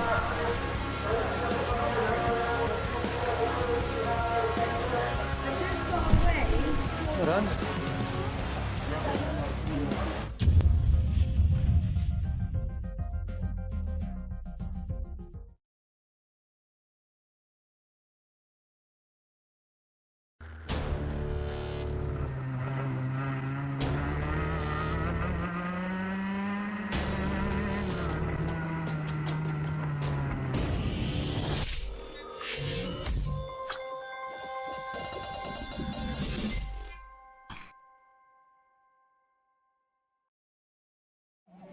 Hello and welcome to round 4 of the Two Counties Kart Club Championship on the 6th of October, coming to you once again from Forestedge Kart Club. The Formula Blues making their 4th and final visit of the season to Forestedge. The first 3 all produced some cracking racing. Let's see what the 4th one produces. You can see the drivers just waiting the start of the race on the dummy grid. The race before them just coming into Parc Ferme in the background, as you can see. Everybody just firing the karts up and then sitting on tick over for a little bit. Here you can see at the front of the grid that's Stuart Gray and Sarita Schoen and Michael Bell, Paul Alexander and co. You can see the results of the first 3 heats. Heat 1 was won by Russell O'Neill in mixed conditions with a brilliant performance from Sarita Schoen and Michael Bell. Stuart Gray run Heat 2 from O'Neill and Schoen, and Stuart Gray also took the victory in Heat 3 ahead of Robin Stark-Stones and David Waldron. And that produces a grid that looks like this. It's number 16 Stuart Gray on pole from Russell O'Neill, with Sarita Schoen and Robin Stark-Stones on row 2 ahead of Michael Bell, David Good, Paul Alexander, David Waldron, Alex Fortune and Kevin O'Neill rounding out the top 10 ahead of Toby Cook in the number 41, Rob Mortimer in 12th, Ron Schoen and Mike Watts rounding out the grid. And here you can see what the championship looks like going into this race. We have Bell leading from Russell O'Neill and David Waldron, with Robin Stark-Stones and David Good and Toby Cook all in tight behind. Sarita Schoen and Rob Mortimer as well, all separated only by a point each in the midfield. You can see the Blue Masters Championship. Russell O'Neill currently leading that ahead of David Waldron, with Robin Stark-Stones, David Good, Rob Mortimer in 5th. And in the Veterans, it's David Waldron leading from Stark-Stones, Good, Mortimer, Ron Schoen in 5th in that championship. And then in the Blue Lands, Robin Stark-Stones having a commanding season in that, ahead of David Good, with Ron Schoen 3rd, Kevin O'Neill 4th, Mike Watts in 5th, ahead of Stuart Gray. And in the top weights, it's Mortimer from Schoen and Duncan MacLeod currently holding on to 3rd position. As the drivers coming down now towards Winger's Dip on their 2nd rolling lap. Already formed up into the 2x2 formation. It's quite a slow rolling lap, as is normal when Stuart Gray's on pole. Likes to really back the field up. As you can see on board with Paul Alexander, there's Bell ahead of us, and David Good in the number 12. Going through the cut through now, and under starters orders. And away we go, and a good start from Gray, a good start from Schoen as well, a poor start from Bell. Stuart Gray leads into the first turn, and that's Alex Fortune scampering up the inside of Paul Alexander further back in the pack. So it's Gray, O'Neill, Schoen, Stones, Good, and then David Waldron. As you can see, Rob Mortimer with his new white paint That's Toby Cook looking to the inside of Paul Alexander, but to no avail. Down into Winger's Dip, and now up through Anson's. We're on board with Alexander. That's Alex Fortune ahead of us, looking at the back of Michael Bell, and then Michael Bell looking at David Waldron. Going up now through Midgets. Fortune's looking to the inside. Oh, and there's contact. Around they go. Fortune goes over the back of Bell. Both drivers spin. Now on board with Bell. Alex Fortune scampering away, and Bell not refiring, so Mike Bell is stranded. As we go back to the lead, Stuart Gray first across the line, ahead of Russell O'Neill with Sarita Shone and Robin Stones right on the bumper of each other. David Good and David Waldron having a strong start in 5th and 6th, and then Alexander trying to hold off Toby Cook in behind. David Waldron looking to the inside, and here comes Toby Cook up the inside of Paul Alexander through Winger's Dip. Cook up to 7th, he started 11th, he's up 4 places already. See how the number 41 can see if he can catch up to the group ahead. As the yellow flags are out up at Midgets. It's going to be for the stranded Bell. And now down straight towards Climate, and Toby Cook really scampering away from Paul Alexander as it is. Stuart Gray crosses the line again, new purple lap for Stuart Gray, pulling out nearly 7/10 of a second on Russell O'Neill. And O'Neill still with Sarita and Robin Stones close enough you could throw a blanket over them. There's Rob Mortimer closing in on Kevin O'Neill as well, further back in the pack. But down at Winger's Dip, Kevin O'Neill having a thought about looking at Paul Alexander there. There's Ron Schoen and then Mike Watts. And on board with Watts, the novice, going up through Anson's. And on the run up towards the bus stop. Through we go. You can see Ron Schoen ahead of us getting a little bit smaller. Watts looking to capitalise on being the only novice here to be the top novice on the track. Stuart Gray crosses the line once again ahead of O'Neill. Stones as close as that. Stuart Gray now 2 seconds clear of O'Neill. And then behind O'Neill's group, David Waldron attacking David Good still. So the 2 Davids battling over 5th place. Toby Cook closing that gap though, you can see it visually getting smaller, and Rob Mortimer now all over the back of Kevin O'Neill. They're battling for 9th. Then there's Ron Schoen, Mike Watts, and Alex Fortune's kept going, so we'll see if he can bring himself back into the fight later on in the race. We're back on board with Alexander as we come up through Midgets. You can see Toby Cook ahead of us, and then ahead of him is David Waldron all over the back of David Good. You can see just up the road the 2 drivers in the white helmet blue suit combo. Cross the line once again, new fastest lap from Stuart Gray, and then O'Neill, Schoen and Stones all within 7/10 of a second as well. There goes Gray, there goes David Good and David Waldron, and that's a problem. That's Rob Mortimer, he's limping. You can definitely tell something's up with that car. He's looking down towards the engine, potentially a engine or a carburetor type problem. He's going to pull that cart to a stop as Mike Watts goes by. And there he is, looking at what it is. Now he's trying to refire. Hopefully the number 13 can get back in the race. So here we are looking at Tollies. And around comes Stuart Gray to cross the line once again. Up 5 in the books. Stuart Gray still leading from O'Neill, Schoen, Stones, and David Waldron now up the inside of David Good. Got a better exit from the final turn and snipped by through Parsons. And now that's going to put David Good under a lot of pressure from the number 41 Toby Cook, as there's actually looked like a bit of contact there through Johnny's. As down towards Winger's Dip, Cook looks to the inside, doesn't quite make it. Good holding him off for the time being, and David Waldron trying to run up the way up the road. Back on board with Paul Alexander, who is the driver behind the Cook and Good fight. See them ahead as Toby Cook looking to the inside through Midgets. David Good hanging on. David Good putting up a spirited defence here against Toby Cook. And Paul Alexander's in the money seats to watch it. He's now down into Tollies. Toby Cook down the inside. David Good didn't stand a chance of defending that. Cook now up into 6th. Good down to 7th. Paul Alexander and Kevin O'Neill coming up on him fast. David Waldron sprinting away up the road though. And there's Kevin O'Neill going through Haynes Loop. There's Ron Schoen back down to the Winger's Dip. You see these 4 or 5 drivers a little bit spread out, but position's just been changing, so you never know what's going to happen. Now Alexander through the bus stop, trying to close in on David Good. Now up through Midgets. Good looking at the back of Toby Cook still. Now we jump on board with Mike Bell's kart. It's switched from one side of the circuit to the other, so he's clearly trying to get that back to the pits. New fast lap once again from Stuart Gray, and a new personal best from the 3 drivers chasing him. There's Gray. There's O'Neill, Schoen, and Stoddart Stones. There you can see a visual. You can see visually the gap between first and second. David Waldron now being closed in on by Toby Cook. David Good and Paul Alexander as well closing in on each other. As that was a yellow flag waving at the bus stop. Not sure what that was for, but there we go, back on board with Bell. There goes Gray. There goes O'Neill. There goes Schoen and Stoddart Stones. There's Waldron, Cook, and now across the line. 1 minute left on the clock. Stuart Gray with another fastest lap of the race. Looks like he's got this in the palm of his hand at the moment. O'Neill, Schoen, and Stoddart Stones still all up in the air though.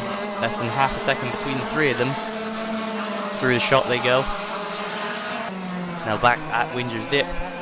Looking at O'Neill, Teresa Schoen, and Robin Stoddart Stones.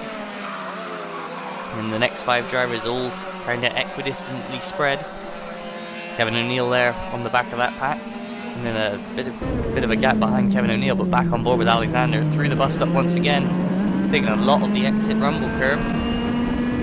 Now up into midgets. On the way out of midgets, in the back of David Good. That's Bell. He's got his kart back to the pits. That might be one of the slowest Formula Blue laps around Forestedge ever, 6:35. But here comes Stuart Gray. He's on his penultimate lap. So to our O'Neill, Schoen, and Stoddart Stones, still bumper to bumper. The last lap only 500ths apart between the 3 of them.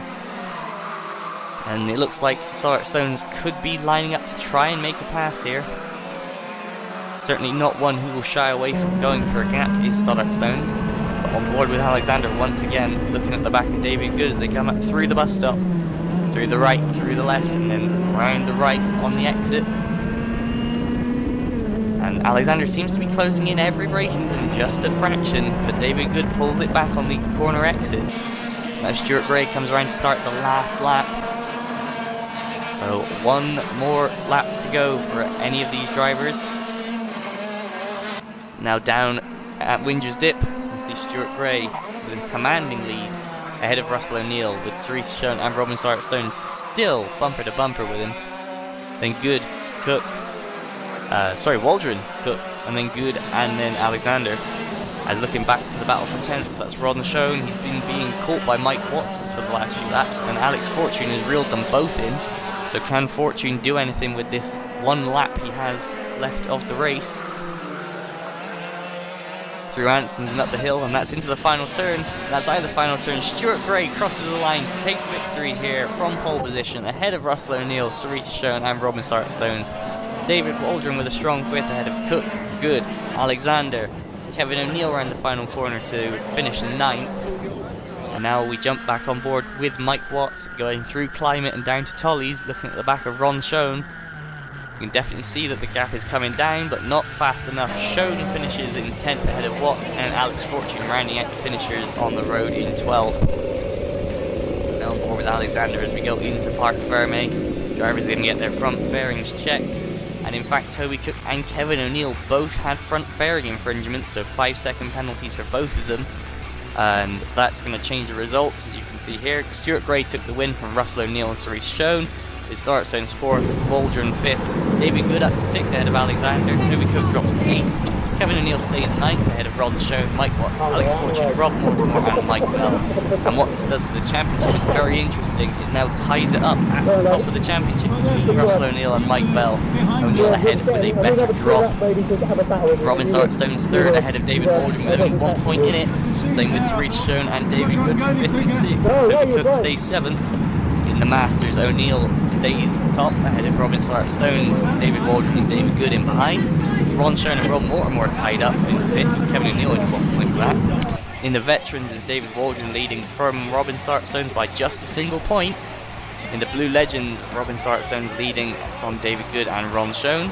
And in the top weight, Rob Mortimer stays in the lead despite his DNF ahead of Ron Schoen and Mike Watts in 3rd. So now the driver's going to get back into the pits. And we'll see you next time from Mansell Raceway.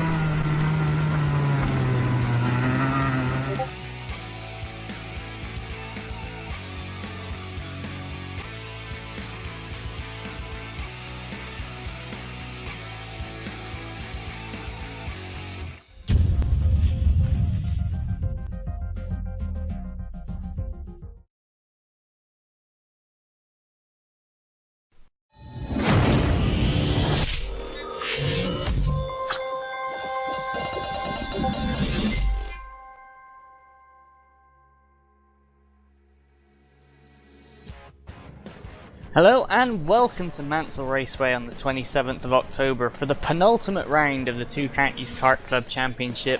Round 5 coming up momentarily. You can see the number 6 Russell O'Neill. That's the kart that's currently leading the championship. And as you can see here, equal on points with Mike Bell, with Robin Stones and David Waldron separated by 1 behind. And Sarita Schoen and David Good separated by 1 as well, in behind them in 5th and 6th. With Toby Cook, Rob Mortimer, Ron Schoen and Kevin O'Neill running out the top 10. In the Blue Masters, O'Neill leading quite convincingly ahead of Stones and Waldron, with David Good in 4th. Ron Schoen, Rob Mortimer and Kevin O'Neill only separated by 1 point. Similar story in the Veterans, with Waldron and Stones at the front. In the Legends, Robin Stones leading from David Good and Ron Schoen. And in the Blue Top Weights, Rob Mortimer leading from Ron Schoen and Mike Watts as things stand. You can see the grid for today. Stuart Gray is going to be lining up on pole in the number 15 ahead of Robin Stones. Championship leader Russell O'Neill in 3rd alongside David Good, with Sarita Schoen and David Waldron making up row 3. Behind them, Paul Alexander, Kevin O'Neill, Ron Schoen and Rob Mortimer running at the top 10. Paul Dybel starting the race from 11th in his first race this year ahead of Nigel Vickery. Novice Mike Watts ahead of Jeff Webster, with Michael Bell and Alex Fortune rounding out the grid. And as you can see there, a non-start from Fortune, and that in the front of shot, that is Jeff Webster. So he appears to have broken down on the rolling lap as things stand. So it looks like a double DNS. See Bell at the back of the grid there in the blue, having some engine troubles all day. Hopefully he can fix it in the final to take the championship fight to the final round at Clay Pigeon. See there, Stuart Gray leading the field round in 2x2 formation. They're just going to head up to Hangar Bend now. Quite a long track here at Mansell Raceway, 1200 metres. Lots of room for overtaking, nice wide circuit, so anything can still happen. Here you can see now coming out of Hangar Bend, Stuart Gray on camera left on the front row alongside Robin Stones with Russell O'Neill in behind. Going to head down, cut through the chicane, and then we will be under starters orders. See that Kevin O'Neill leaving a bit of a gap in 8th place. Through the chicane we go, and the lights go out. Now, revs rise and away they go. Here we can see down to the first turn, good start from Gray, good start from Waldron, and Waldron and Sarita Schoen coming across each other, and they've collected David Good. So that's Sarita Schoen and David Good both being dumped out in the first corner. Stuart Gray leads away from Russell O'Neill, Robert Stones. That looks like Paul Alexander up to 4th, and everybody else in behind, basically on top of each other. David Waldron, Rob Mortimer in there as well. Mike Bell's past Mike Watson, is now trying to have a look at Nigel Vickery in the red. There's Good and Schoen, so good to see both of them getting up after the first turn accident. They'll set off after the rest of the field. Now up towards Hangar Bend for the first time in the race. That's Stuart Gray leading the way from Russell O'Neill, and O'Neill has Robin Stones all over the back of him. Paul Alexander, David Waldron, Ron Schoen now up into 6th ahead of Mortimer, and that's Bell with a problem again. So Bell looking like his championship challenge could be over here. Stuart Gray defending now into turn 1, and that's David Waldron up the inside of Paul Alexander. That's going to be a change for 4th place. There's Mike Watts in the 32. Bell running wide. David Good's going to go up the inside. Sarita Schoen as well. Problems again for Mike Bell. Second final in a row, he's struggling. There you can see that's Nigel Vickery on the back of Kevin O'Neill. There's David Good and Sarita Schoen looking to the inside of David Good. We're going to back out of that and going up into turn 4. You can hear Bell's engine sounding very different from everybody else. There's something clearly wrong with that kart. But back up to the front, Stuart Gray leading. The gap starting to edge out a little bit to Russell O'Neill. Stone's not giving him any room to breathe though. And that's Kevin O'Neill on the attack against Paul Dybel. Dybel in the yellow in the Alonso kart. First time he's raced this season. That's Rob Mortimer looking to the inside of Ron Schoen in turn 1. Through he goes. Through goes Kevin O'Neill on Paul Dybel as well. And that's Sarita Schoen looking at the inside of David Good. So 3 passes in the same corner. Look like they've all stuck. Certainly Mortimer now ahead of Ron Schoen, he's in 6th place. Kevin O'Neill ahead of Paul Dybel, who's now under pressure from Nigel Vickery in the Gillard. And then Mike Watts now has Sarita Schoen behind him with David Good close in tow. There's Bell just lapping around trying to get the engine sorted.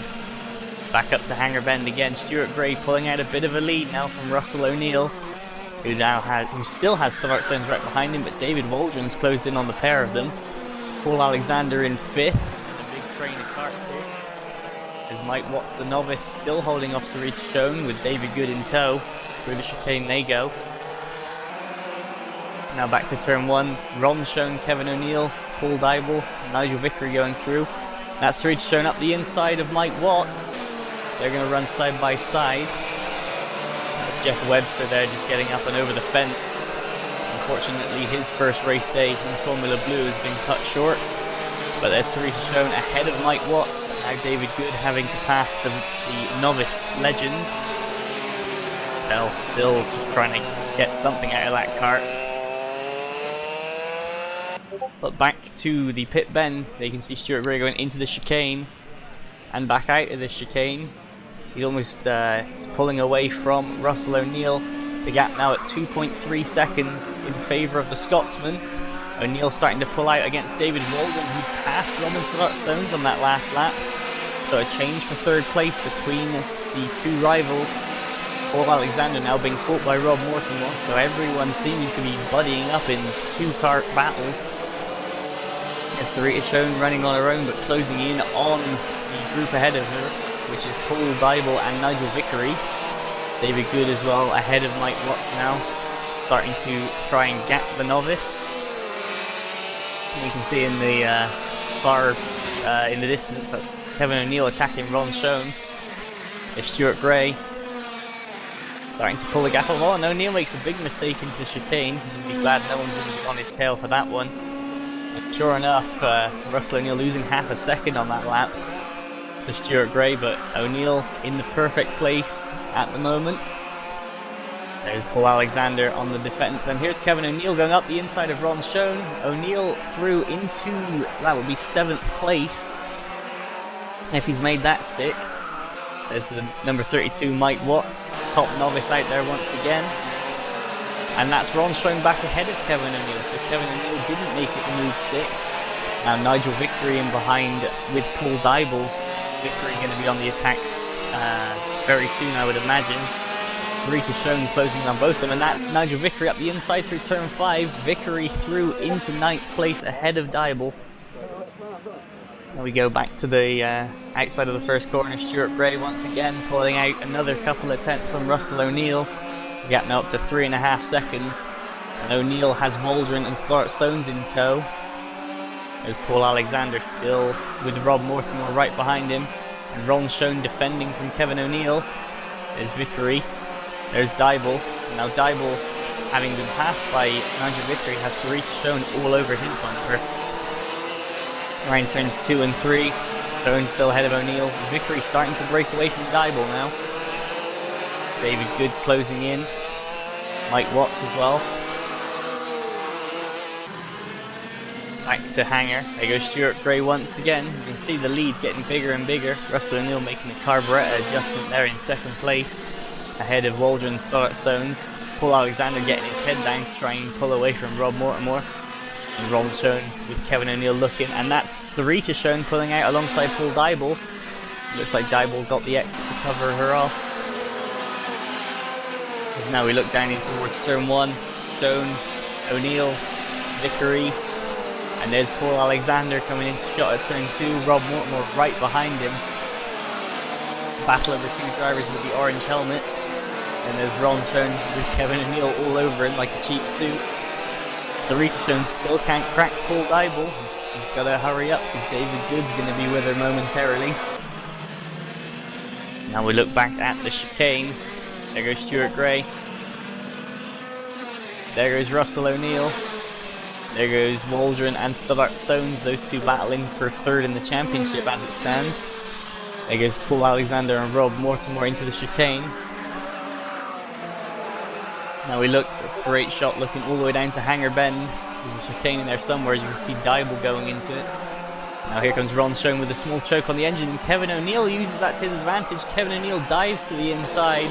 So O'Neill up into 7th, and it looks like he's held it. And is on the exit of the corner there as Vickery's closing in on both of them. Sarita Schoen still struggling to crack Paul Dybel. And there's Mike Watts Top novice out there once again. Doing what he needs to do, getting round, getting those signatures, and he'll be up on the yellow plates the same as everybody else before too long. Back up towards the front, looks like Stuart Gray breaking away from the next three, but then the top four clearly breaking away. And Alexander still covering off from Rob Mortimer, and that's Kevin O'Neill running very wide out of the hanger. Ron Schoen's going to have a run on him after that. Looks like 2-3 kart groups are developing now towards the back of the midfield. That's Ron Schoen defending from Nigel Vickery, all in red, the Welshman in the Gillard.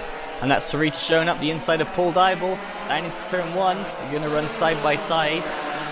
On the way out of turn 1 there you can see status quo held as Kevin O'Neill's going to run wide. Ron Schoen's going to try and go around the outside. Vickery's boxed in behind. And Paul Dybel stayed ahead of Sarita Schoen, but Sarita Schoen trying to switch back. Now back to the top bend once again. Russell O'Neill starting to edge out a little bit of a gap onto David Waldron. Paul Alexander still head down on the exit of the corners. Rob Mortimer closing in though, and that's Ron Schoen back ahead of Kevin O'Neill, and Nigel Vickery's followed him through. So Vickery up a place, and that's Sarita Schoen again looking at the inside of Paul Dybel on the run down to the chicane. Dybel doing a good job in defence though, and here comes Vickery looking to the inside of Ron Schoen. Here goes Nigel Vickery, so Vickery up to 7th. I think David Good having a speculative look at Sarita Schoen there into turn 1 as well. And now Vickery, we're going to run a little bit wide. Schoen's going to get caught up with him. Kevin O'Neill looking to the inside there. And Sarita Schoen once again trying to switch back on Paul Dybel. Paul Dybel, a very tough nut to crack today it seems. Been out all year and clearly he's no rust when he's come back into it. And that's the last lap board going out to Stuart Gray. He's led from the lights to this point so far. Very good race for Stuart Gray, although Russell O'Neill started to close him in the last lap or two. Here we go, up into turn 2. Stuart Gray leading. Russell O'Neill second. And then David Waldron still with Robin Stones right on his bumper. Neither of those two drivers are going to shy away from making an overtake.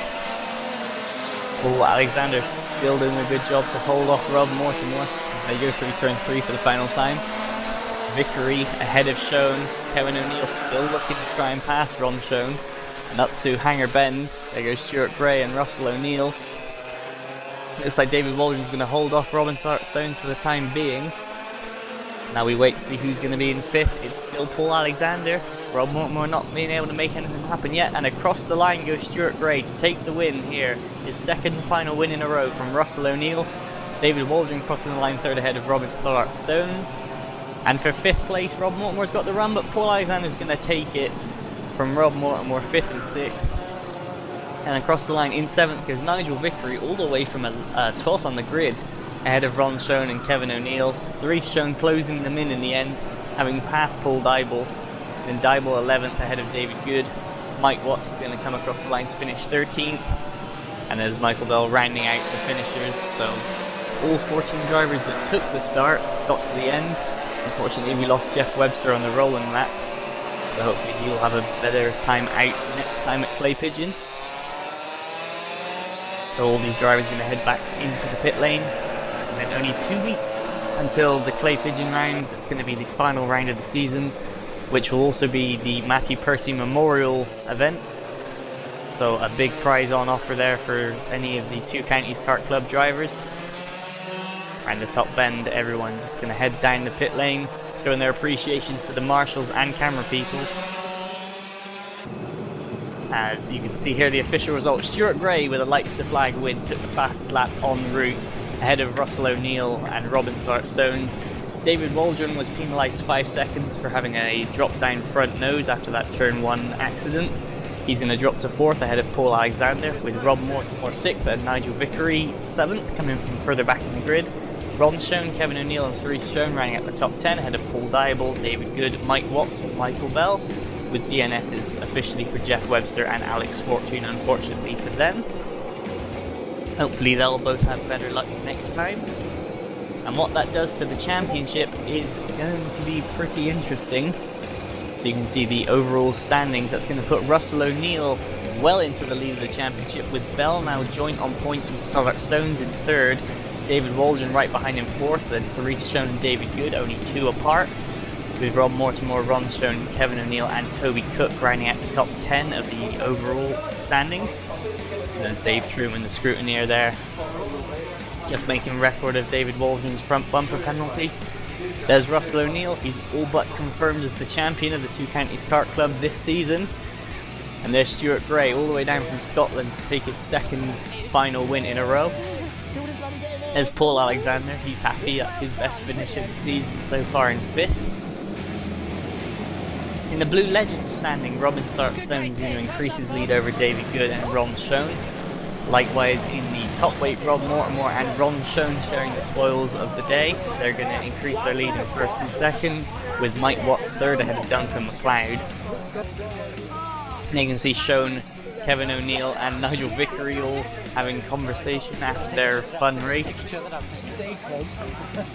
Paul Dybel in the background in the yellow and black, his first race back in this season. Hopefully he'll have enjoyed it. You can see in the Blue Masters, Russell O'Neill having a commanding lead from Robert Stark-Stones and David Waldron, with David Good in 4th, then Rob Mortimer, Ron Schoen and Kevin O'Neill separated by 2 in behind.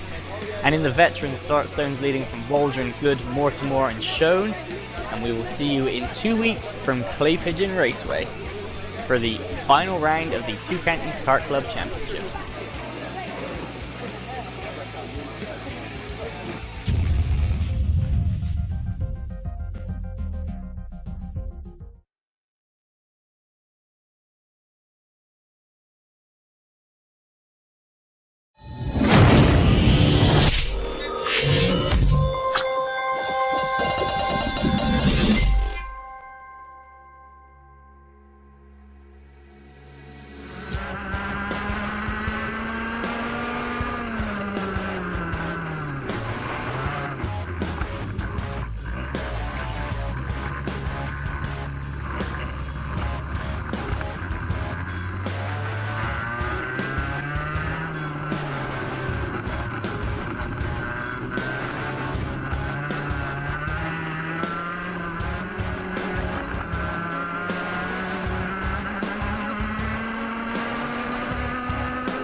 Hello and welcome to the 6th and final round of the Two Counties Kart Club Championship in 2019.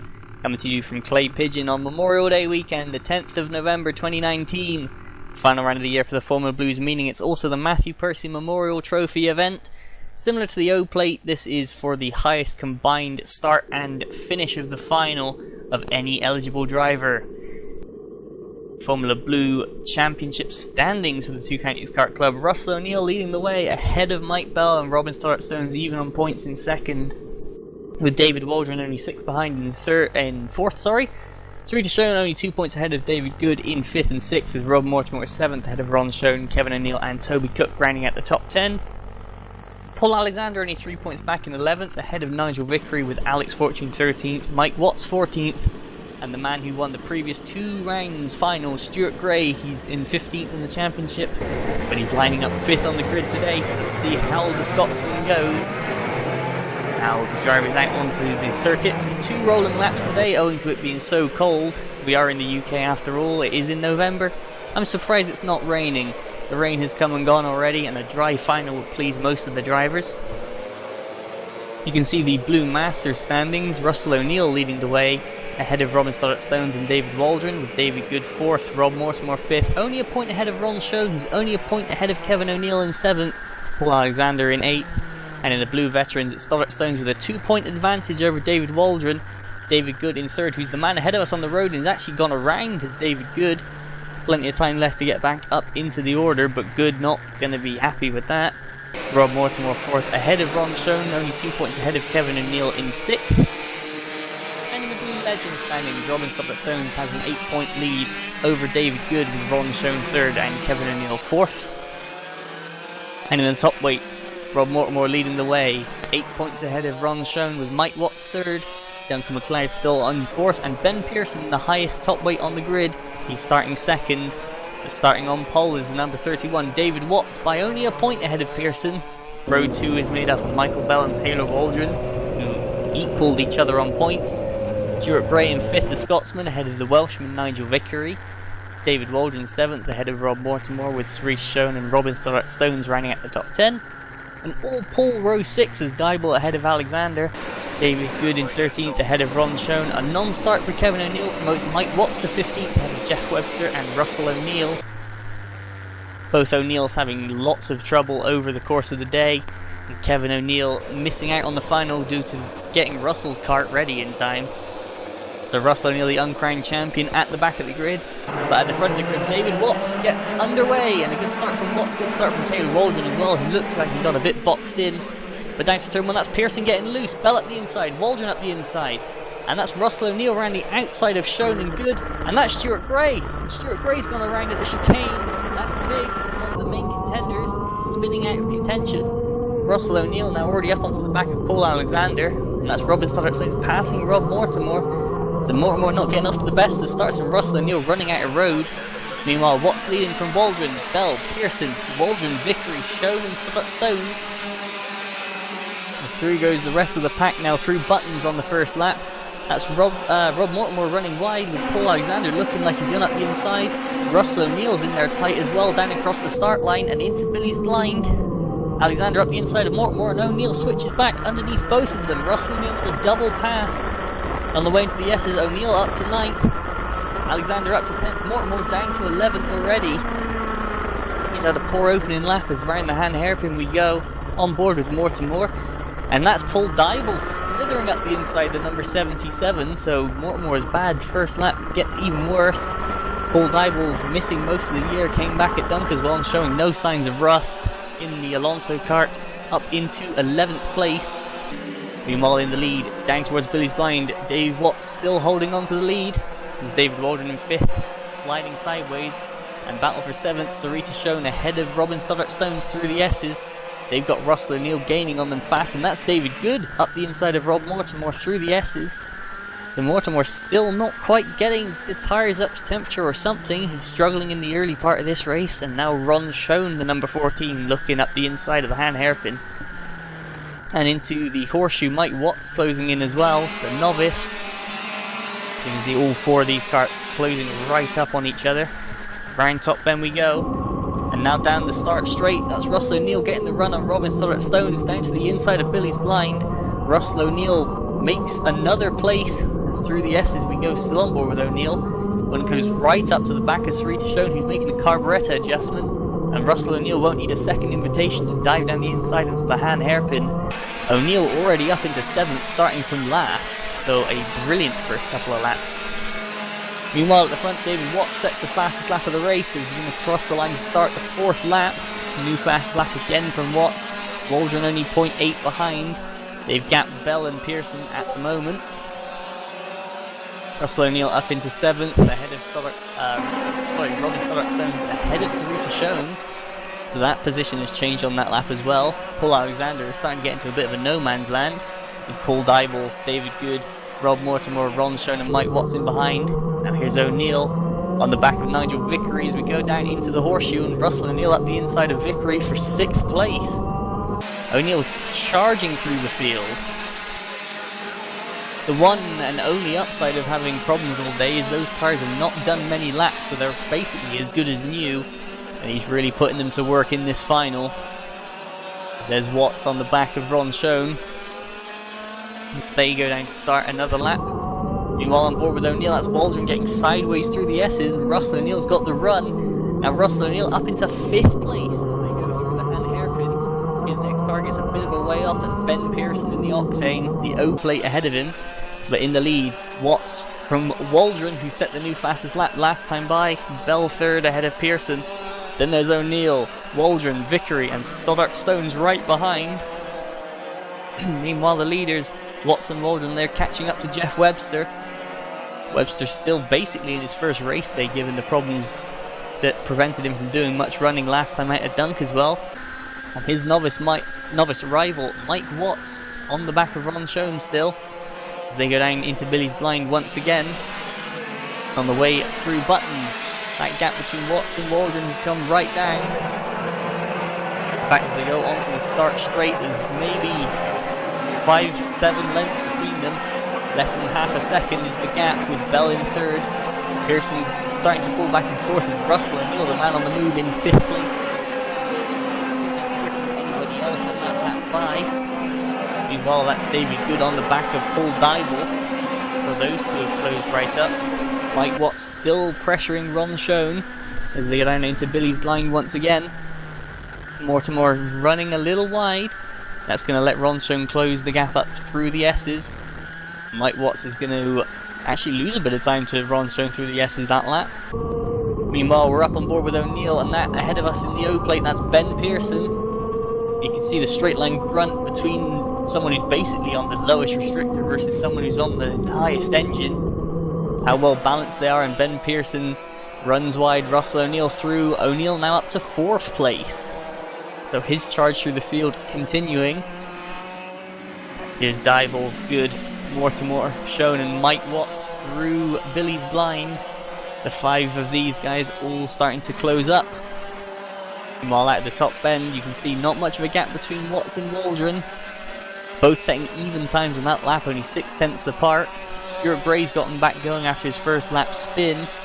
He's up in with that lead group, as that's Robin Stoddart-Stones looking to the inside of Nigel Vickery as they go down through the kink on towards Billy's Blind. Now here comes the next group. Dybel, Good, Mortimer, Schoen and Watts. Back on board with Watts, and you can see visibly the gap starting to come down to everybody, up to Dybel ahead of him. Through Billy's Blind and through the S's, it's going to close up even more. Schoen all over the back of Rob Mortimer. Now on the way out of the S's, up the Sturmey Straight, Schoen looking to the inside. I think for a more respective look, but Mortimer running wide mid-corner. And Schoen's going to switch back to the inside for the hairpin, show Mortimer his nose. Mortimer leaves room and uses the momentum to hang on round the outside. And that's Ben Pearson into the pit lane, so we've lost the O plate. Not sure why at this time, but that does in fact promote this battle between Watts, Schoen and Mortimer to the leading top weight battle. Now on board with Mortimer, you can see there David Good ahead of us, and they're going through past Jeff Webster through the chicane. Poor timing from Good to have caught him there, and that's given Paul Dybel a bit of space. And that's also put Good back under pressure from Rob Mortimer.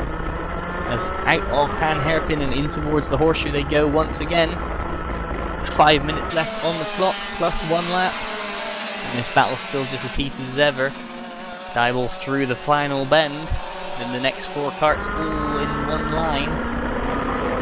And towards the first turn of Billy's Blind. Mortimer closing on David Good. Tell Mortimer on old tyres, one of the few drivers not to put new on for today. He's struggling mid-corner. You can see him just washing just a hair wide. and that's really hindering him. As you can see, there it goes once again. Ronshone now having the run, and Ronshone up the inside into the horseshoe, and through goes the number 14. Through buttons they go. Can Mortimer have a retort, or will Mike Watts jump in on the action? You never know, they're all over each other as it stands right now. And there's the leader.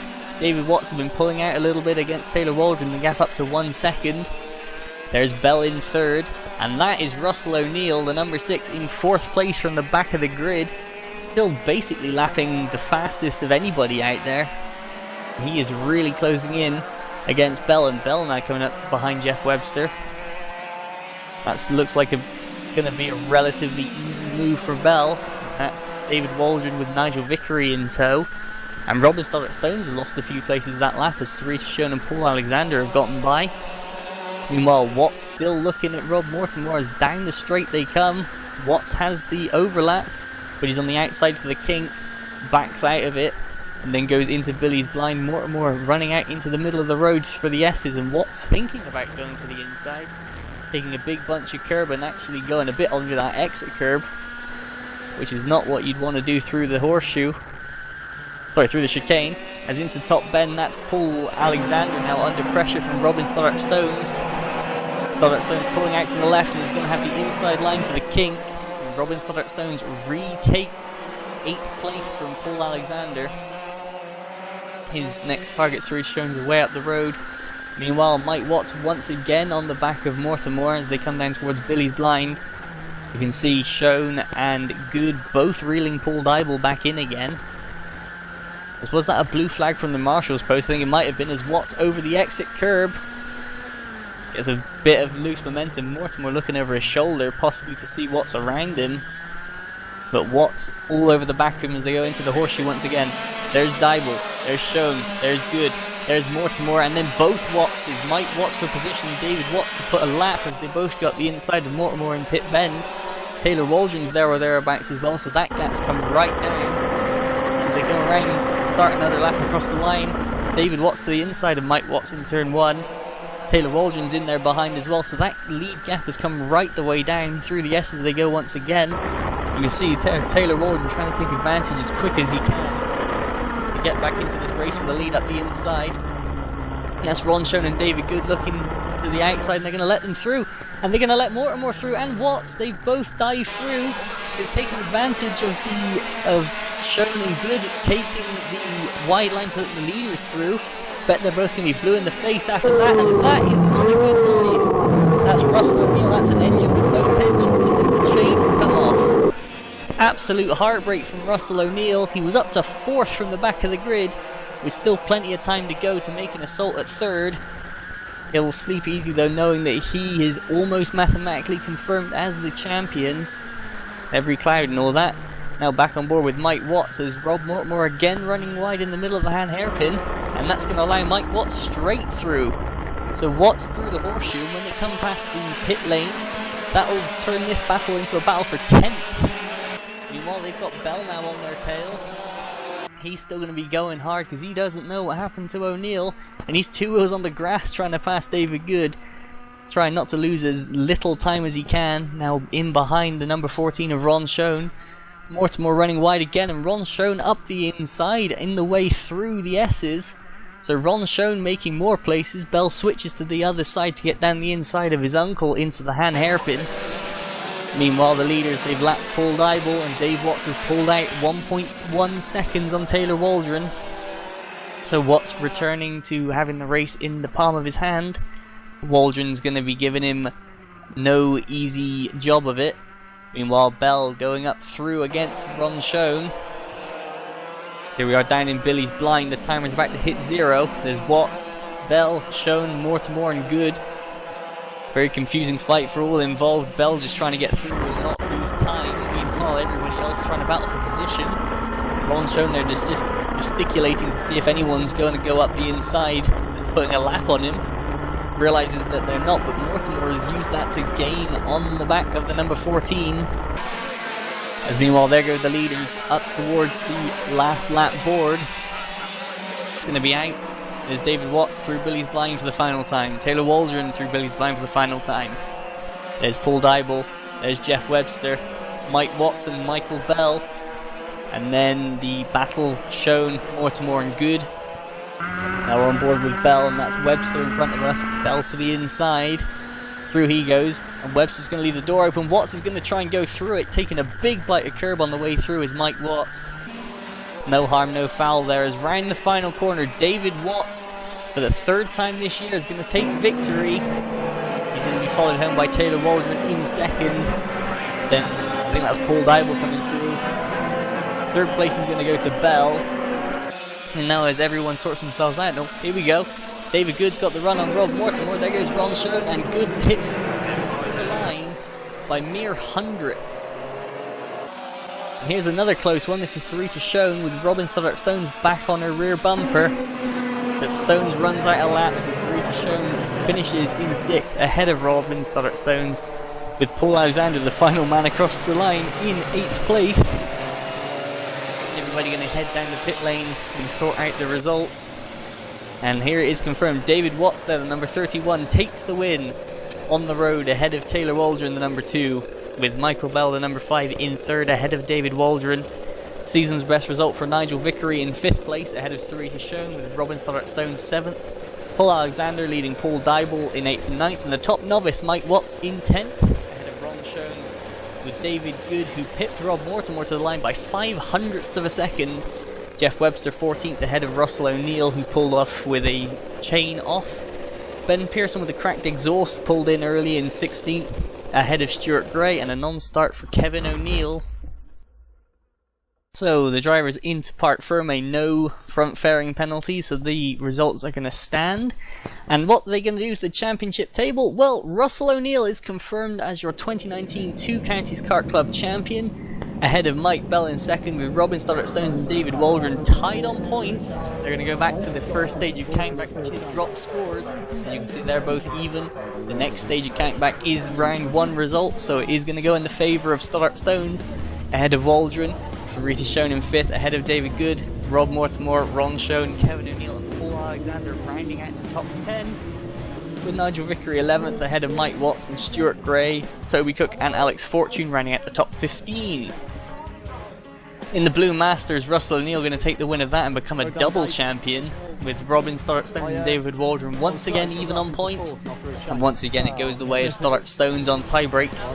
David Good in 4th ahead of Rob Mortimer, only 4 points ahead of Ron Schoen, with Kevin O'Neill in 7th ahead of Alexander, Vickery and Mike Watts. And in the Blue Veterans, David Waldron takes the win from Robin Stoddart Stones, David Good 3rd ahead of Mortimer, Schoen, Kevin O'Neill, Paul Alexander 7th ahead of Nigel Vickery. And in the Blue Legends, Robin Stoddart Stones takes the championship by 13 points ahead of David Good, with Ron Schoen 3rd and Kevin O'Neill 4th. And in the Blue Top Weights, Rob Mortimer wins from Ron Schoen. Mike Watts in 3rd took the win on the day, so very impressive from the novice to get the class win as well. Ben Pearson is going to finish the season 4th ahead of Duncan MacLeod. And that is going to be it for the Two Counties Championship. Now the Tabor Customer Fund, Russell O'Neill is going to win that ahead of Sarita Schoen, Robin Stoddart Stones, David Good, and then only 2 points separate Rob Mortimer, Mike Bell and Anthony Cleal. And that's important given that that final 5th place prize bracket is for the final payout position. And that is going to be it for the Formula Blue on-track action for 2019. We hope you have a nice winter and we will see you next year. Well done, Mike.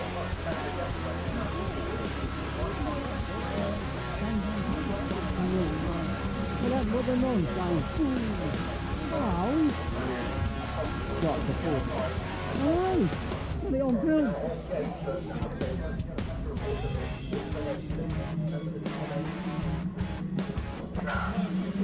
Oh well.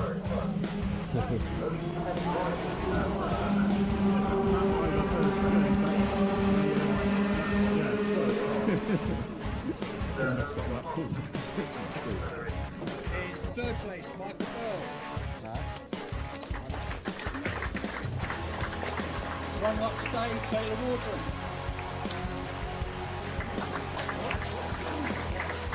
And winner today, David Watts.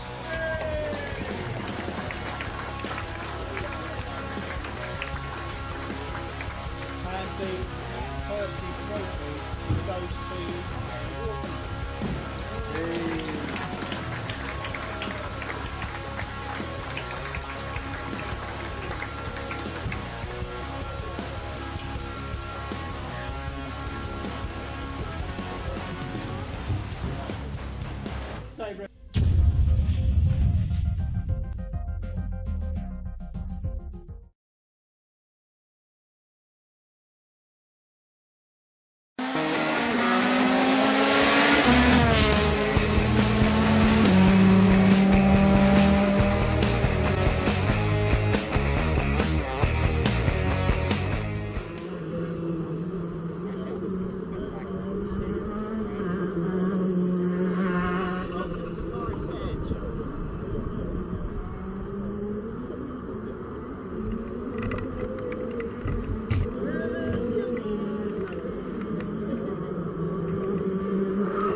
This game, you're not ready.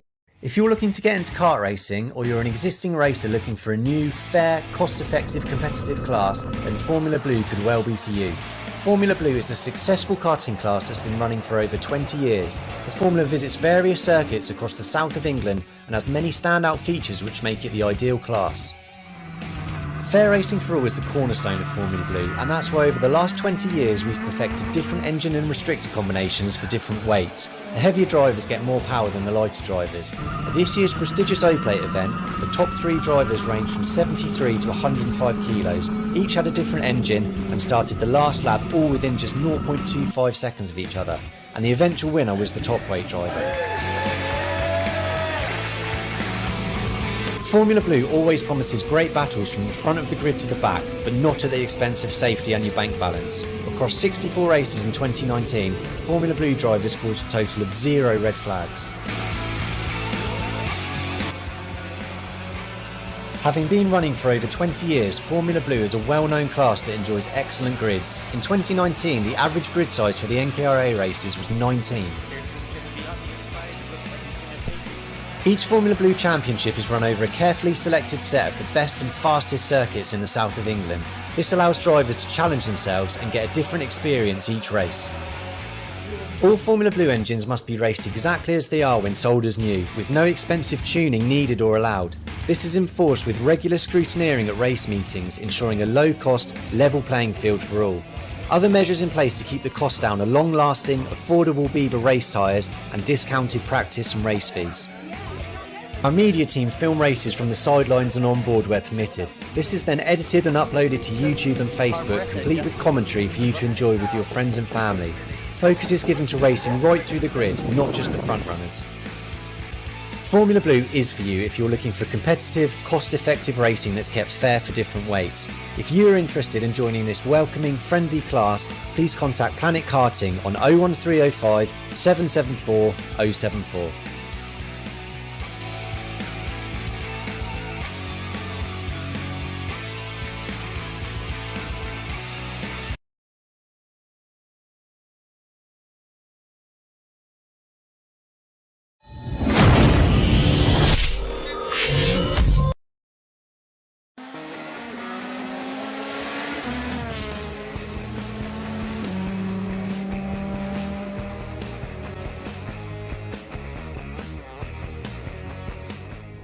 Hello and welcome to Forestedge for the first round of the 2020 Two Counties Kart Club Championship on March 1st, 2020. You join us on board for the second and final rolling lap for the final, led around by Anthony Cleal on pole ahead of Michael Bell.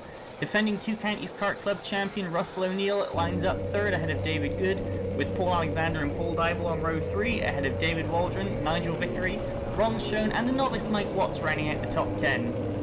Following on from that is Rob Mortimer, the second novice Jeff Webster in 12th, and Kevin O'Neill rounding out the 13 starters here for the final at Forestedge, the first round of the season. As you can see, the driver's in 2x2 formation, going to go round through the cut through, and Anthony Cleale's going to be eyes on with the starter. And away we go now. You can see Cleale gets off to a good start, so does O'Neill. And O'Neill ran the outside of Bell, so Cleale leads into turn 1 from Russell O'Neill, the number 5, Mike Bell in 3rd, and Paul Alexander up to 4th in the Magcrop, the number 17, who we're on board with.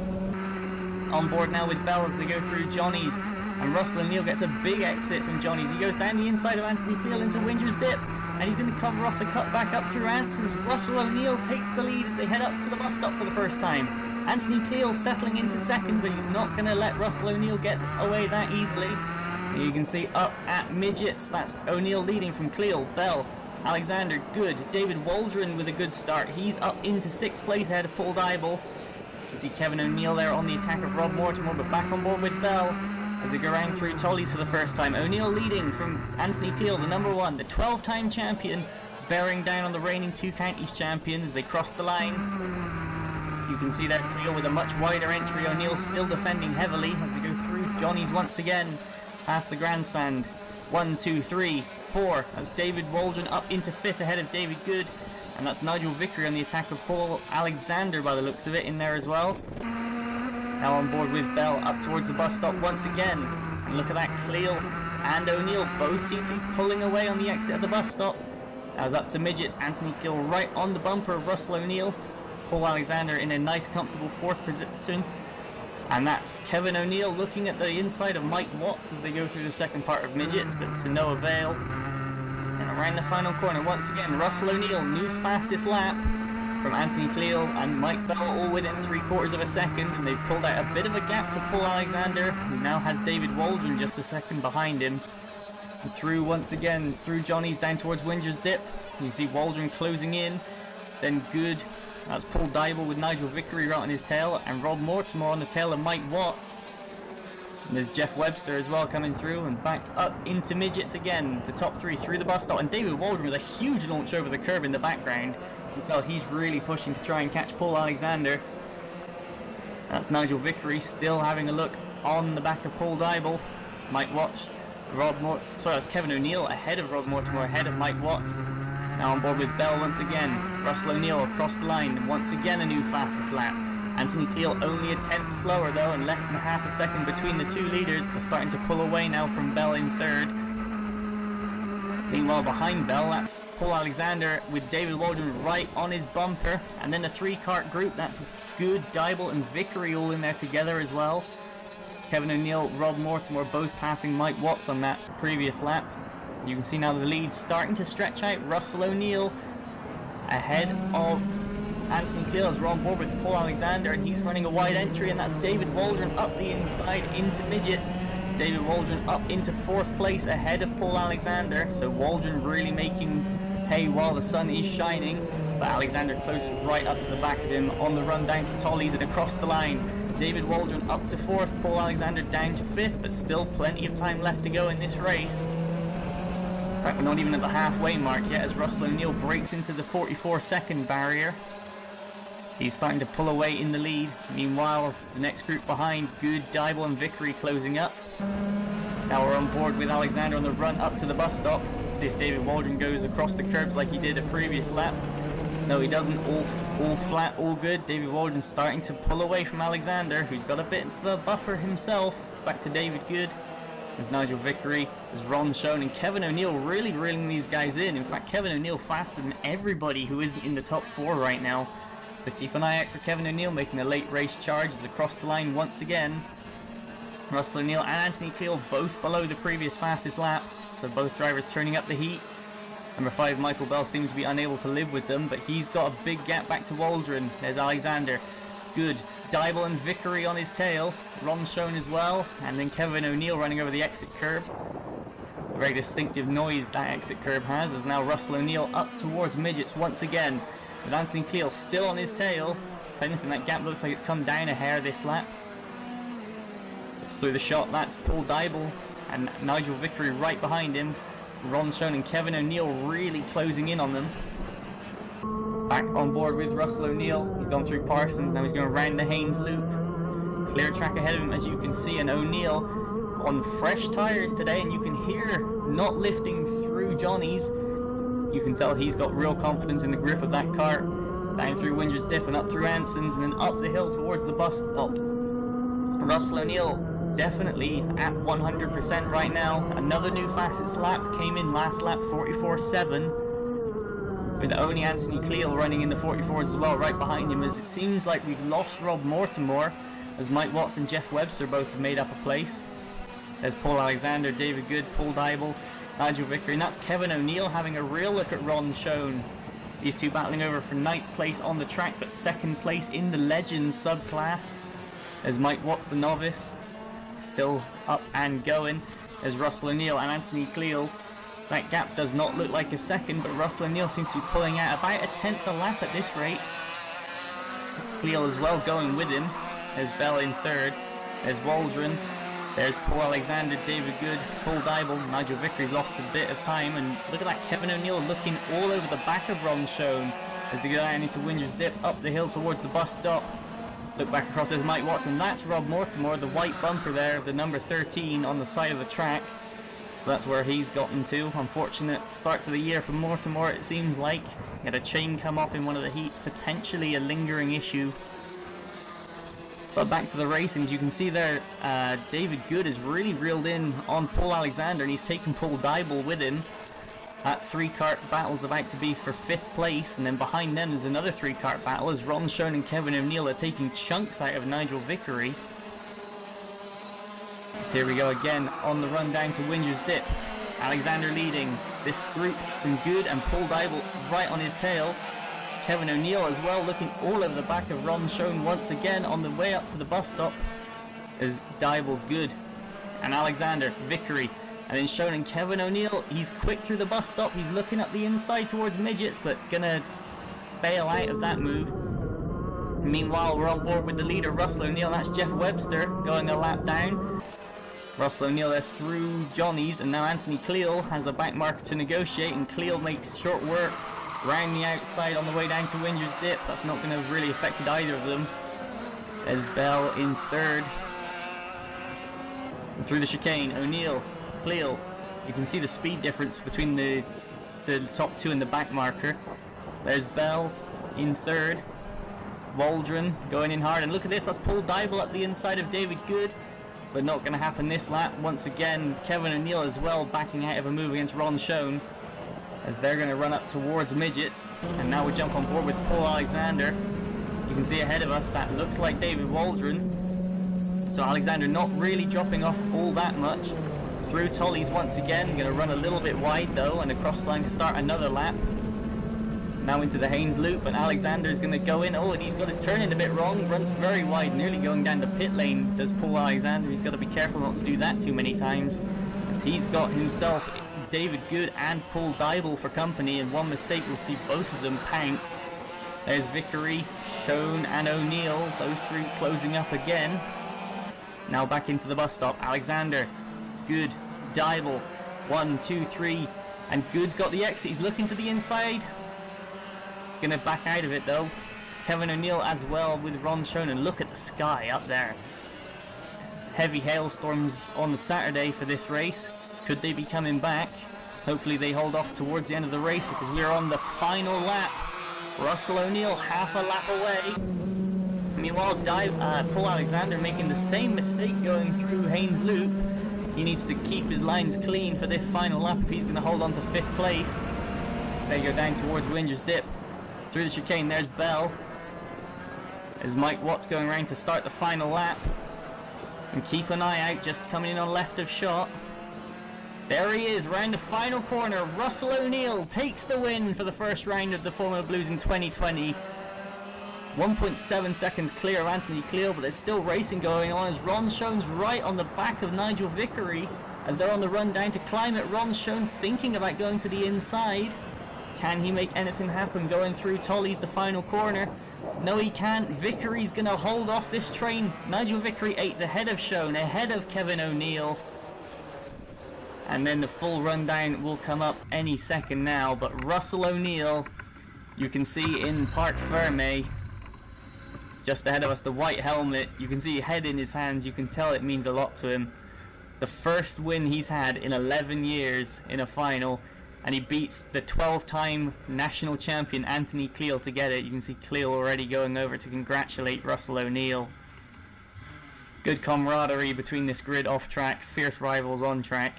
And here you can see the official results. Russell O'Neill took the win ahead of Anthony Cleal, with Mike Bell in third ahead of David Waldron. Paul Alexander managed to hold off David Good by only 0.3 of a second, and a further 0.4 back to Paul Dybel. So that 5th, 6th, 7th group right on top of each other. Nigel Vickery held on for 8th ahead of Ron Schoen. Kevin O'Neill in 10th. Mike Watts, the top novice, in 11th ahead of Jeff Webster. And an unfortunate start to the year with a retirement for Rob Mortimer. We saw him behind the wall down towards Winger's Dip. So he's going to have to try and go back, figure out what's up with that car, and head back out on track next week at Clay Pigeon for the first round of the Blue Challenge. Meanwhile, you can see there O'Neill going through scrutineering. And you can see the rest of the field, and here you can see what it's done to the championship standings. With a pole to second, Anthony Cleal takes the early season lead, 1 point ahead of Russell O'Neill, with Mike Bell in third. Paul Alexander and David Good even on fourth right now, ahead of David Waldron, with Paul Dybel 7th ahead of Nigel Vickery. Ron Schoen, Mike Watts rounding out the top 10 ahead of Kevin O'Neill, with Rob Mortimer and Jeff Webster equal 12th after the first round. Additionally to that, there are the subclasses, with Anthony Cleal and Russ O'Neill taking the joint lead of the Masters. Cleal is going to himself be leading the Veterans, and the Legends Championship is going to be led at the moment by David Good, with Ron Schoen and Kevin O'Neill following on behind them. Quick turnaround for the Formula Blues, as they're going to be straight back out. The year starting with a double header, as they're going to be out at Clay Pigeon in 1 week from today. So we'll see how the first round of the NKRA and Blue Challenge kicks off. We'll see you next time.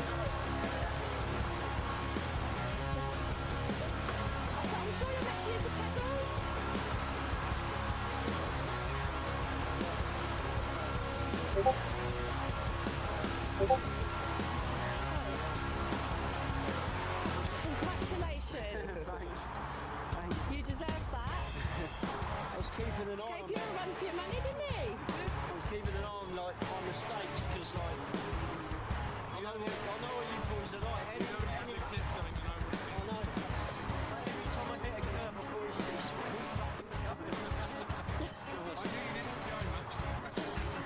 Oh, Russell, you did so well.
Hello and welcome to Clay Pigeon from the 8th of March 2020 for round 1 of the NKRA Championship and also round 1 of the 2020 Blue Challenge.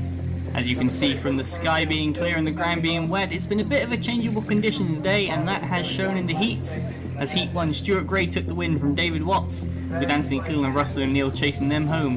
Heat 2, several drivers starting on slicks and then the rain really turning on, left Rob Mortimer in position to win from Sarita Schoen with Nigel Vickery and Mark Cook following them home. And in Heat 3, the hailstones were out as David Watts took the win from Anthony Cleland, Stuart Gray and Nigel Vickery. And with that Heat 3 win combined with the other results, that's going to leave number 3, David Watts, the man we're on board with, on pole position. Alongside us on row 1 is Stuart Gray, the number 15 in the Alonso kart. Row 2 sees Anthony Cleland, the number 1, setting out to defend his championship, with a good performance from Nigel Vickery putting him alongside. Another good showing from Paul Alexander leaves him 5th ahead of Russell O'Neill, Rob Mortimer, Michael Bell, Sarita Schoen and David Waldron running at the top 10. In 11th is number 44 Mark Cook in his return to the racing. Good to see Cook back on track after being in the paddock most of last year. He's going to be alongside Kevin O'Neill with Ron Schoen and Alex Fortune behind them, with the non-start from Stoddart Stones promoting number 71, the novice Jeff Webster, up to 15th. He's now on board with David Watts, going through buttons, slowing down the grid into a 2x2 formation. Back of the grid, they're still a bit spread out. They're going to all close up. All the gaps going to close up as they go up through top bend. And then on the way out of top bend, look for David Watts. He's going to be putting his foot down to start the race any second now. And away they go. Good start from Watts, good start from Gray. Great start from Alexander. Goes from 5th to 3rd as they come down into Billy's blind for the first time. It's Watts leading from Gray. And then Cleland and Alexander side by side. Vickery in there. Mortimer, O'Neill, Bell, Schoen, Waldron, Cook. Pretty much everybody else, as it looks like Alexander's held on to 4th place. Ahead of number 16, Nigel Vickery, with O'Neill going alongside him as they go up the Sturmey Straight towards the hairpin for the first time. Look at all the spray coming up, making it difficult to see who's who. That's Russell O'Neill round the outside of Nigel Vickery though. That's going to be a move for 5th place, so good move from O'Neill, starting off strong. As through buttons for the first time is Watts leading from Gray, Cleal, then a gap, Alexander, O'Neill, Vickery, Bell, Mortimer, Waldron, Schoen, Alex Fortune's up in there as well, starting from the back. And there's Jeff Webster bringing up the rear at the moment as it stands. As they go down the straight, that's Paul Alexander barely ahead of Russell O'Neill, so O'Neill not stopping the attack as they go through the kink into Billy's blind, and Alexander's going to use the outside of the circuit. That's where all the grip is in the wet. It's a longer line though, so it's 50-50 as the drivers, you can see, are split between there and the racing line. But Alexander using it to stay ahead of Russell O'Neill for the moment down the Sturmey Straight, and look at that, that's Alexander. He's broken too late, he's lost it. He's caught it, he's used the runoff. Alexander's run wide, but he's gathered it up again, back on track, only losing 1 place to Russell O'Neill, as O'Neill now through the horseshoe, drifting out wide towards buttons, and O'Neill up to 4th ahead of Alexander, Vickery, Bell, Mortimer, and that's Alex Fortune sliding his way up. And that's on the way out of the field. Oh, Anthony Cleland hits a big patch of standing water onto the grass, into the wall. Anthony Cleland hits the wall in the pit exit. He's going to turn the kart back around, using the pit exit to stay safe, and he's going to look to get back into the race. Hand up in the air though. Must mean something seriously wrong, and the number 1 going to be touring that back in. Not the start to Anthony Cleland's title defence he was hoping for. As they go through, there goes Kevin O'Neill going by, and now on board with David Watts through the hand hairpin. You can see what advantage it has being up at the front, no spray in your eyes. And that's side by side, that's O'Neill. Oh, and that's a big spin, that's David Waldron going around in the background. 3 wide as well, that's Alex Fortune, Sarita Schoen and Rob Mortimer. Looks like Schoen's come out ahead of those 3, ahead of the orange helmet of Mortimer. Waldron's gathered himself back up, he's ahead of Ron Schoen. Now on board with Alexander going through top bend, he's running wide almost into the pit lane over the curb. Alexander really losing the back end, does well to catch it. But Alexander in 4th position. He's got Nigel Vickery right behind him, as he's going to go run wide again through Billy's blind using that wide line. There's Sarita Schoen, Alex Fortune, Rob Mortimer and Mark Cook. This group from 4th back to 10th at the moment, all in there together as Kevin O'Neill ahead of Ron Schoen.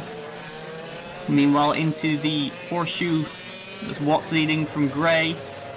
And that's Nigel Vickery coming back from an off-track position, so Vickery must have made a mistake through the hand hairpin. Bell's gone through, Sarita Schoen's gone through, and that's Alex Fortune sliding around the outside. Big drift from Fortune. He's loving it out in these conditions. Started up in 14th place Now passes Vickery to take 7th, I believe, at this point on the road. We have to wait and see as they come by again. There's Alexander 4th, Bell 5th, Schoen, Fortune, Vickery, Mortimer and Cook, and now we're on board with Russell, and you can see all the water on the camera. There's Stuart Gray ahead of us, as that's Mark Cook looking to the inside of Rob Mortimer through Billy's blind. Nothing happening there as the two top weights battling. There's Watts, Gray, O'Neill, and O'Neill actually sets the fastest lap of the race last time by. You can see the purple number, and that's Mark Cook attacking Rob Mortimer on the way into the hairpin, and on the way out, Mark Cook up the inside. Through he goes. Mark Cook up to 9th ahead of Rob Mortimer. So positions changing down at the back of the top 10, but these guys not really too far behind the battle for 4th still. There's David Waldron recovering from his slide, and there's Alexander, Bell, Schoen. Oh, Fortune dips his wheel into a puddle, nearly loses it but catches it. Vickery right behind him, then Cook and Mortimer, and now O'Neill right on the back of Stuart Gray coming out of the S's down the Sturmy Straight over the little ridge. Stuart Gray's going to go in hard, and he's going to have to do a double take at getting into that corner. O'Neill tries to get up the inside, but Stuart Gray covers him off well. And there's Alexander, Bell, Schoen, Vickery, all taking different lines through the hairpin and through buttons. That's going to be O'Neill right on the back of Stuart Gray once again. And then the battle for 4th, here they come. That's Sarita Schoen looking at the inside of Bell through buttons. And on the straight, O'Neill right behind Gray once again. And Alexander's going to drift wide. He's going to go over the curb. Alexander does well to catch that once again. That's going to give Bell and Schoen and Fortune the opportunity to close in. And that's a yellow flag out in the S's as Gray ahead of O'Neill. And Alexander, Bell, Schoen all going into the yellow flag zone together. Let's see if we can spot what's happened here. On the right there, you see it briefly, is the front nose cone of Rob Mortimer, so he's pulled off to the side. So an unfortunate start to the year for Mortimer, gets no better here at Clay Pigeon. He retired at Forestedge, another failure to finish. He's going to be hoping for an upturn in fortunes, as that Stuart Gray ditch hooking even on top bend, trying to defend from O'Neill. There's Alexander, Bell, Schoen going through buttons once again, and Vickery, so they've lost Alex Fortune from that group. There's Watts leading still, doing a good job, and that's Gray running wide. O'Neill looking to the inside of the S's, nothing doing there though. Stuart Gray, he's been in the game a long time, knows how to defend. That's Paul Alexander sliding wide, Bell ahead, but Alexander's going to get the exit round the outside as they're going to go side by side into the S's. Bell drops out of it, but the intent is definitely there. You can see several fights up and down the field. David Watts now starting to catch up to the back markers. And that's Gray with a much tighter exit than O'Neill. They're going to be looking interested going into buttons, and on the way out of the hairpin into the horseshoe, that's Bell covering off the inside from Sarita Schoen. Alexander's just got a little bit of gap, but Schoen to the inside towards buttons.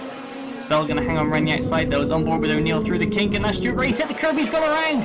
Stuart Gray clips the curb just a bit too hard in the kink, and he goes around. He's going to get it pointed back the right direction again and get off underway, but a scary moment there for Stuart Gray. It's a blind corner, you don't want to be the wrong way there for long. Alexander, Bell and Schoen though a bit far behind. They've been battling so hard they've dropped off the back of Stuart Gray. Gave him a chance to make the mistake and keep going in 3rd place. But for now, O'Neill up to 2nd, Gray down to 3rd.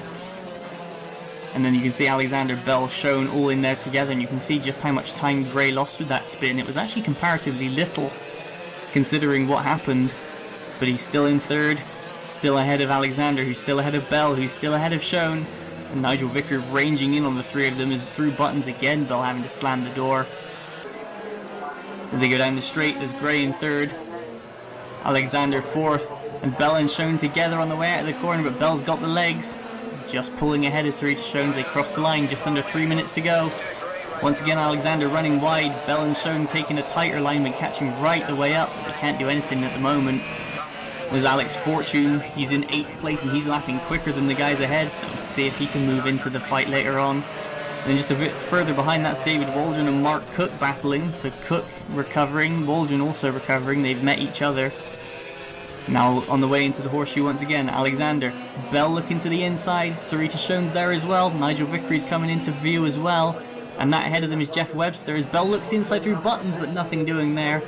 Round top bend, Alexander's going to drift wide as he always does.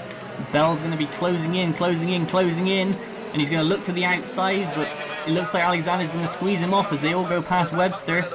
Webster staying wide, leaving the gap for the people on the lead lap. Through goes Alexander, through goes Bell, through goes Schoen. But Nigel Vickery closes the gap on all three of them. Now it's all four as one, like a bobsled team through the S's. Up the Sturmy, straight in towards the Han hairpin once again. And it's Alexander running wide. Bell sliding up the inside, but Alexander cuts back up underneath. Paul Alexander retakes that fourth place from Bell. Sarita Schoen right in there as well, and Bell up on the curb as they look into the inside of the horseshoe. And Schoen gets the exit. Schoen looking to the inside through buttons. Sarita Schoen with her nose ahead. Sarita Schoen up into 5th place. As they go through top bend now, what can Schoen do about Alexander? But actually it's Bell. Bell with an exit from the top bend. Gets up underneath Sarita Schoen. Mike Bell retakes 5th place, so positions chopping and changing. As Alexander's going to run wide, Bell up to 4th. No! Paul Alexander gets the exit around the outside once again as they go side by side into the S's. Still dead close to the exit on the way up the Sturmy straight. There's also David Waldron still holding off Mark Cook. They're battling for 9th and 10th as Bell all over the back of Alexander. Schoen and Vickery still in the spray. And Alex Fortune reeling these guys in at 1.2 seconds per lap as Bell up the inside through the horseshoe. Bell ahead. Now can he hold on the outside of buttons? No, he can't. Alexander repasses up into 4th place as they go into top bend. But Bell looking to the inside. He's up on the curb. Alexander going to run wide on exit. Alexander on the curb. Alexander goes around. Brilliant reactions from Vickery not to avoid him. But Paul Alexander facing the wrong way. Similar way that Andy Cleal went round and through his Webster. Alexander's going to lose all that time trying to turn around. So Bell takes 4th now from Schoen and Vickery. There's David Watts leading the race. There's Russell O'Neill in 2nd. He's put a lap on his father Kevin. There's Stuart Gray in 3rd, and now Bell in 4th ahead of Schoen. Vickery right there as well, and Alex Fortune, look at the rate he's reeling these guys in. Fortune out on his new Ricardo kart, didn't have the best run through the heats, but certainly making a play of it in the final in the mixed conditions. As Shown to the inside again through buttons, but Bell going to cover her off. All going crazy here as that is Waldron and Cook battling. They're actually ahead of Alexander, so it must have taken Alexander a bit longer to recover. There he is in 10th place now, the orange helmet. There's Bell, Schoen, Vickery and Alex Fortune right on top of him now once again. There's a new foursome battling for 4th as they go through the S's and up the Sturmy straight. There's Paul Alexander exiting top bend, and the cart behind him, that is David Watts, I do believe, in the lead of the race. Yep, there's Russell O'Neill in 2nd. Ron Schoen a lap down. He's in 11th place right now ahead of Kevin O'Neill. And now back through buttons again. Bell, Schoen, Vickery, and Alex Fortune gets the run through buttons on Vickery. Can he do anything into the top bend? It doesn't look like it. And now we're going to pan around. There's Alexander, there's Jeff Webster, and Dave Watts leading the races side by side on the start of the last lap. Schoen and Bell side by side. Vickery and Fortune also switching places. Crazy all over. It's kicking off for 4th place, but David Watts is on the last lap. There he is running up into top bend right now. David Watts, the number 3, out of top bend. He's got Webster in front of him. He's going to move over to the right. Watts crosses the line. David Watts takes the win here for round 1 at Clay Pigeon, but still action all aplenty. Sarita Schoen's gotten up into 4th, and it looks like she's got a bit of a gap. Now can Bell hold off Fortune? Fortune all over the place. The rear end skitting everywhere. Nigel Vickery right in behind as they're going to come around the final corner. And out of the final corner, Sarita Schoen's going to hold off in 4th place, ahead of Bell, ahead of Fortune, ahead of Vickery. So that's 4, 5, 6, 7 across the line. And now back to 10th place, Paul Alexander. And 44 in front of us is Mark Cook, and ahead of him is David Waldron. They're going through the final corner, and oh, and a big slide from Cook. And a big slide from Alexander, but can Cook get the run on Waldron as they come down towards the line? No, he can't. David Waldron holds off Mark Cook in 8th and 9th, with Alexander finishing in 10th. An unfortunate run from Alexander. That spin really cost him dear. And that's going to throw the race to the checkered flag, with the results being David Watts taking the win from Russell O'Neill and Stuart Gray in 3rd, ahead of the number 4 and the number 5 in 4th and 5th, with Sarita Schoen ahead of Michael Bell. Alex Fortune 6th ahead of Nigel Vickery, David Waldron, Mark Cook and Paul Alexander running at the top 10, with Ron Schoen and Kevin O'Neill also finishing ahead of Jeff Webster. Non-finishes from Mortimer and Cleal. And what's that going to do to the championship? David Watts currently leading from Gray, O'Neill, Vickery, Schoen, Bell, Alexander, Waldron, Cleal. Fortune and Cook equal on 10th after round 1 of the NKRA. In the Blue Masters, Stuart Gray currently leads from O'Neill, Vickery, Alexander and Waldron. In the Veterans, similar story. Gray ahead of Vickery, Alexander, Waldron. Mark Cook in 5th ahead of Anthony Teal, the defending champion. And in the Legends, Stuart Gray is going to be leading ahead of Mark Cook with Ron Shea and Kevin O'Neill even on 3rd. And Mark Cook wins the day for the top weights ahead of Rob Morsmore and Ron Shea.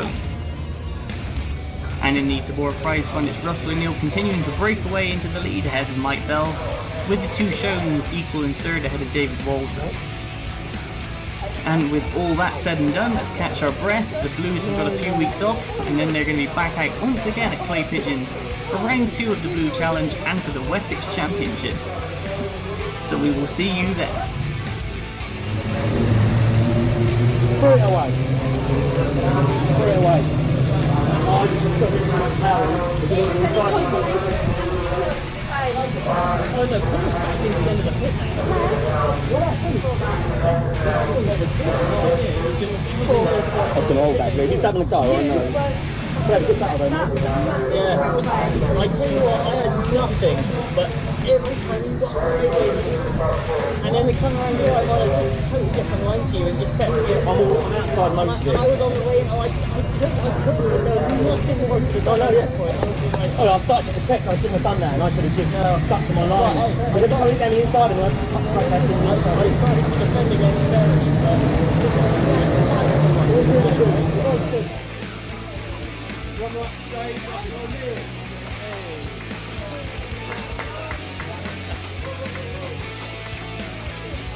And winner today, David Watts.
way into that top two battle, but being caught by Taylor Walker in the number 10, fourth position, keeping the top three finish.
Hello and welcome to Clay Pigeon on the 12th of July 2020 for round 2 of the NKRA and Blue Challenge. The Blues are back after lockdown, everyone was itching to get back on the circuit and it really showed with the 3 fantastic heats we had already today. Heat 1 was won by David Watts from Stuart Gray with Anthony Cleal, Taylor Waldron and Michael Bell rounding out the top 5. Heat 2 also won by Dave Watts, this time from Taylor Waldron with Sarita Schoen in 3rd, Anthony Cleal in 4th and Ben Joseph, the junior Blue champion of 20 years ago, rounding out the top 5. And in Heat 3, Russell O'Neill took the win from Taylor Waldron with Michael Bell, Sarita Schoen and Anthony Cleal making up the top 5. Those results of those 3 heats are going to come together and form the grid for the final as we're about to roll out onto the circuit for the rolling lap. You can see there, number 3, Dave Watts leading us out, and he will take the pole position, on tie-break in fact, from the number 2 of Taylor Waldron. Anthony Cleal, the number 1, lining up in 3rd alongside the number 4, Sarita Schoen. And on row 3, number 5, Michael Bell, ahead of number 6, Russell O'Neill. So the top 6 in the National Championship last year, locking out the top 6 grid slots for the race here today. David Good with a good performance, going to run up into 7th place. He's going to start alongside David Waldron in his new Octane. Paul Dybel in 9th, ahead of Ben Joseph in his return to the class. Paul Alexander and Kevin O'Neill are going to be starting behind him, with the top novice, Kieran Quirk, starting in 13th. An unfortunate non-start for Stuart Gray. He's going to promote Ron Schoen, Alan Lewis and Jeff Webster all up a position, with unfortunate non-starts for Toby and Mark Cook due to various problems throughout the day. As you can see now, rolling up onto Top Bend, we're on board with the number 8 of David Waldron, that's number 6 Russell O'Neill and number 5 Mike Bell ahead of us. Going to go out of Top Bend and now keep an eye on David Watts when he puts his foot down. The race is underway and we are away. Good start from the top 6. Bell's been caught napping a little bit and O'Neill slotted in ahead. Bell's going to switch back to the outside. Now we go off board and look at that, several side-by-sides all around turn 1 through Billy's blind, and Bell's going to hold it round the outside of O'Neill into the S's.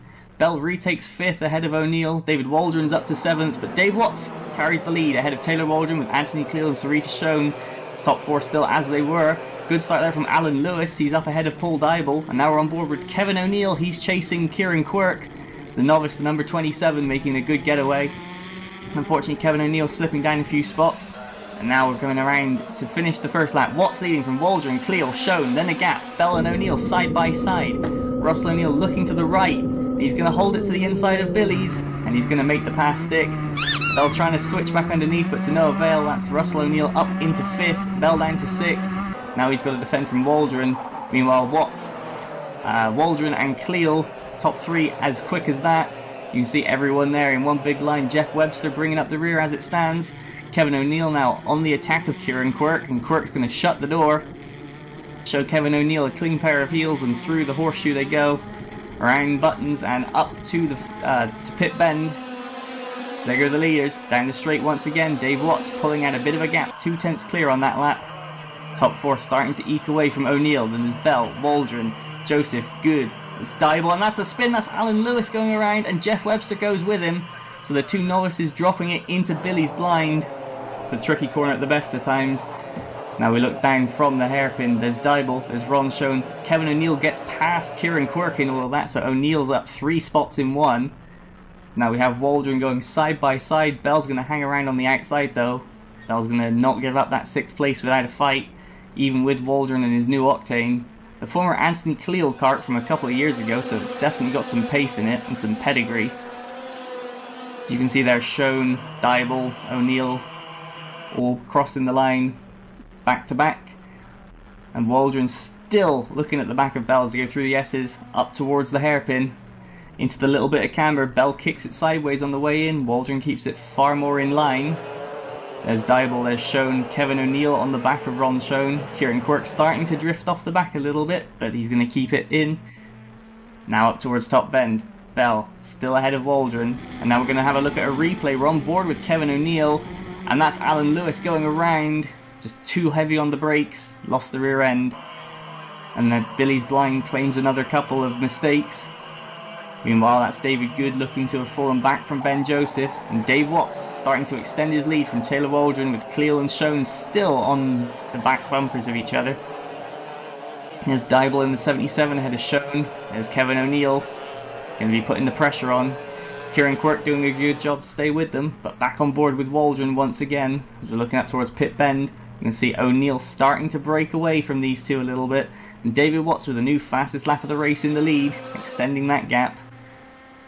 You can see there just a quick flyby, the speed that they're going. Into Billy's blind once again. Bell drifting out wide. Waldron trying to do his best to close in through the S's. And now on the ramp, the Sturmy straight towards the hairpin, over the little rise, down into the camber of the corner. You can keep it quite well stuck in there and use the curb on the exit. Now into the horseshoe. Big curb on the inside, followed by a big drop. Don't want to be going over there, and sure enough, Waldron's reeling Bell in. But Bell pulls away. Meanwhile, back on the Sturmy straight, that's Alan Lewis. He's gotten back going again after his spin. So too is Jeff Webster, so all 15 still running that took the start. There's O'Neill, Bell, Waldron, Ben Joseph sticking with them. And it's good. Dybel, Schoen and O'Neill.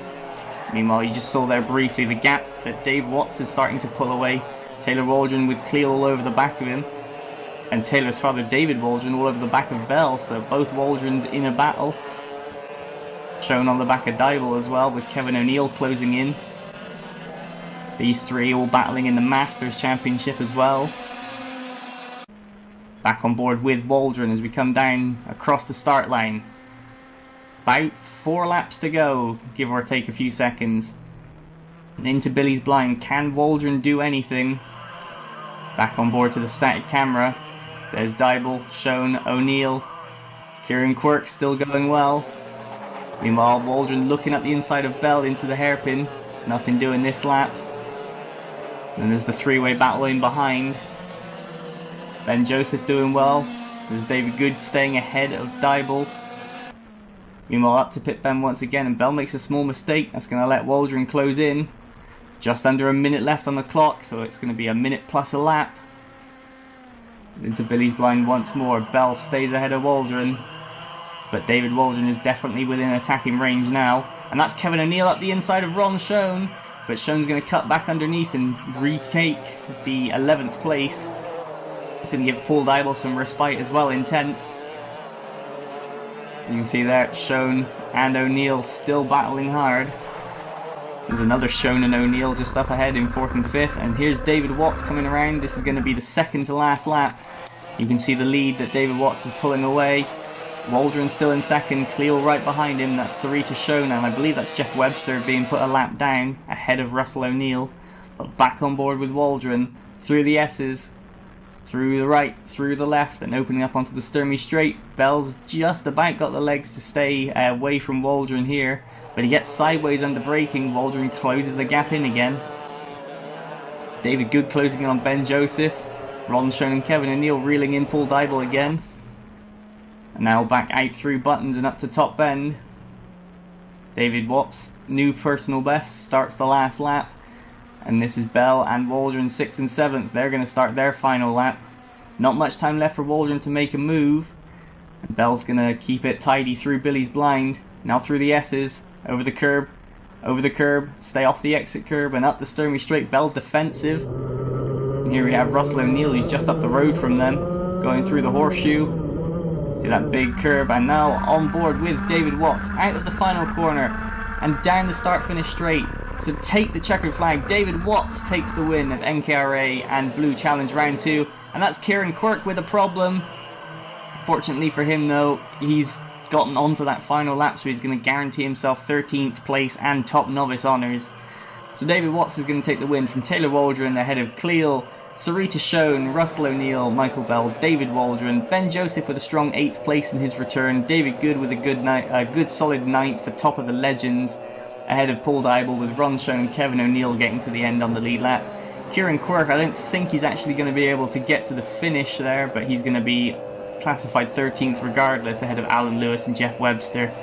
As you can see, all the drivers paying their respects to the camera personnel and the marshals around this circuit. They've had a difficult day of the marshals and they've performed excellently. Always being said that the marshals are the true heroes of motorsport. And once again, they're proving it, as now we're on board with Russell O'Neill heading down towards the pit lane and towards Parc Fermé. There's Kieran Quirk, so he's not going to be able to make it back, but he does classify 13th place and will receive the top novice honours. He's now on board with David Watts into scrutineering, going up onto the weighbridge. And here we see a replay of the final lap. This is David Waldron going into the horseshoe. He's going to send a move up the inside of Bell. and he looks to have it all done, but Bell on the power around the outside manages to keep 6th place. So good move there from Bell, and that's actually going to be pretty significant because in post-race scrutineering, Sarita Schoen has been disqualified for a technical infringement. I believe it's a wheel hub slipping in the final race, making the rear track too wide, and that's going to change everything past 4th place. But for confirmation, David Watts is going to take the win ahead of Taylor Waldron with Anthony Cleal in 3rd. Russell O'Neill moves up to 4th ahead of Bell in 5th with David Waldron 6th. Ben Joseph 7th ahead of David Good, Paul Dybel and everybody else finishing in behind. And what's that going to do to the championship? David Watts is going to continue to lead ahead of Taylor Waldron up to 2nd. Stuart Gray is going to hold on to 3rd ahead of Anthony Cleal, with O'Neill 5th, Bell 6th. Nigel Vickery in 7th ahead of Sarita Schoen, with David Waldron and Paul Alexander with a non-start here in the final today. I think his chain came off on the rolling lap, so that's going to be a big disappointment for Alexander, but he's going to hold on to 10th place in the championship for the moment. And here we see the Blue Master and Veteran standings. Anthony Cleal leading the way in the Masters ahead of Stuart Gray, with Russell O'Neill, David Waldron and Nigel Vickery in behind. Similar story in the Veterans, only Cleal and Gray equal on 0 in the lead ahead of David Waldron, with Vickery and David Good tied on 4th place on 5 points apiece, with Dybel, Alexander, Mark Cook and Kevin O'Neill in behind. And in the Blue Legends, Stuart Gray and David Good still tied for the lead of the championship, 0 points apiece ahead of Mark Cook, with Kevin O'Neill and Ron Schoen in 5th. And in the top weights, Mark Cook is going to hold on to the lead there. And now you can see the results of the Tabor Customer Championship. Russell O'Neill extending his lead there, with Mike Bell putting up the best of the rest, ahead of Ron Schoen, with David Waldron and Anthony Cleal rounding out the top 5, ahead of David Good, with Kevin O'Neill, Sarita Schoen, Paul Alexander and Nigel Vickery rounding out the top 10 in the Tabor Customer Prize Fund. And that is going to be it for the Formula Blues at Clay Pigeon. Not long to wait now until the next time the Blues hit the track. It's going to be at Forestedge in a little over 3 weeks. So we will see you then.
Driver number 12, please come to the clerk's office with your signed on parent or guardian. Thank you.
Senior Rotax B final to the dummy grid.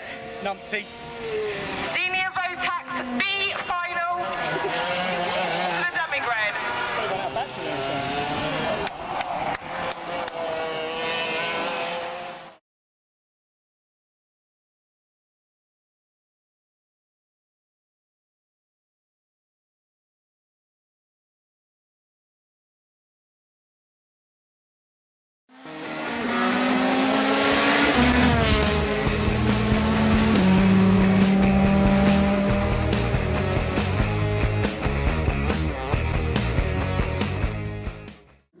Hello and welcome to Forestedge for round 2 of the Two Counties Kart Club Championship from the 1st of August 2020, the Saturday meet. So 2 practice sessions and 3 heats and a final all on one day, so a very busy day for the Formula Blues. Here's how the heat shook out. In heat number 1, Paul Dybel took advantage of the new tyres to take the win ahead of Kevin O'Neill, with Paul Alexander, David Good, Mike Watts, Jeff Webster, Michael Bell and David Waldron also finishing in that order. Heat 2, Russell O'Neill recovered from a ignition failure in Heat 1 to take the victory ahead of Paul Alexander, David Waldron, Paul Dybel, Kevin O'Neill, David Good, Michael Bell, Mike Watts and Jeff Webster. And in Heat 3, the top 7 were separated by less than 3 seconds at the finish line, with Paul Dybel coming good to take the win ahead of Waldron, Alexander, David Good, Russell O'Neill, Kevin O'Neill, Michael Bell, with Mike Watts and Jeff Webster, the 2 novices, in 8th and 9th place. And you can see there 3 non-starts for both Sarita and Ron Schoen, both quarantining after returning from Bulgaria. All's all well with them, and they will be back out on track next week at Clay Pigeon, so a busy end of the year for the Formula Blues. You can see Dave Watts, he's spannering for his dad Mike, and he's helping us out on the cameras today, setting up out onto the circuit as one of our camera operators. Now we're sitting on board with David Waldron. You can see the Two Counties Kart Club 2020 Championship standings as things stand. Anthony Cleal is in the lead ahead of Russell O'Neill with Mike Bell in 3rd. Paul Alexander and David Good even on 4th ahead of David Waldron, with Paul Dybel, Nigel Vickery, Ron Schoen and Mike Watts rounding out the top 10. With Kevin O'Neill, Rob Mortimer, Jeff Webster and Sarita Schoen all also scoring at the round in the beginning of the year. We're on board now with Paul Alexander, number 17, the Master and Veteran. Coming up for the Master and Veteran standings, there they are. Anthony Cleal and Russell O'Neill tied for 1st in the Masters, with Paul Alexander and David Good tied for 3rd, with David Waldron, Paul Dybel, Nigel Vickery, Ron Schoen, Mike Watts and Kevin O'Neill rounding out the top 10. Similar story in the Veterans, Anthony Cleal leading the way ahead of Paul Alexander, David Good, David Waldron, Paul Dybel, Nigel Vickery, Ron Schoen, Mike Watts, Kevin O'Neill, Rob Mortimer, Jeff Webster even on 10th for the Blue Veterans. As I'm on track to go to start the first 2 rolling laps, that's number 5 Mike Bell getting away quite slowly. In the Blue Legends Championship, David Good swept the first round, so he leads ahead of Ron Schoen with Mike Watts, Kevin O'Neill and Jeff Webster in behind. And in the Blue Top Weights, Paul Dybel leads from Schoen, Mike Watts and Rob Mortimer. What's going to help Paul Dybel out in the Blue Top Weights is that he's actually on pole position for this final here at Forestedge. You can see we're on board with Bell heading up towards the bus stop and the cut through, just catching up to the back of the pack. There's Jeff Webster, there's Bell, there's Mike Watts. All 9 karts starting the race, and here's the order they will be starting in. Paul Dybel took the new tyre advantage to take the 2 heat wins. He's going to take pole position ahead of Paul Alexander, with Kevin O'Neill ahead of David Waldron on tiebreak on row 2. Row 3 is David Good and Russell O'Neill, with the novice Mike Watts in 7th ahead of Michael Bell. And in 9th place, number 71, Jeff Webster, the 2nd novice out there. Both of whom on their last run out on novice plates, so looking to send them out with a bang. And non-starts for Sarita and Ron Schoen. You can see now the field bunching up. Paul Dybel slowing the pace down, he's up through Anson's and up towards the bus stop. And they're going to take a hard right, go the cut through to Tolly's, and then on to the start finish, and the race will begin. So keep an eye out for Paul Dybel in the Alonso kart. When he puts his foot down, the race is underway. And we are go now, and a good start from Dybel gets a length on Alexander, so Dybel is from Alexander, Waldron up to 2nd, Rolling up to 3rd, and that's the 2 O'Neill side by side with Russell O'Neill going round the outside of his father Kevin. Now on board with number 5 Mike Bell, who's making a move on the outside of David Good, so it's Dybel, Alexander, Waldron, O'Neill, Bell, Good, Watson, Webster as they go through Johnny's and now towards Windsor's Dip. And Russell O'Neill are looking for an undercut on David Waldron, but it's not to be. As into the chicane, it's still Dybel leading, but Alexander not letting him pull away, and David Waldron always up for a fight in 3rd place, with Russell O'Neill starting to make his way through. The number 6, the defending Two Counties Kart Club champion, already up to 4th. And you see the top 4 there all in close, but none of them go really near the apex, and that's let Kevin O'Neill close right back up, and it's the top 5 as one as they come out of Tolly's for the first time. And across the line there, oh, and Waldron bumps up on the curb. Number 6, Russell O'Neill, goes up into 3rd place, and that's Bell going around the outside of Kevin O'Neill, so all changing in the top 6, but still Dybel leading from Alexander. Now O'Neill, Waldron, and Bell running out the top 5. Russell O'Neill now looking to make a move on number 17, Paul Alexander. He's not looking to waste any time at all. Alexander in 2nd place, trying not to let Paul Dybel disappear up the road. Sure enough, through the chicane, better run from Alexander, but an even better run from Russell O'Neill up the hill towards Midgets, and O'Neill up the inside, through on the first apex of Midgets, and then Alexander slotting in behind, but he's looking towards the inside for Climate, but nothing doing there. Dybel a bit away from the apex though, so it allows O'Neill to close right up into Tolly's. O'Neill got the overlap, but he's pulling him back in behind as we go through Parsons up to the Hayes Loop, and O'Neill up the inside, and Alexander up the inside. Paul Alexander capitalising. O'Neill opened the door. Now back on board with Kevin O'Neill, and that's Waldron side by side. Oh, contact! And they're both off. David Waldron picking up some debris and going rally crossing there as Paul Dybel yanks himself out of the weeds. That's not what you want to see from Paul, or if you are Paul Dybel, going from the lead all the way down to last in the space of 2 turns. But the new leader, number 6, Russell O'Neill, the new fastest lap of the race last time by, with Paul Alexander, the number 17, hot on his heels in 2nd place. As through Climate, you can see Alexander's looking very racy down to the final turn. And O'Neill sideways through Tolly's. That's going to let Paul Alexander close right up as there's Bell 3rd, Kevin O'Neill in 4th, and Alexander now looking to the inside of the Haynes Loop. Oh, there's not room there, a little bit of contact. O'Neill goes sideways, and Paul Alexander, you can see from this shot, the front left of his, or the left side of his front bumper has been pushed in. So that's an automatic 5-second penalty at the end of the race facing Paul Alexander there. Now we can see an onboard. This is from David Waldron from the end of lap 1, and Alexander's there. Oh, he's not seen Waldron, and he's come across, and David Waldron's bumper is bent upwards, and that's going to have killed his momentum and allowed Russell O'Neill to make the pass. As there's Paul Dybel, and you can hear something definitely scraping along the ground on the number 77 Alonso kart, so that is not a good noise. He's just going to be limping in now. Back to the front, it's O'Neill leading from Alexander, Bell, and Kevin O'Neill, the top 4 within 2 seconds right now. Great run from Kevin O'Neill, the leading legend up there. Mike Watts in 5th as well, as kept out of trouble, and as a result he's up in the middle of the pack in the Tony kart. There he is. He's got David Waldron bearing down on him now after recovering from his off track. Now into the chicane once more. O'Neill leading from Paul Alexander. You can see O'Neill gets such a good run through the middle of that chicane and up the hill towards Midgets, just extending the gap just a little bit. But Alexander is not going to go quietly into the night. I don't think he's going to want to let O'Neill get any further ahead than that. Even if he has got the nose cone penalty coming, he still want to win the race on the track. And in the final turn, he definitely closes up on O'Neill. Bell's going with them. You can see Russell O'Neill, new fastest lap of the race, 45.3, playing 45.5. Sorry, 45.45. As now we're on board with David Waldron, and that's Paul Dybel slotting back in behind Alexander. Going up in towards Johnny's. Waldron's gone for the gap on the inside. Dybel's not seen him, and he's come in, and then there's contact. Around goes Dybel, off the track goes Waldron, and down the field goes both of them. And that's really not helped either of them. David Good has pulled off on the circuit somewhere, but Paul Dybel limping around in 8th. David Waldron still in 6th, but up in the lead, it's really the top 2, Russell O'Neill with Paul Alexander all over the back of him. This is a great run from the Mad Croc driver, and sure enough, the Mad Croc is the first car into the sub 45 seconds with a 44.92, new fastest lap from Paul Alexander. So here we are on board with Kevin O'Neill around the Haynes Loop and through Johnny's. You can start to see the top 3 start to eke away a little bit, as that's David Waldron making the pass. That's for 5th place against Mike Watts. So Waldron in the Octane passes the number 32 Tony kart. Waldron defends down towards Windsor's Dip to stop a Watts counter attack.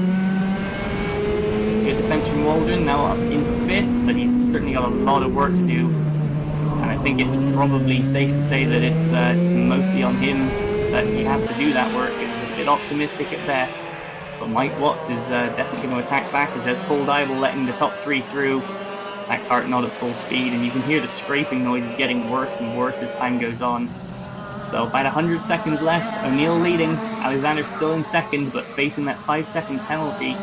Bell in third and Kevin O'Neill in fourth, currently within that 5 seconds. He's not going to be worried about that, he just wants to win on the track. And sure enough, up into the chicane once more, he's getting visibly closer to Russell O'Neill. Mike Bell going with them, Kevin O'Neill starting to drop back a little, but I think it's safe to say that he's safe in fourth. The full Dybel. Scraping is getting even worse, with David Waldron and Mike Watts both closing in on him now. As around the final turn, around Tollies, across the line, less than a minute to go, with Russell O'Neill setting a new personal best, ahead of Paul Alexander, ahead of Mike Bell, and Kevin O'Neill with another PB as well in fourth. You can see there, 1, 2, 3, it's through Johnny's once again. Number 17, Paul Alexander, down the hill towards Winger's Dip. You can definitely see that the gap is yo-yoing quite substantially, with Alexander closing in sector 1, Russell O'Neill extending the gap in sector 2, and then Alexander bringing it back a little bit in sector 3. You can see the strengths of the different carts, strengths of the different drivers.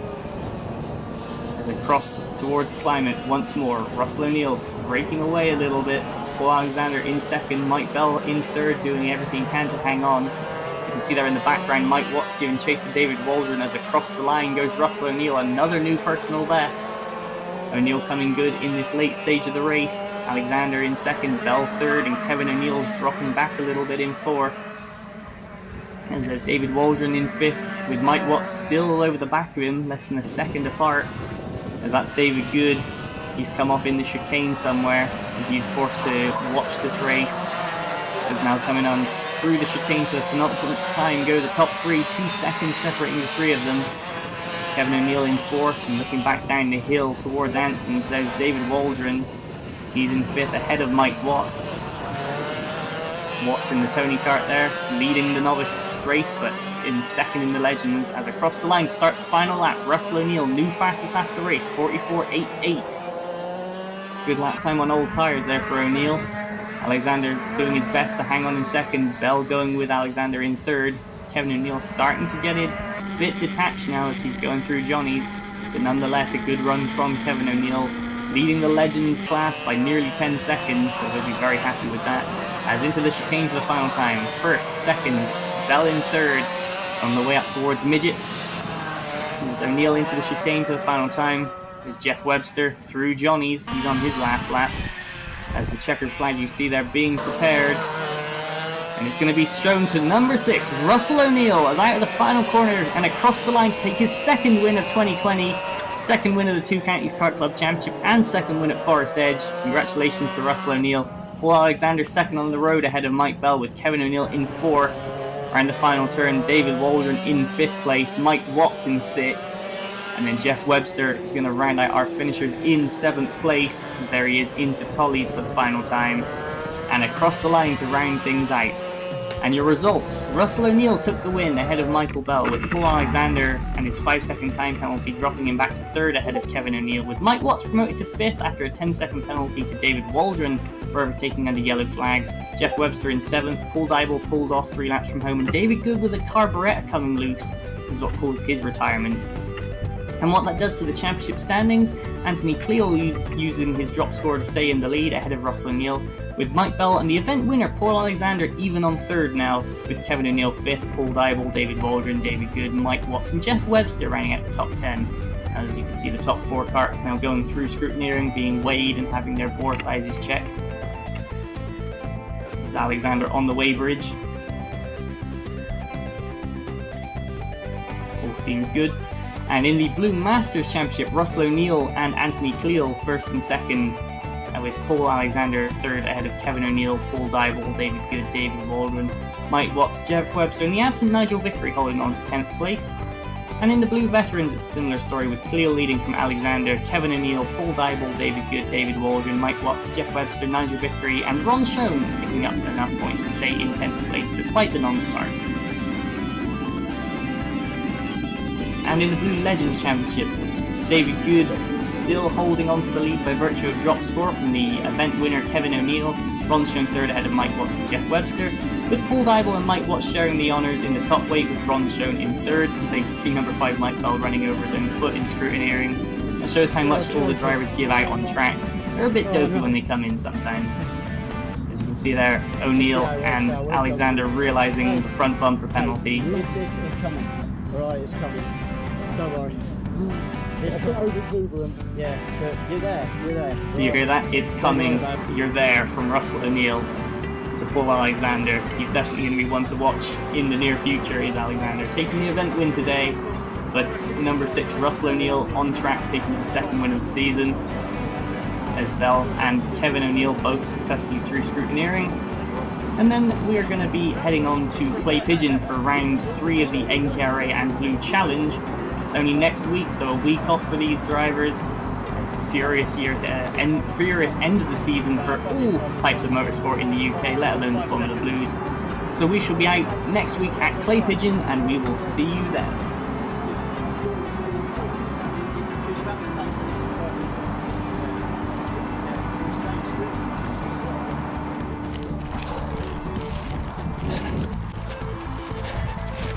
Congratulations, Russell O'Neill. Hard fought win. Not sure what happened to Paul Dibble there, but seems to have some sort of issue. But Alexander put up a good fight. We couldn't quite get on the tails of Russell O'Neill. We just had enough to keep that gap. Work towards a comfortable victory. Good performance from Lloyd Bell after a difficult start to the day. Back on the grid, got me third. Couldn't quite get on the back of Paul Alexander. He was really strong today. That rounds out the top 3. And I'm knackered.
Hello and welcome to Clay Pigeon. On the 9th of August 2020, the Formula Blues are back on track once again for round 3 of the NKRA and Blue Challenge, both running reduced schedules due to lockdown.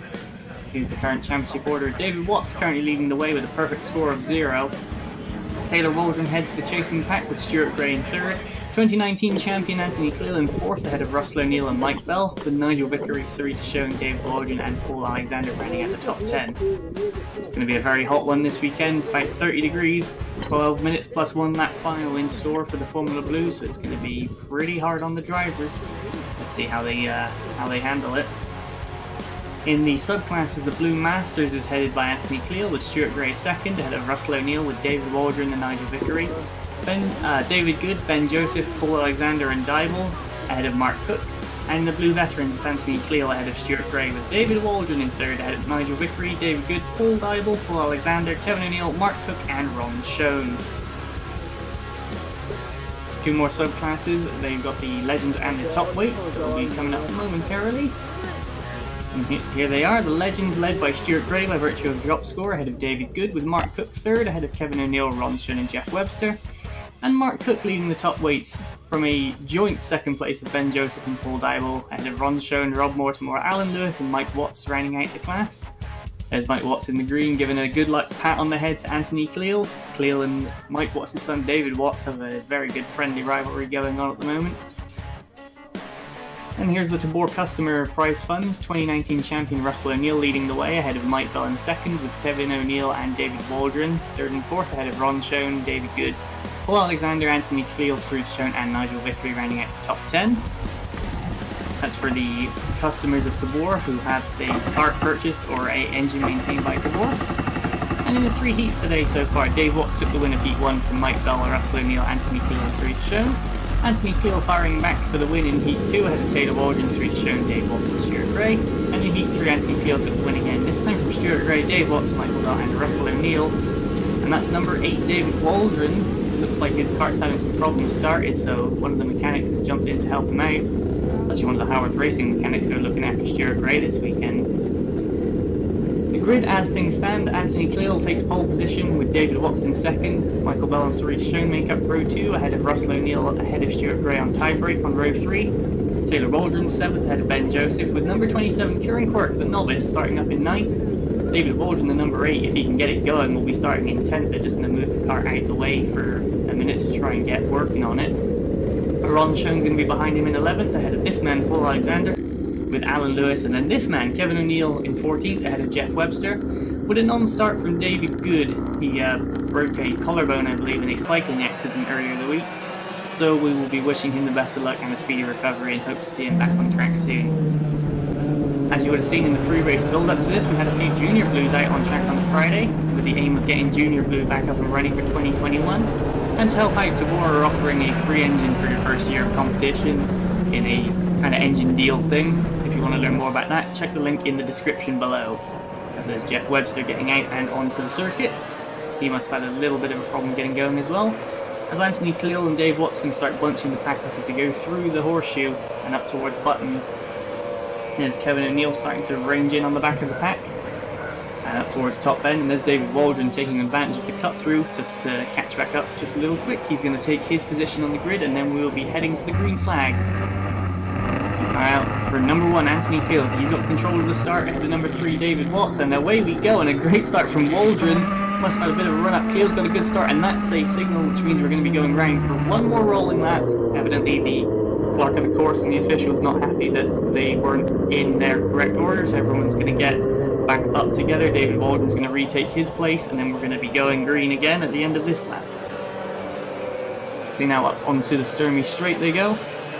Still roughly in 2x2 formation. Cleal keeping the second rolling lap very slow indeed. Ahead of David Watts with Bell, Schoen, Russell O'Neill, and the bright yellow and blue Stuart Gray. That kart was built on Friday, basically after a accident last month, and Stuart Gray has done a great job putting that thing up on row 3 of the grid.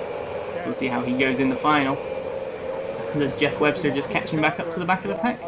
All 15 carts are accounted for and in the right position, so we should be going green this time by. So keep an eye for number 1 Anthony Cleal Going to be looking to get a good start. Outstart number 3, David Watts.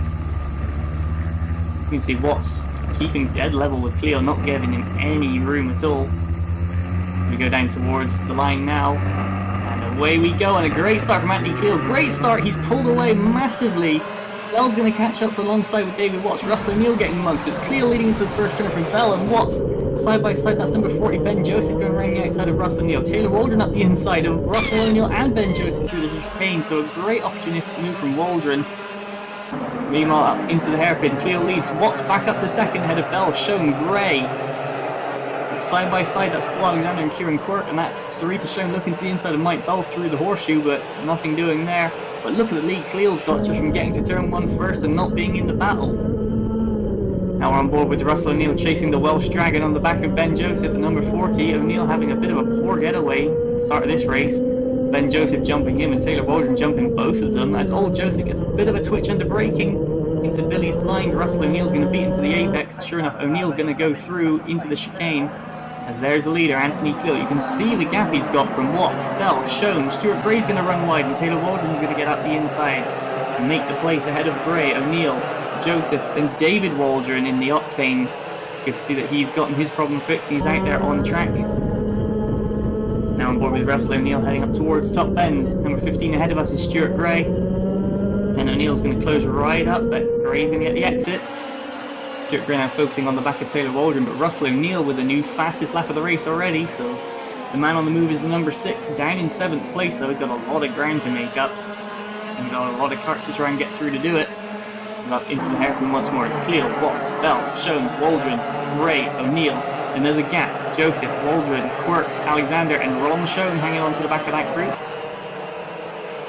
Ben Joseph starting to become a bit of a cork in the bottle, it seems. David Waldron's all over the back of him, and Kieran Quirk as well, all over the back of Waldron. Quirk showing great racing head for a novice. He's up already into 10th place. Now he's having a look at David Waldron. Nothing doing there into Billy's blind. And that's going to give Paul Alexander a bit of a chance to close in, as well as onto the Sturmy Straight once again. So Sarita Schoen covering the inside from Taylor Waldron. Quirk not covering the inside though. Paul Alexander's going to have a think about it. He's going to have a go, but nothing doing from Alexander. Quirk's going to get the exit and get back around the outside. Meanwhile, number 2, Taylor Waldron with the new fastest lap of the race that last time by. Here we go once again out of Top Bend. Cleo, you can see he's starting to extend that gap even further. Watson Bell, 2nd and 3rd, and Sarita Schoen starting to have to defend from Waldron. Backing Waldron into Gray, backing Gray into O'Neill. That's a 4-cart train as they're going to go through Billy's blind and into the chicane once again. Look at that, Sarita Schoen with the black bumper, Waldron with the white, Stuart Gray in the bright colours, and then Russell O'Neill in behind. Waldron to the inside. Waldron's going to get past Sarita Schoen. Stuart Gray's going to get past them both as Waldron gets dubbed down on exit. Sarita Schoen gets a good exit, manages to cover off Russell O'Neill. So Stuart Gray goes up to, Taylor Waldron stays where he is, Sarita Schoen goes down to, and Russell O'Neill must be ruining that as a missed opportunity, as he's still behind the number 4 of Sarita Schoen as they come out of Top Bend once again and down the straight, and that's Taylor Waldron. And number 2 going slowly. Looks like it's starting to pick up again though, so maybe a misfire, maybe a small cough, who knows. But that's going to really hurt the number 2 as it's going to be dropping him a couple of places down and through the chicane. It looks like it's dying on him, so Taylor Waldron's going to be cruising that thing back to the pit, so number 2 not getting off to the race he would like. Now on board with Alexander. All this group's going to be up a place down to the demise of Waldron. Still Alexander though behind Quirk, still Quirk behind Waldron, and still Waldron behind Ben Joseph. He's not been able to find an opportunity, and if anything it looks like Quirk's more likely to have a go at Waldron. As here comes O'Neill to the inside of the King. We're going to back out of that against Sarita Schoen though. Russell O'Neill definitely looks racy, as Sarita Schoen's going to run wide in Billy's blind. Russell O'Neill up the inside and into the chicane. He's going to leave Schoen a lot of room as they get through there side by side, both leaving a lot of room. As that's Stuart Gray right on the tail of Bell and Watts, and Anthony Cleo with the new fastest lap. As Paul Alexander looking to the inside of Kieran Quirk once again in the hairpin, but nothing doing there. Quirk gets a good exit. And Paul Alexander still sitting behind the novice in 10th place, with Ron Schoen behind him. Now starting another lap, Cleo, then Watts, Bell and Stuart Gray with a new fastest lap. Gray, the first driver into the 36s this final.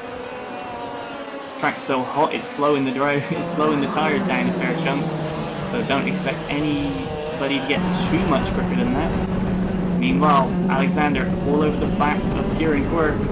Quirk having a look at Waldron, but he's going to the left, he's going to the outside. Maybe trying to switch back. Alexander thinks about sticking his nose in, but nothing doing there as they go into the horseshoe once again.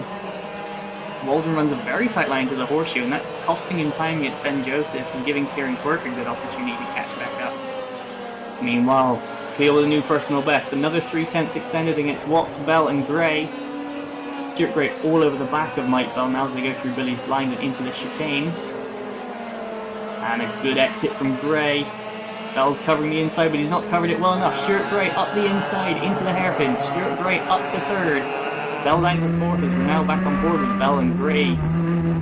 Makes a deliberate movement that's going to not allow Bell to get anything back, as here's a replay from a couple of laps ago. Number 18, Kevin O'Neill. He's behind number 99, Alan Lewis, and O'Neill's going to get to the inside of Billy's blind and make up that place. That's for 12th. The battle's going all up and down this field as already Stuart Gray onto the tail of David Watts. There's Cleo out the chicane once again, then there's Watts, Gray, Bell, and there's a gap to Russell O'Neill into the hairpin. Look at that, Stuart Gray's going to run a bit wide, Bell's going to go up the inside, Bell up to third maybe. Gray's going to be side by side on the exit though, he's going to have the inside for the horseshoe and he's going to hang Bell out to dry. Stuart Gray defending that third position. Bell not going to let him have it too easily though, it's his Ben Joseph, and that's David Waldron finally cracking Ben Joseph's defence. And David Waldron gains a place up into that 7th spot. And can Joseph get anything back? But he's clipped the curb in top bend. Now on board with Alexander, you can see the run Kieran Quirk has got. Quirk thinking about going around the outside of Joseph, but to no avail. Joseph having a defence in the middle of Billy's blind. Thought he was going to have a look at Waldron there, but he's a bit too far back. As they go on the run up to the Sturmey Straight. Meanwhile, there's the battle for second. Going through the horseshoe. Still David Watts leading. Stuart Gray's not quite on him again yet, and Mike Bell's still sitting in fourth. But in behind, Russell O'Neill's actually gaining on these three. Number 6, you can see him there with the white helmet. That gap's coming down. Sarita's shown as well with the black bumpers, making a good show of it. Then there's Waldron. Side by side is Joseph and Quirk once again. The Quirk slots back in behind at the kink. And just under 5 minutes plus a lap to go now. As into the chicane, still Waldron, Joseph, Quirk and Alexander. In fact, last lap was David Waldron's personal best as into the hairpin they go. 1, 2, 3, 4, as close as that. And through the horseshoe once again, Quirk looking to the inside in the second part of the horseshoe against Ben Joseph, but that's not going to work. Meanwhile, Stuart Gray back on the tail of David Watts into Billy's blind, and that's Russell O'Neill going past Jeff Webster. Just to put a lap on Jeff. Sarita Schoen's going to have a go as well momentarily, but now back on board with Alexander. Oh, and Kieran Quirk's had to get out of Billy's blind just a hair. That's going to give Alexander the run, and they're side by side through the chicane. Oh, Alexander in the mad crop comes out with his nose ahead. Kieran Quirk, I'm sure, is going to not let him run off into the sunset. Sure enough, there's Joseph, there's Alexander, there's Quirk. And there's Anthony Cleo. Still leading, just under 4 minutes plus lap to go, and Stuart Gray looking to the inside of the kink. He's on the outside of Billy's blind. He's going to try and switch back underneath David Watts. We're on board with Bell. Watts covers that off with the chicane now there. Once again, 3 karts for second place. Has a new personal best out of Bell. Stuart Gray thinking about the inside of the hairpin, but to no avail. The number 3 putting his kart in all the right places as Gray looks to the inside of the horseshoe. That's not going to work. He's going to run out wide. Bell now draws up somewhat level and tries to go around the outside of Buttons, but that's never going to work. And up into top bend once more. It's Watts still in second from Gray, from Bell. And this battling is going to be bringing Russell O'Neill closer and closer. As across the line they go once again. Look, and Russell O'Neill, another 3/10 taken out of this battle as Stuart Gray to the inside of the hairpin. Sorry, the inside of the chicane, and Stuart Gray up into second place. David Watts down to third. Bell's right on him. But a great opportunistic move there from Stuart Gray. Now David Watts and Mike Bell, and Bell's going to get a little bit of the run on Watts, trying to go on the outside of the horseshoe. That's not going to work. Now they run somewhat close to an overlap through Buttons and up around top bend once more. Got Anthony Cleo leading the number 1, ahead of the number 15 of Stuart Gray. Number 3 in third is David Watts. Down to Billy's blind once again. Russell O'Neill takes another 7/10 out of them.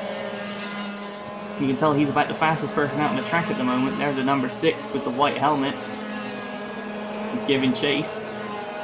Meanwhile, I think we've actually lost David Waldron. He's pulled into the pits, but Sarita Schoen seems to be suffering a timing issue. She's out on track behind Russell O'Neill. In fact, there she is, just coming into frame. That's Ben Joseph and Paul Alexander and Kieran Quirk all over his bumper once again. So Joseph getting no reprieve. There's Alan Lewis, there's Stuart Gray in second, Watts and Bell still close together. Russell O'Neill pulls in by another 2/10 that lap. And Sarita Schoen in sixth, a little bit of a way back from O'Neill, but still circulating. Back on board with Bell, and Watts looks over his shoulder. And that's Ben Joseph. He's clipped the curb in the kink, and Paul Alexander's going to take advantage of the open door. He's going to go through, and that's Kieran Quirk going through as well, the number 27 on the inside into the chicane. Quirk now up into, I believe that's 7th place. And Ben Joseph down 2. Can he fight back? The former junior blue champion. As here's Alan Lewis getting a lap put on him by Stuart Gray, Dave Watts and Mike Bell. So that's closed the battle for second all the way up. He's through the chicane to go. There's Gray, Watts. Bell's got a good exit and he's tucked in behind David Watts. Moves to the inside for the hairpin. Mike Bell in the number 5 down the inside up into 3rd place. David Watts trying to fight back from the exit though, but nothing doing. Number 5 up to 3rd, number 3 down to 4th, and Russell O'Neill getting ever closer. Meanwhile, Anthony Cleal still pulling away. That's another 37.6 from Cleal. That's Kevin O'Neill. He's moved across just to allow the battle for second to get through unimpeded. Through goes O'Neill's son, Russell O'Neill, and then that's Alan Lewis taking advantage. Alan Lewis sneaking through into 10th place, the number 99, taking advantage of Kevin O'Neill, allowing the leaders through. Meanwhile, into the hairpin, there's Gray, Bell, Watts, O'Neill. This battle for second has not got long left, as actually Anthony Cleal is going to be up in that top bend right now. In fact, there he is, Anthony Cleal on the start finish. He's slowing down though. Has Cleal got a problem? Don't think he has. I think he was just trying to gain the clock a little bit there, but Anthony Cleal has got this race completely under control. Stuart Gray still under attack though in second, with Bell, Watts and Russell O'Neill getting ever closer, but I think O'Neill's going to run out of time. Out the Sturmey Straight once more. On board with Bell, number 15 Stuart Gray ahead of us is round the hairpin into the horseshoe. Gray just running with his car on a good defensive line. Bell can't really get around him. Seems like Bell's quicker through the slow stuff, but Stuart Gray's got the edge on the straight line. And out of the pit bend on the run down to start the final lap, Gray holding on to 2nd place. Bell's giving chase, Watts and O'Neill still in behind. Bell looking to the inside on the exit of Billy's though.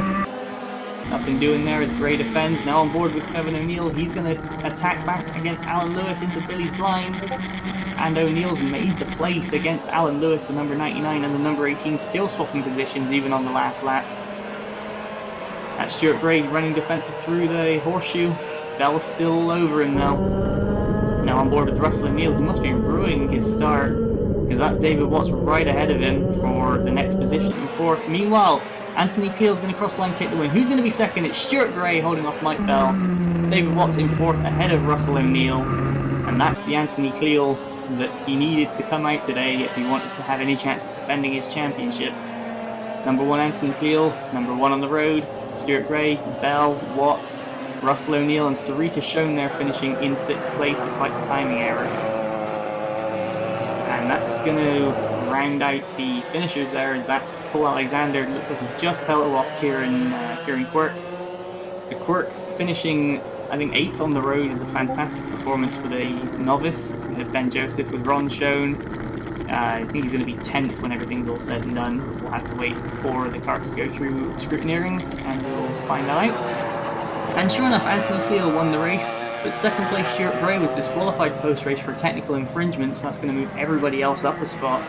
So Cleal's going to take the win ahead of Michael Bell in 2nd, Dave Watts in 3rd, ahead of Russell O'Neill, Sarita Schoen running out the top 5 ahead of Paul Alexander.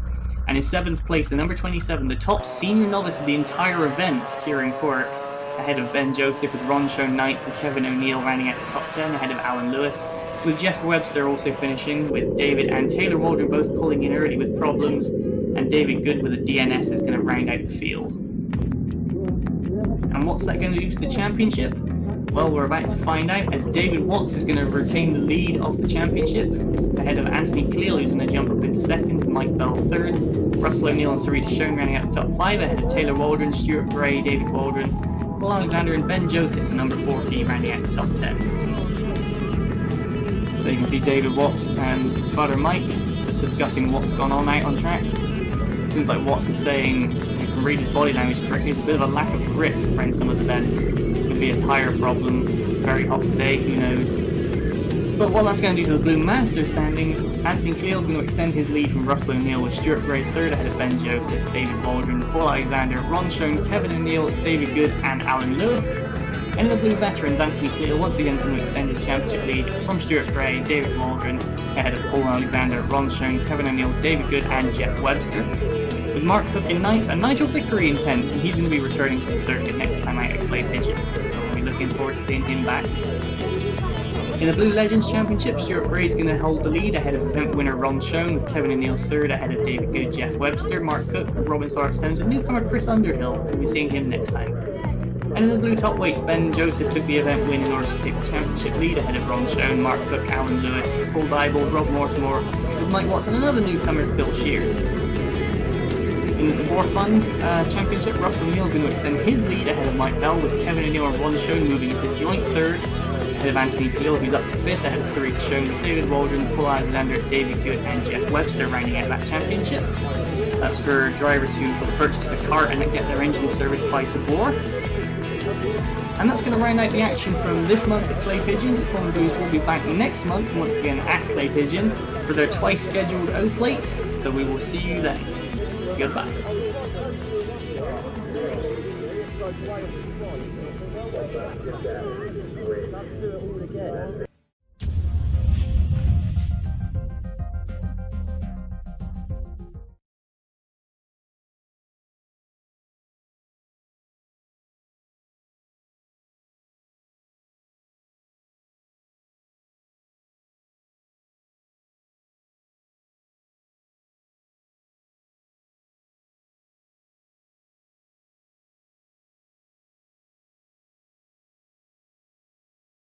Underway here at Mansell, and it's go, and that's a slow start there for James Rees. He's really dropping back, and look at Pearson. Pearson goes to the inside. Stuart Gray has already started his recovery drive, passing Nigel Vickery for 19th position. That's a swapped position. Well, as you see the number 5 cut there, really kicking out the tail. That would be Russell O'Neill entering the chicane, and there's a move, and that would be for 4th place. That's Gavin Rees going up the inside of things really large chain going at it, roughly 4 seconds separating probably 7 or 8 cars, but whatever the case, the leader's definitely getting even closer. Let's see what the lap times are like at the end of that lap. Cleal and Watts setting pretty much exactly the same lap time, and actually 2/10 of a second faster than Pearson, so they are catching him.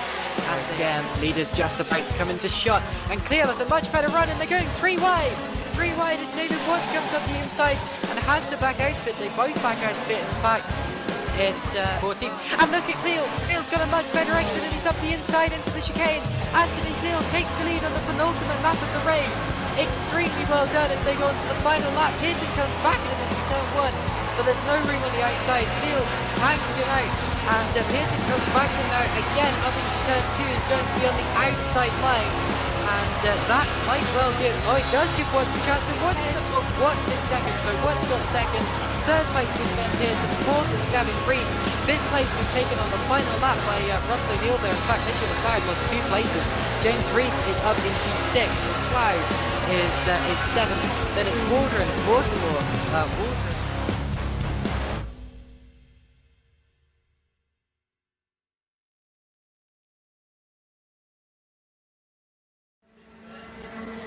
Hello and welcome to Clay Pigeon Kart Club on the 13th of September 2020 for round 4 of the NKRA and Blue Challenge, and more importantly, the 2020 Formula Blue O-Plate. As you can see, there are 5 O-Plates on the line, 1 for each of the subclasses and 1 for the overall winner. You can see number 91, Phil Shears, actually passes ARC's tests on the Friday before this race and already jumping straight into the fray. And you can see now the number 3, the Tony Kart of Dave Watts, the championship leader at the moment, and a lot of people's picks do well here today. barely put a foot wrong, you can see this season, as in he's needing his drop score, but he is maintaining a perfect score of 0 ahead of the event winner last time, Anthony Cleal, the reigning champion. With Mike Bell in third ahead of Russell O'Neill and Sarita Schoen, with Taylor Waldron, Stuart Gray, David Waldron, Paul Alexander and Ben Joseph running out the top 10. The top novice, Kieran Quirk, in 11th ahead of Ron Schoen, with Kevin O'Neill, David Gunn and Alan Lewis in the top 15, ahead of Jeff Webster, Mark Cook, Nigel Vickery, Paul Dybel and Alex Fortune completing the top 20. In the Blue Masters standings, Cleal leading the way with a perfect score ahead of Russell O'Neill and Stuart Gray in third. Ben Joseph and David Waldron making up the top 5, with Paul Alexander, Ron Schoen, Kevin O'Neill, David Good and Alan Lewis rounding out the top 10. Similar story in the veterans for the over 50s is Anthony Cleal leading ahead of Stuart Gray, with David Waldron third ahead of Paul Alexander and Ron Schoen. Kevin O'Neill, David Good, Jeff Webster, Mark Cook and Nigel Vickery rounding out the top 5 in that standings. Two more subclasses to talk about. The Blue Legends, led by Stuart Gray, ahead of Ron Schoen, with only 2 points between them, with a further 2 points to Kevin O'Neill in third, and a further point to David Good in fourth, so very tight in that championship. And in the Blue Top Weights, Ben Joseph leading the way ahead of Ron Schoen, with Mark Cook and Alan Lewis. Paul Dybel, Rob Mortimer, Mike Watts, and Phil Shears looking to make an impact in his first race. Results from the 3 heats today. Heat 1 was won by a very hyped new arrival. Richard Puddle in the number 24 took the win in Heat 1, ahead of Michael Bell with Dave Watts, Sarita Schoen and a flying Ron Schoen, Rocket Ron finishing in 5th. Heat 2 was won by David Watts with Michael Bell right behind him and nearly 10 seconds gap to Stuart Gray, who did start from the back to be fair, ahead of Sarita Schoen and another 5th place from Ron Schoen. Heat 3, and conspicuous by his absence at the front of Heat 1 and Heat 2, was Anthony Cleal taking the win. Stuart Gray in 2nd, ahead of Russell O'Neill, Sarita Schoen and Richard Puddle in 5th. As you can clearly see there, Anthony Cleal, Heat 1 and Heat 2, he got into a bit of trouble, and that's going to really affect his grid position. Of course, that's not only going to affect his championship, it's going to affect his chances of winning the O Plate, because the O Plate is awarded on grid plus finish. But leading you away, the number 5, Michael Bell in his first NKRA pole position ahead of Sarita Schoen, with the 3 Tony Karts of Dave Watts, Stuart Gray and Richard Puddle in behind, Russell O'Neill in 6th, Ron Schoen, Robin Stones, Nigel Vickery and Paul Alexander rounding out the top 10. David Waldron in 11th ahead of another newcomer, number 82 Chris Underhill and Anthony Cleal all the way down in 13th. We are on board with Richard Puddle, driver's eye view, and he's pointing at something. Pointing at Sarita Schoen, he's definitely noticed something's up with her cart. I think we can find out what that is, but meanwhile the grid is rounded out by Kevin O'Neill, Phil Shears and Jeff Webster in 17th strong grid. Puddle there, him and Stuart Gray definitely both noticed it. Puddle pointing to his radiator, could be potentially a radiator cap off for Sarita Schoen. And that could be dangerous when they get up to full speed. Obviously, if the cap off, all the coolant can come out, and that will create a very slippery surface. You can see Puddle telling them not to go. There's Ron Schoen moving up from 7th. He's going to probably force a full start, but Bell's put his foot down. Now we're going to be going round again, so everybody's just going to get back into order. Good awareness there from Puddle, Gray, and the rest to try and notify the marshals. They're going to send us round again. As I think that has Ron Schoen telling his daughter Sarita, or at least trying to signal to her that something's not right with her cart. You can see that she's looking over at the radiator, so she's got the message. She's going to put the cap back in, and then everybody's going to get back into their order, and we will be going racing this next time by as they go through the hairpin and up towards the horseshoe. So after that false start now, calming the nerves for Mike Bell, as he's going to have to take a second punt at his first pole position in the final. With Stuart Gray returning to his 4th position ahead of Russell O'Neill, everybody else up into 2x2 formation as they head up towards top bend. Yeah, their cameraman for today, Rob Mortimer, commending some of the drivers for actually noticing that the radiator cap was off on the roller. But here we go now, down towards the start line. We're about to go racing, and we are off and away we go, and it's a good start from Bell and Schoen and Gray as well, but Schoen's going to get the inside of the kink and use that to get ahead of Bell to the inside of Billy's plane. Gray up to 3rd ahead of Watts with Puddle and O'Neill side by side. Several other side by sides as they go through the chicane. Deep there already, as Phil Shears is up a good 2 or 3 spots as Bell looking now to the outside of Schoen through the hairpin. That's Vickery and Alexander, I believe, side by side as well, further back. But Bell now looking all over, he's looking left, looking right, he's definitely the more racy of the 2 karts at the front. Stuart Gray is still in third ahead of Watson. You can see everybody's starting to break away into single file now as down the straight we go. Look at that, Gray looking at Bell, Bell looking at Schoen, nearly 3 wide across the timing line. Watson behind as well, so too Puddle and O'Neill, top 6 breaking away, as that's David Watts up into third. Good move from Watts to get the move on Stuart Gray done nice and early, and now it's Watts behind Bell. As Robin Stone starting to be in a bit of no man's land ahead of the chasing pack that's headed up by Paul Alexander, as that's Nigel Vickery at the inside of Ron Schoen. Meanwhile, looking back, Watts still defending from Gray, Puddle and O'Neill right on top of him. Bell still looking for a way past Sarita Schoen. So you can spot where Anthony Cleel's got, so I think he's up to about 10th place already as they go around top bend and down the straight one more time. Schoen leads from Bell, Watts, Gray, Bell looking to the outside of Sarita Schoen, that's going to leave the inside open. Watts going to take the inside as they go round towards the chicane. Watts through and Billy's blind, Watts up to second, so now it's Schoen, Watts, Bell, Gray, Puddle, O'Neill, Stolbert Stones, Alexander, Vickery and Anthony Cleel, and now Gray to the inside. Stuart Gray making a move on Bell up into third place through the hairpin. Now as we go into the horseshoe, Gray completes the pass, so Gray up to third. Bell already down to fourth, so the start to this final is not going to be how he anticipated his first pole position going. It's round top, then we go once more. And Watts looking now to the left of Sarita Schoen, that's the inside of the kink, but nothing doing there, so Schoen's going to hold the lead from Watts. And Gray, Bell, Puddle, O'Neill, just as close as that. Anthony Cleel now all the way up into 8th place, and now in behind Robin Stolbert Stones. As the timing screen going a bit mental there, his position's chopping and changing everywhere, and Bell looking at Gray, but in fact he's going to get got by Richard Puddle as they go through the hairpin.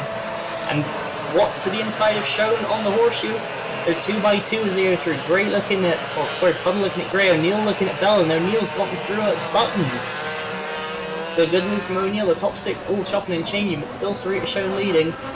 Goes across the line now once again, it's Schoen from Watts, Gray, Puddle, O'Neill, Bell, and that's Anthony Cleel side by side with Robin Stolbert Stones. Cleel makes the move up to 7th. Meanwhile, Gray into 2nd, and that's Watts into the lead. Sarita Schoen must have washed wide in Billy's blind, and she's lost 2 positions for the price of 1. So now we have Watts leading from Gray, and all sorts of action in behind. And now Gray looking to the inside of Watts at the horseshoe. He's going to force Watts wide. They're going to be side by side through the exit, and Watts has got the inside 4 Buttons. Gray looking to switch back underneath and go to the inside the top end, but nothing happening there. All action already, and we're only 3 minutes into this race. 12 minutes plus laps, a nice long final for these drivers to really stretch their legs. See their top 7 now, we're on top of each other as Anthony Cleel sets the fastest lap, the number 1 at the back of the train. Through the chicane, it's Watts, Gray, Schoen, Puddle, O'Neill, Bell, Cleel. Then there's a gap, and it's Alexander, Vickery, Waldron, and Robin Stolbert Stones all battling in behind as Nigel Vickery goes up through. He's now taken that 8th place, as Cleel now takes 6th from Bell.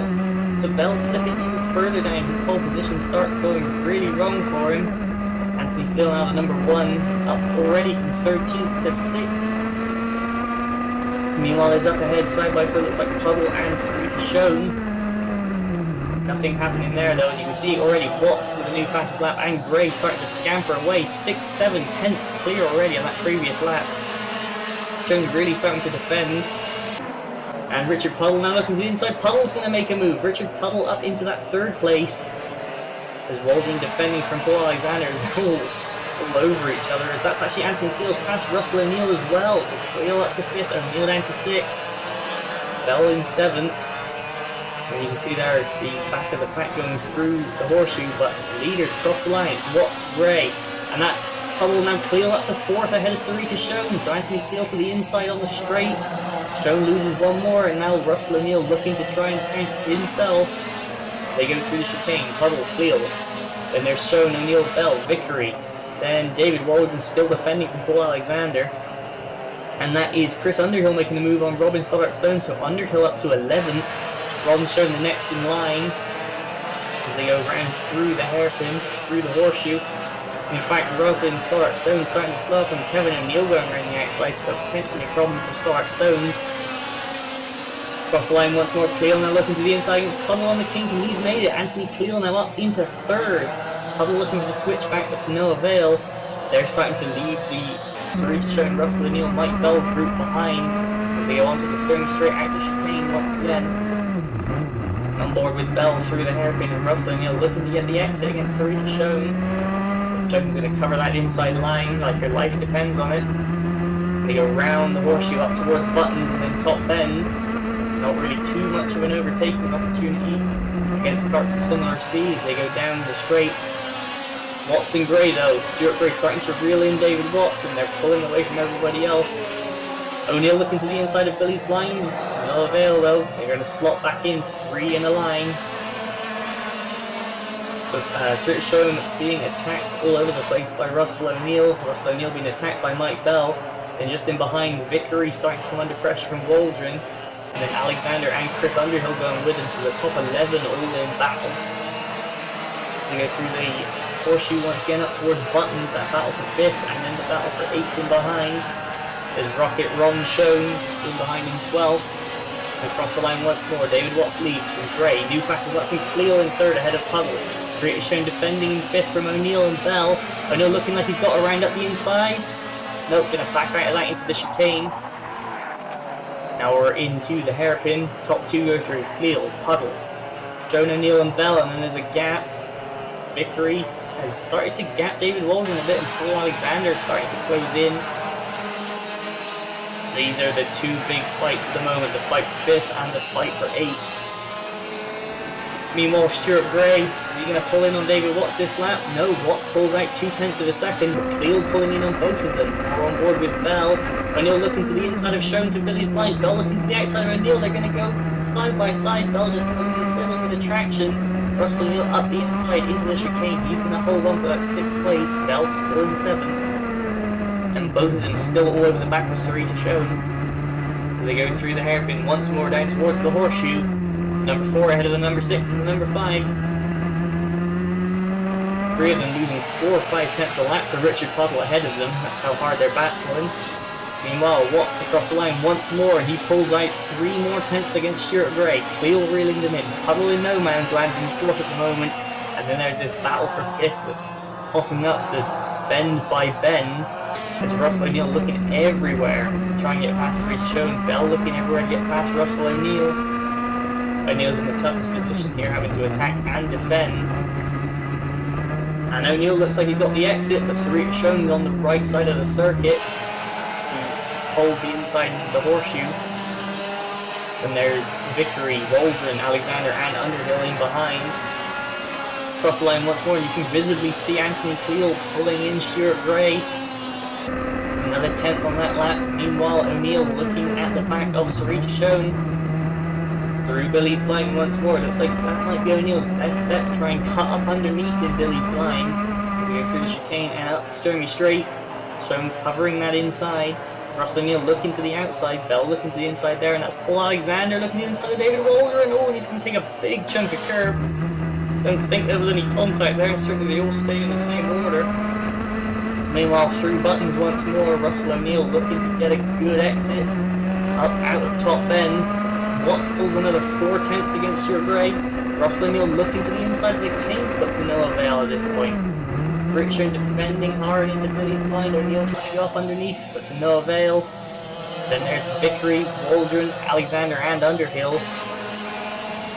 Interesting battle pack this. 8th, 9th, 10th, 11th. 4 different chassis. With the Gillard leading the Octane, leading the Madcroft, leading the Tony Kart. Always good to see some variety out there on the grid. As you can see, there's 4 very good looking karts as well. Going at it, hammer and tongs.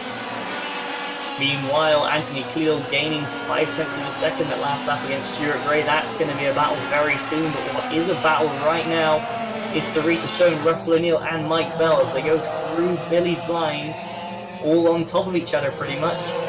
Same with Vickery, Waldron, Alexander and Underhill. Now up the string straight once more. O'Neill thought about looking to the inside, but nothing doing there. Bell's actually going to get the run on O'Neill. Up towards the horseshoe. They've gone side by side here before. Not going to happen today though. Through Buttons, the order maintains the same as Sarita Shown, Russell O'Neill, Mike Bell, 5, 6, 7. Looks like Anthony Cleo right on the back of Stuart Gray as Russell O'Neill thinking about looking to that right hand side. He's going to go for the switchback. Bell's up underneath the contact. Around goes Bell. Just looking at the wrong place at the wrong time. He's got in the back round, but through goes Vickery, through goes Waldron, through goes Alexander, through goes Underhill. Bell now from pole positions, fallen outside of even the top 10, so an absolute nightmare for him. Sarita Shown now still going ahead of Russell O'Neill, but O'Neill side by side now through buttons. He can be hung out on the outside. Meanwhile, Anthony Cleal right on the back of Stuart Gray, the number 1 versus the number 15. Stuart Gray, the Scotsman, holding on to second place now as Davey Watts has put a lap on Jeff Webster. Through the chicane up the Sturmy Straight they go. There's Puddle, kind of on his own in 4th place now. But he's going to be watching these two fight and just thinking how much time can he gain on them. Can he catch them before the timer hits 0? Meanwhile, there's Shown and O'Neill really all by themselves now, as Nigel Vickery and David Waldron and Paul Alexander all going into the horseshoe together. O'Neill side by side with Shown once again as they go out of picture. Meanwhile, as the battle for second gets past Webster, can that give Cleal an opportunity? He's going to the inside, he's going to make the move, he's going to slide wide. Stuart Gray gets round underneath him as he goes through into the chicane. The number 15 still holding on to that second place. There's Richard Puddle gaining ever more, and Cleal now looking to the outside of the hairpin, but nothing doing there. He's going to get a bit out in the marbles almost. That's going to compromise his run out as there's Shown and O'Neill going in there side by side. Meanwhile, Waldron's past Vickery. Vickery looking back down the inside. Bit of a jump up over the curb from Vickery. Meanwhile, O'Neill trying to get around the outside of Sarita Shown, and she's going to hang him out to drive through buttons. All in contact, Alexander and Vickery. Bell now going through side by side with Underhill. Underhill goes underneath Alexander, and Bell goes under them both at buttons. Double pass from Bell back up into 9th. Jones still holding off Russell O'Neill. Action everywhere you look as Anthony Cleal once again looking to the outside of Stuart Gray. Richard Puddle still closing in. Closed in pretty much 0.3 of a second that last time by. Shown and O'Neill side by side once again. Then there's Waldron, Vickery, Bell, Underhill and Alexander, so everybody's come out of that battle in one piece. Meanwhile, David Watts starts the final lap. So too does Stuart Gray, and Anthony Cleal right over the back in like a shadow. Through the chicane there is Watts. And here comes Sarita Shown and Russell O'Neill as they go down into Billy's blind. Can O'Neill get underneath Shown? Shown blocks the inside once again as they go into the chicane and up onto the Sturmy Straight. Then there's Waldron, Vickery, Bell, Underhill and Alexander. As into the hairpin once more, O'Neill trying to look around the outside of Sarita Shown, keeping eyes to come back into shot. Nope, Shown still ahead as they did go side by side into the horseshoe. Meanwhile, David Watts crosses the line to take the win. Who's going to be second? It's going to be Stuart Gray, pipping Anthony Cleal to the post. Fantastic drive from both drivers. Cleal, don't forget, coming from 13th on the grid up into 3rd. Richard Puddle's going to be 4th. There you can see there's the winner, David Watts, number 3. Pull out a massive gap at the end as the two drivers behind were fighting so hard. There's Stuart Gray, the Scotsman, taking 2nd ahead of Anthony Cleal, with Richard Puddle in 4th. Stuart Shown's going to round out the top 5 ahead of Russell O'Neill. Basically, it looked like he was getting suffocated all race. In fact, here's the official results. David Watts is going to be declared the winner, with Stuart Gray in 2nd and Anthony Cleal only 0.2 behind in 3rd. Richard Puddle made a great run up into 4th, with Sarita Shown in 5th. David Waldron was promoted to 6th place post-race due to a 5-second time penalty from Russell O'Neill who was front bearing infringement. Nigel Vickery is going to be 8th ahead of Mike Bell, and Chris Underhill rounding out the top 10 on debut. Paul Alexander is going to finish 11th ahead of Ron Shown, Kevin O'Neill, David Good, Phil Shears and Jeff Webster running at the finishers, with Robin Starkstones pulling in early due to a problem on lap 7. So that's going to be the end of the on-track action for the Formula Blue O-Plate 2020. As here you can see the results and what it's done to the championship. David Watts, the winner on the day, and shall be declared the Formula Blue O-Plate for the next year with a score of 3. Going to retain the lead of the championship ahead of Anthony Cleal, with Mike Bell, Russell O'Neill and Sarita Shown. So those top 5 staying unchanged. Stuart Gray up to 6th ahead of David Waldron, Paul Alexander with Ron Shown in 9th, and Kevin O'Neill up to 10th ahead of David Good, Jeff Webster, Taylor Waldron, Nigel Vickery and Ben Joseph running out the top 15. In the Blue Masters you can see Anthony Cleal had a bit of a poor day, but he's going to retain the lead ahead of Russell O'Neill, with Stuart Gray taking the win of the day in 3rd. David Waldron in 4th ahead of Paul Alexander with Ron Shown, Kevin O'Neill, David Good, Jeff Webster and Nigel Vickery running out the top 10. Similar story in the veterans, Ray sweeping the day to close into just 1 point behind Anthony Cleal, with David Whilton in third ahead of Paul Alexander, Ron Shone, Kevin O'Neill, David Good, Jeff Webster, Nigel Vickery and Mark Cook, equal on points with Ron Star at Stones.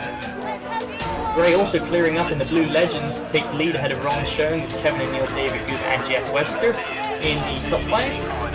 And Ron Shone beat Phil Shears on the day to extend his lead in the top weights ahead of Ben Joseph with Mark. So that's going to be it for the Formula Blue O Plate for 2020. Our next on-track action is going to be in 2 weeks at Lid Kart Club, so a lot of drivers looking forward to that. But for now, we're going to leave you with the Clay Pigeon officials to present the Formula Blue O Plates for 2020. Top measure. Top measure. All the way from Scotland. Silver.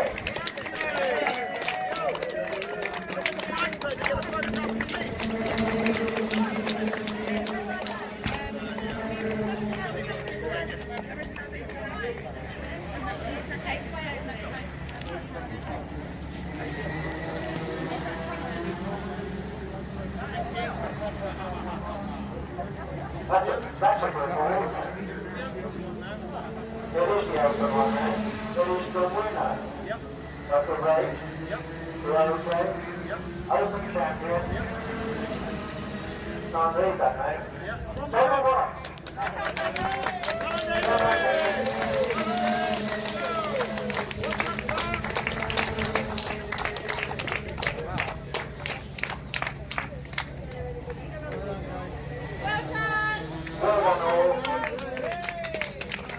Before you all go, I just want to let you know that most of you, there's a few couldn't make it, but it was a rearrangement because we had problems with the Forestedge original. And who comes to the rescue every time?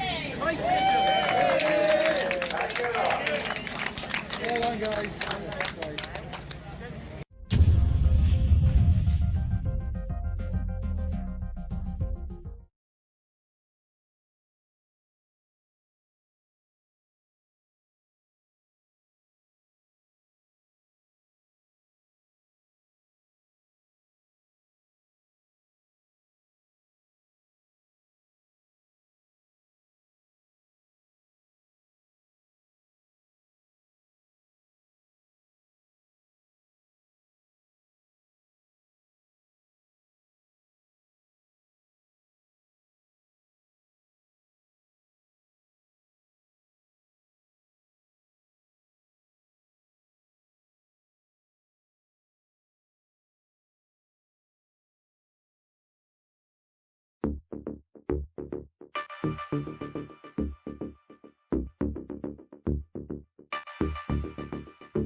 I'm the best karter in Formula Blue, baby. That was me. Yeah.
Michael. Let's just hope it goes better this time, love.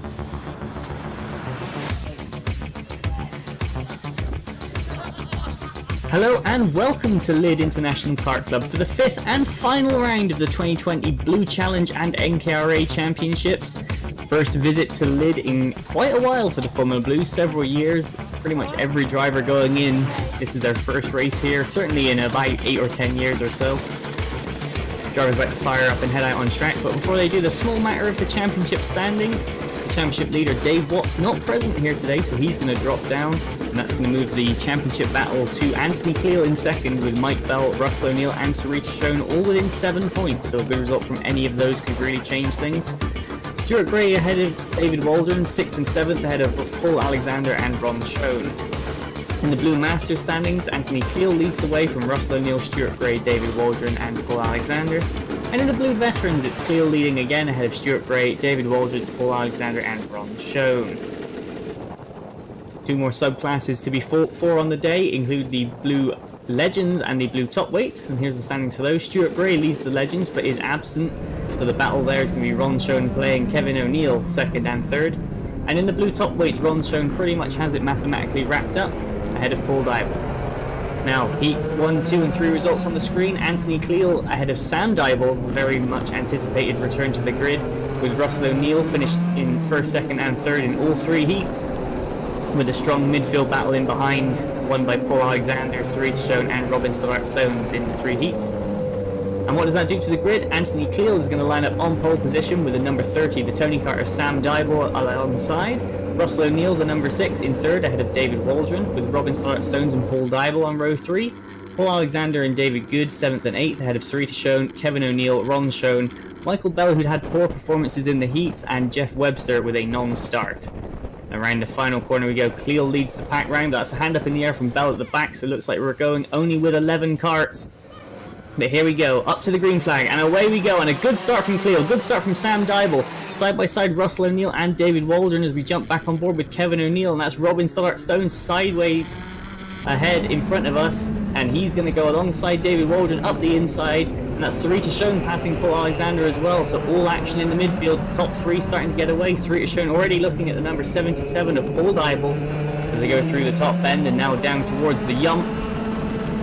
Very distinguishing feature of this track, and then through this tight right-hander, the long left, and going to open up onto the back straight. You can see those Stones ahead of Waldron, ahead of Dybel, ahead of Sarita Schoen, and at the end of the straight, it's Cleal leading from Dybel, O'Neill, Stones, Waldron, Dybel, Schoen, Alexander, Good, and everybody else in behind as they come around to complete the first lap. Anthony Cleal already has a bit of a lead going. You can see they're extending to Sam Dybel and Russell O'Neill with breaking away in 2nd and 3rd. And that's Kevin O'Neill and Ron Schoen engaging in their own battle at the back. Back on board with Paul Alexander, taking a lot of curb through the 2nd chicane. Looking at the back of number 4, Sarita Schoen, having a carburetor problem in the heats. Lost her 9th place on the grid.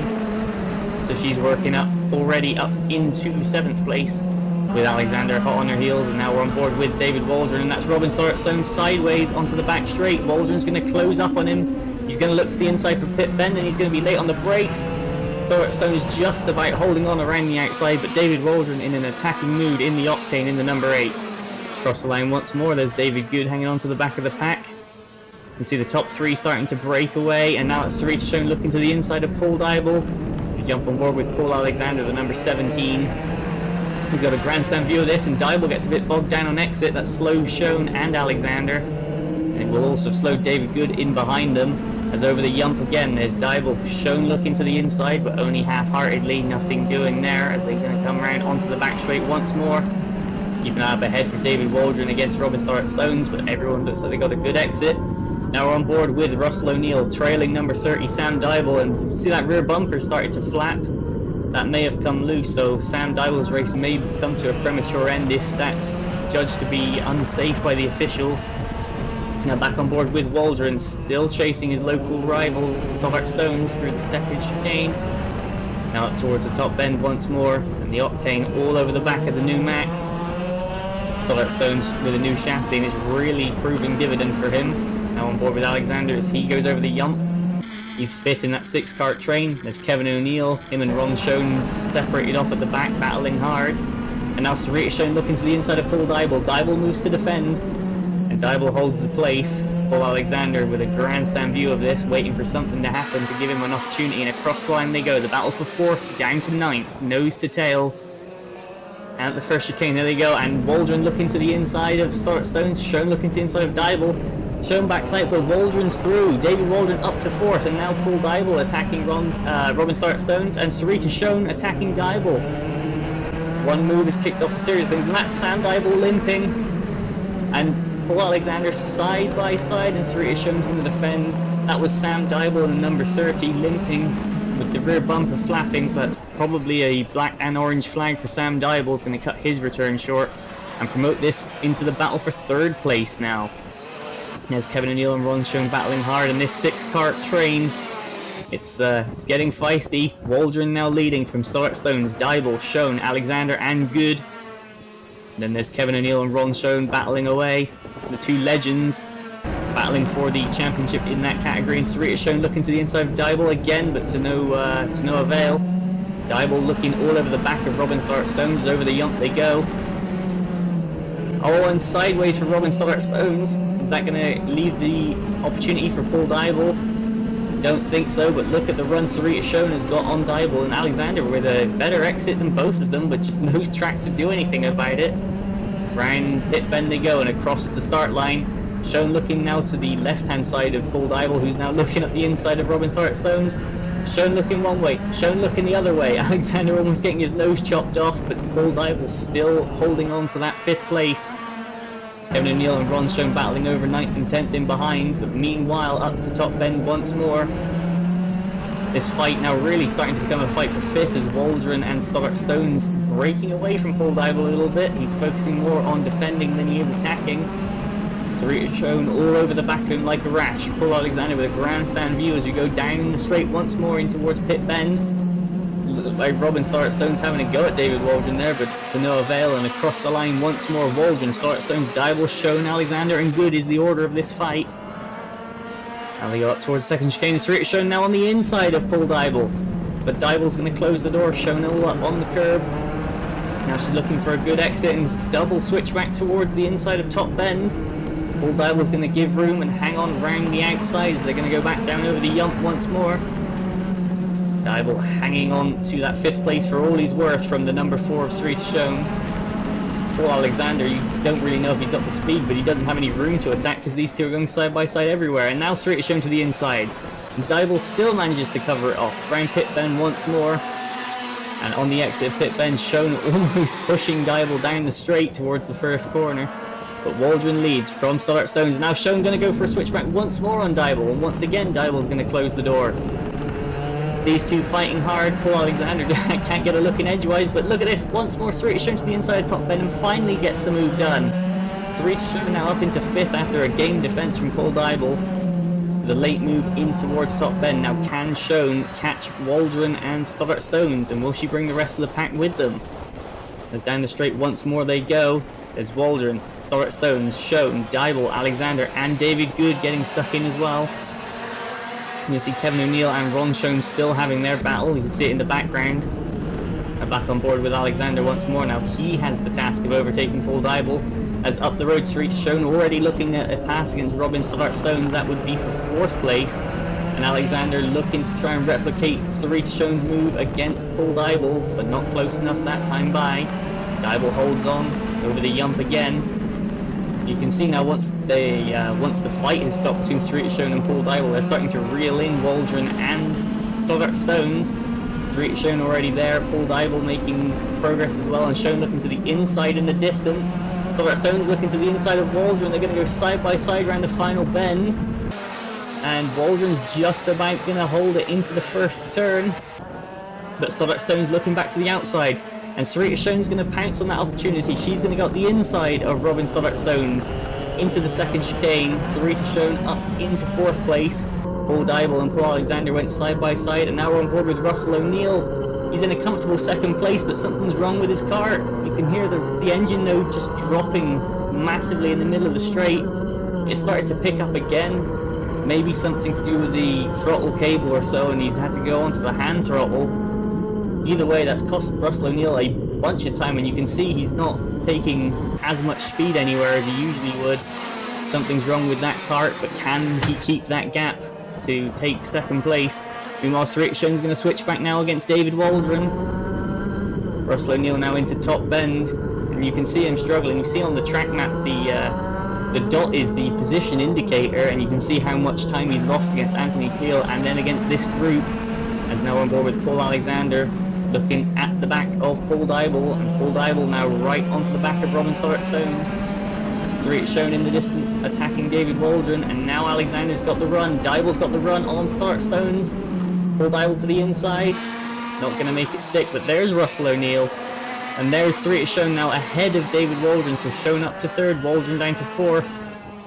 But Russell O'Neill is limping in front of them, as Paul Alexander over the curb in his quest to displace Paul Dybel from 6th place. Now we're back on board with David Waldron as we're going to go up towards top bend. There's Russell O'Neill, he's slow on the outside. I don't think he's going to put up much of a fight as over the yump we go. David Waldron passes, retakes the 3rd place. Stoddart-Stones goes through, Dybel goes through, Alexander goes through. I assume David Good has gone through as well. Yes, indeed he has. So Russell O'Neill down all the way to 8th from 2nd. So trouble striking all the championship contenders. As Paul Alexander up the inside of Paul Dybel. Good move into pit bend. Paul Alexander gains 2 places on the lap. He's now up to 5th spot. As Russell O'Neill carrying on behind them. He's got a bit of a gap back to his father Kevin and Ron Schoen, who are still battling over 9th and 10th. Can he hold them off? But back on board with Paul Alexander. We're in the meat of this fight once again. Still Robin Stoddart-Stones against David Waldron. Rissington is just driven away into the distance. You can see how much these guys are fighting. But Waldron does not want to let his local rival get the better of him as they go onto the back straight once more. You see Paul Alexander closing up to the back of Robin Stoddart-Stones just through a better run. But round pit bend they go one more time. Across the line, there goes Schoen. There's Waldron, Stoddart-Stones, Alexander, Dybel. There's David Good, still hanging on at the back. And Paul Alexander on the attack of Stoddart-Stones, who's always on the attack of whoever is in front of him. This time it's David Waldron. Alexander looking to get up and under into top bend, and he's going to send a move down the inside. But Stoddart-Stones going to give him the room, but drive back around the outside and hold the momentum. Over the yump once again. Now they go around onto the back straight. As I mentioned before, with Russell O'Neill hitting trouble, and with Michael Bell not starting, Rissington's trouble in the heats could end up costing her, but her performance in the final could end up leaving her in 2nd place as things stand, as we go across the line once more. And there's Russell O'Neill coming across the line, and that is the black and orange flag up on the sign there, so that's Russell O'Neill's race having to come to an end. Now we're jumping back on board with Kevin O'Neill, and you can see him closing. Russell O'Neill to the side, arm in the air, and he is going to be pulling into the pits on the next time by, I would imagine. So this fight now, once again, returns to be in the fight for 3rd. There's Rissington in 2nd, then there's a gap, and now it is David Waldron under attack from Paul Alexander. Alexander's cracked through against Stoddart-Stones. Now looking at the back of David Waldron. Into the first chicane, Alexander's going to close up mightily through there. He's going to strike the curb on exit, and that's Paul Dybel on the back of Stoddart-Stones just in behind as well. You can see Waldron all over the place. The rear end of that cart stepping out everywhere. And that's giving Paul Alexander in the mad crop a chance to just cruise up behind, and that's Russell O'Neill into the pits. He's going to join Mike Bell and Sam Dybel in the pit lane, and the self-professed best karter in Formula Blue is out of this race. So with only 15 seconds on the clock left, we're going to be coming up to start 2 laps to go. So running out of time for Paul Alexander to have a go at David Waldron. Now they go across the line. Waldron's still ahead, but Robin Stoddart-Stones all over the back of Alexander. So Alexander having to attack and defend at the same time. Not an enviable position to be in. Let's go up towards the 2nd chicane. You see Alexander closing massively under braking and under turn, but on the exit, Waldron's starting to break away. As around the final bend, Anthony Cleel coming across to start the final lap of the race with a commanding lead. Probably easing off a little bit to save the engine at this point, but back to some people that aren't easing off. Alexander takes a big bite of curb in his quest to take that 3rd position from David Waldron. Into pit bend they go. Waldron's going to run wide. Alexander has half a chance at it, doesn't take it, as they're going to cross the line for the final time. Robin Stones was up alongside us there as we jump back on board with the number 17, the Mad Croc. David Good still giving chase. And now Alexander going for a switchback against David Waldron. It's not going to work. There's Robin Stones' nose. And Stone's going to make Alexander use all of the circuit, but Alexander's going to keep that position, it looks like. Around the final corner, the checker flag is being prepared for number 1, Anthony Cleal. Across the line he goes, pole to win. Anthony Cleal, the 2020 Formula Blue champion. Dorita Schoen's going to round pit bend and take a great finish of second place from 9th on the grid. Who's going to be third though? It looks like it's David Waldron, ahead of Paul Alexander, ahead of Paul Dybel, ahead of Robin Stones and David Good. So Dybel making up a position on that last lap off camera. Everyone cruising back round to the pit lane. There's still racing going on though. Kevin O'Neill now in 8th place is going to round the final turn and take the checkered flag ahead of Ron Schoen to conclude their battle in the Legends class. Go back on board with Alexander. He's going to pull up alongside Waldron in a bit of a show of respect. And all the drivers are going to head back to the pit lane after a fantastic race at a fantastic circuit. A lot of drivers thoroughly enjoying their trip to the southeast coast. And what will that do to the championship? Well, we will find out momentarily as we go into the pit lane. The results are, or the top 2, Anthony Cleal and Stuart Schoen there, being directed through scrutineering. And the results are going to be as follows. They're going to remain unchanged, both the top 2 carts fully legal. So Anthony Cleal will be declared the winner ahead of Sarita Schoen, with David Waldron in 3rd ahead of Paul Alexander, Paul Dybel and Robin Stones. David Good in 7th ahead of Kevin O'Neill, Ron Schoen, Russell O'Neill. Sam Dye was going to be classified 11th, and a non-start for both Michael Bell and Jeff Webster. And that will make a difference in the championship as Anthony Cleal is going to jump to the top and be confirmed as champion. Mike Bell on drop score is going to retain 2nd place ahead of Russell O'Neill and Sarita Schoen, even on points, but O'Neill with the better drop takes the tie-break. David Waldron 5th ahead of Paul Alexander, with Ron Schoen pipping Kevin O'Neill to 7th and 8th, with David Good and Dave Watts dropping all the way to 10th. In the Blue Master, it's going to be victory for Anthony Cleal ahead of Russell O'Neill, David Waldron, Paul Alexander and Ron Schoen. And in the Veterans, Anthony Cleal is going to take it from Waldron, Alexander, Schoen, Kevin O'Neill, David Good, Jeff Webster, Stuart Gray, Robin Stones and Nigel Vickery. And in the Blue Legends, Ron Schoen's going to take the day ahead of Kevin O'Neill. David Good is going to be in 3rd, and the winner on the day, Robin Stones, only 6th behind Jeff Webster and Stuart Gray. And Ron Schoen confirms his victory in the Blue top weights ahead of Paul Dybel and Ben Joseph tied for 2nd. Thank you from all the drivers and participants, or from all the drivers and participants, to Lid Kart Club, and hopefully we will be back again next year. But for the time being, the Formula Blues are back out on track in 2 weeks for the NKRA Grand Finals back at Clay Pigeon. We will see you then.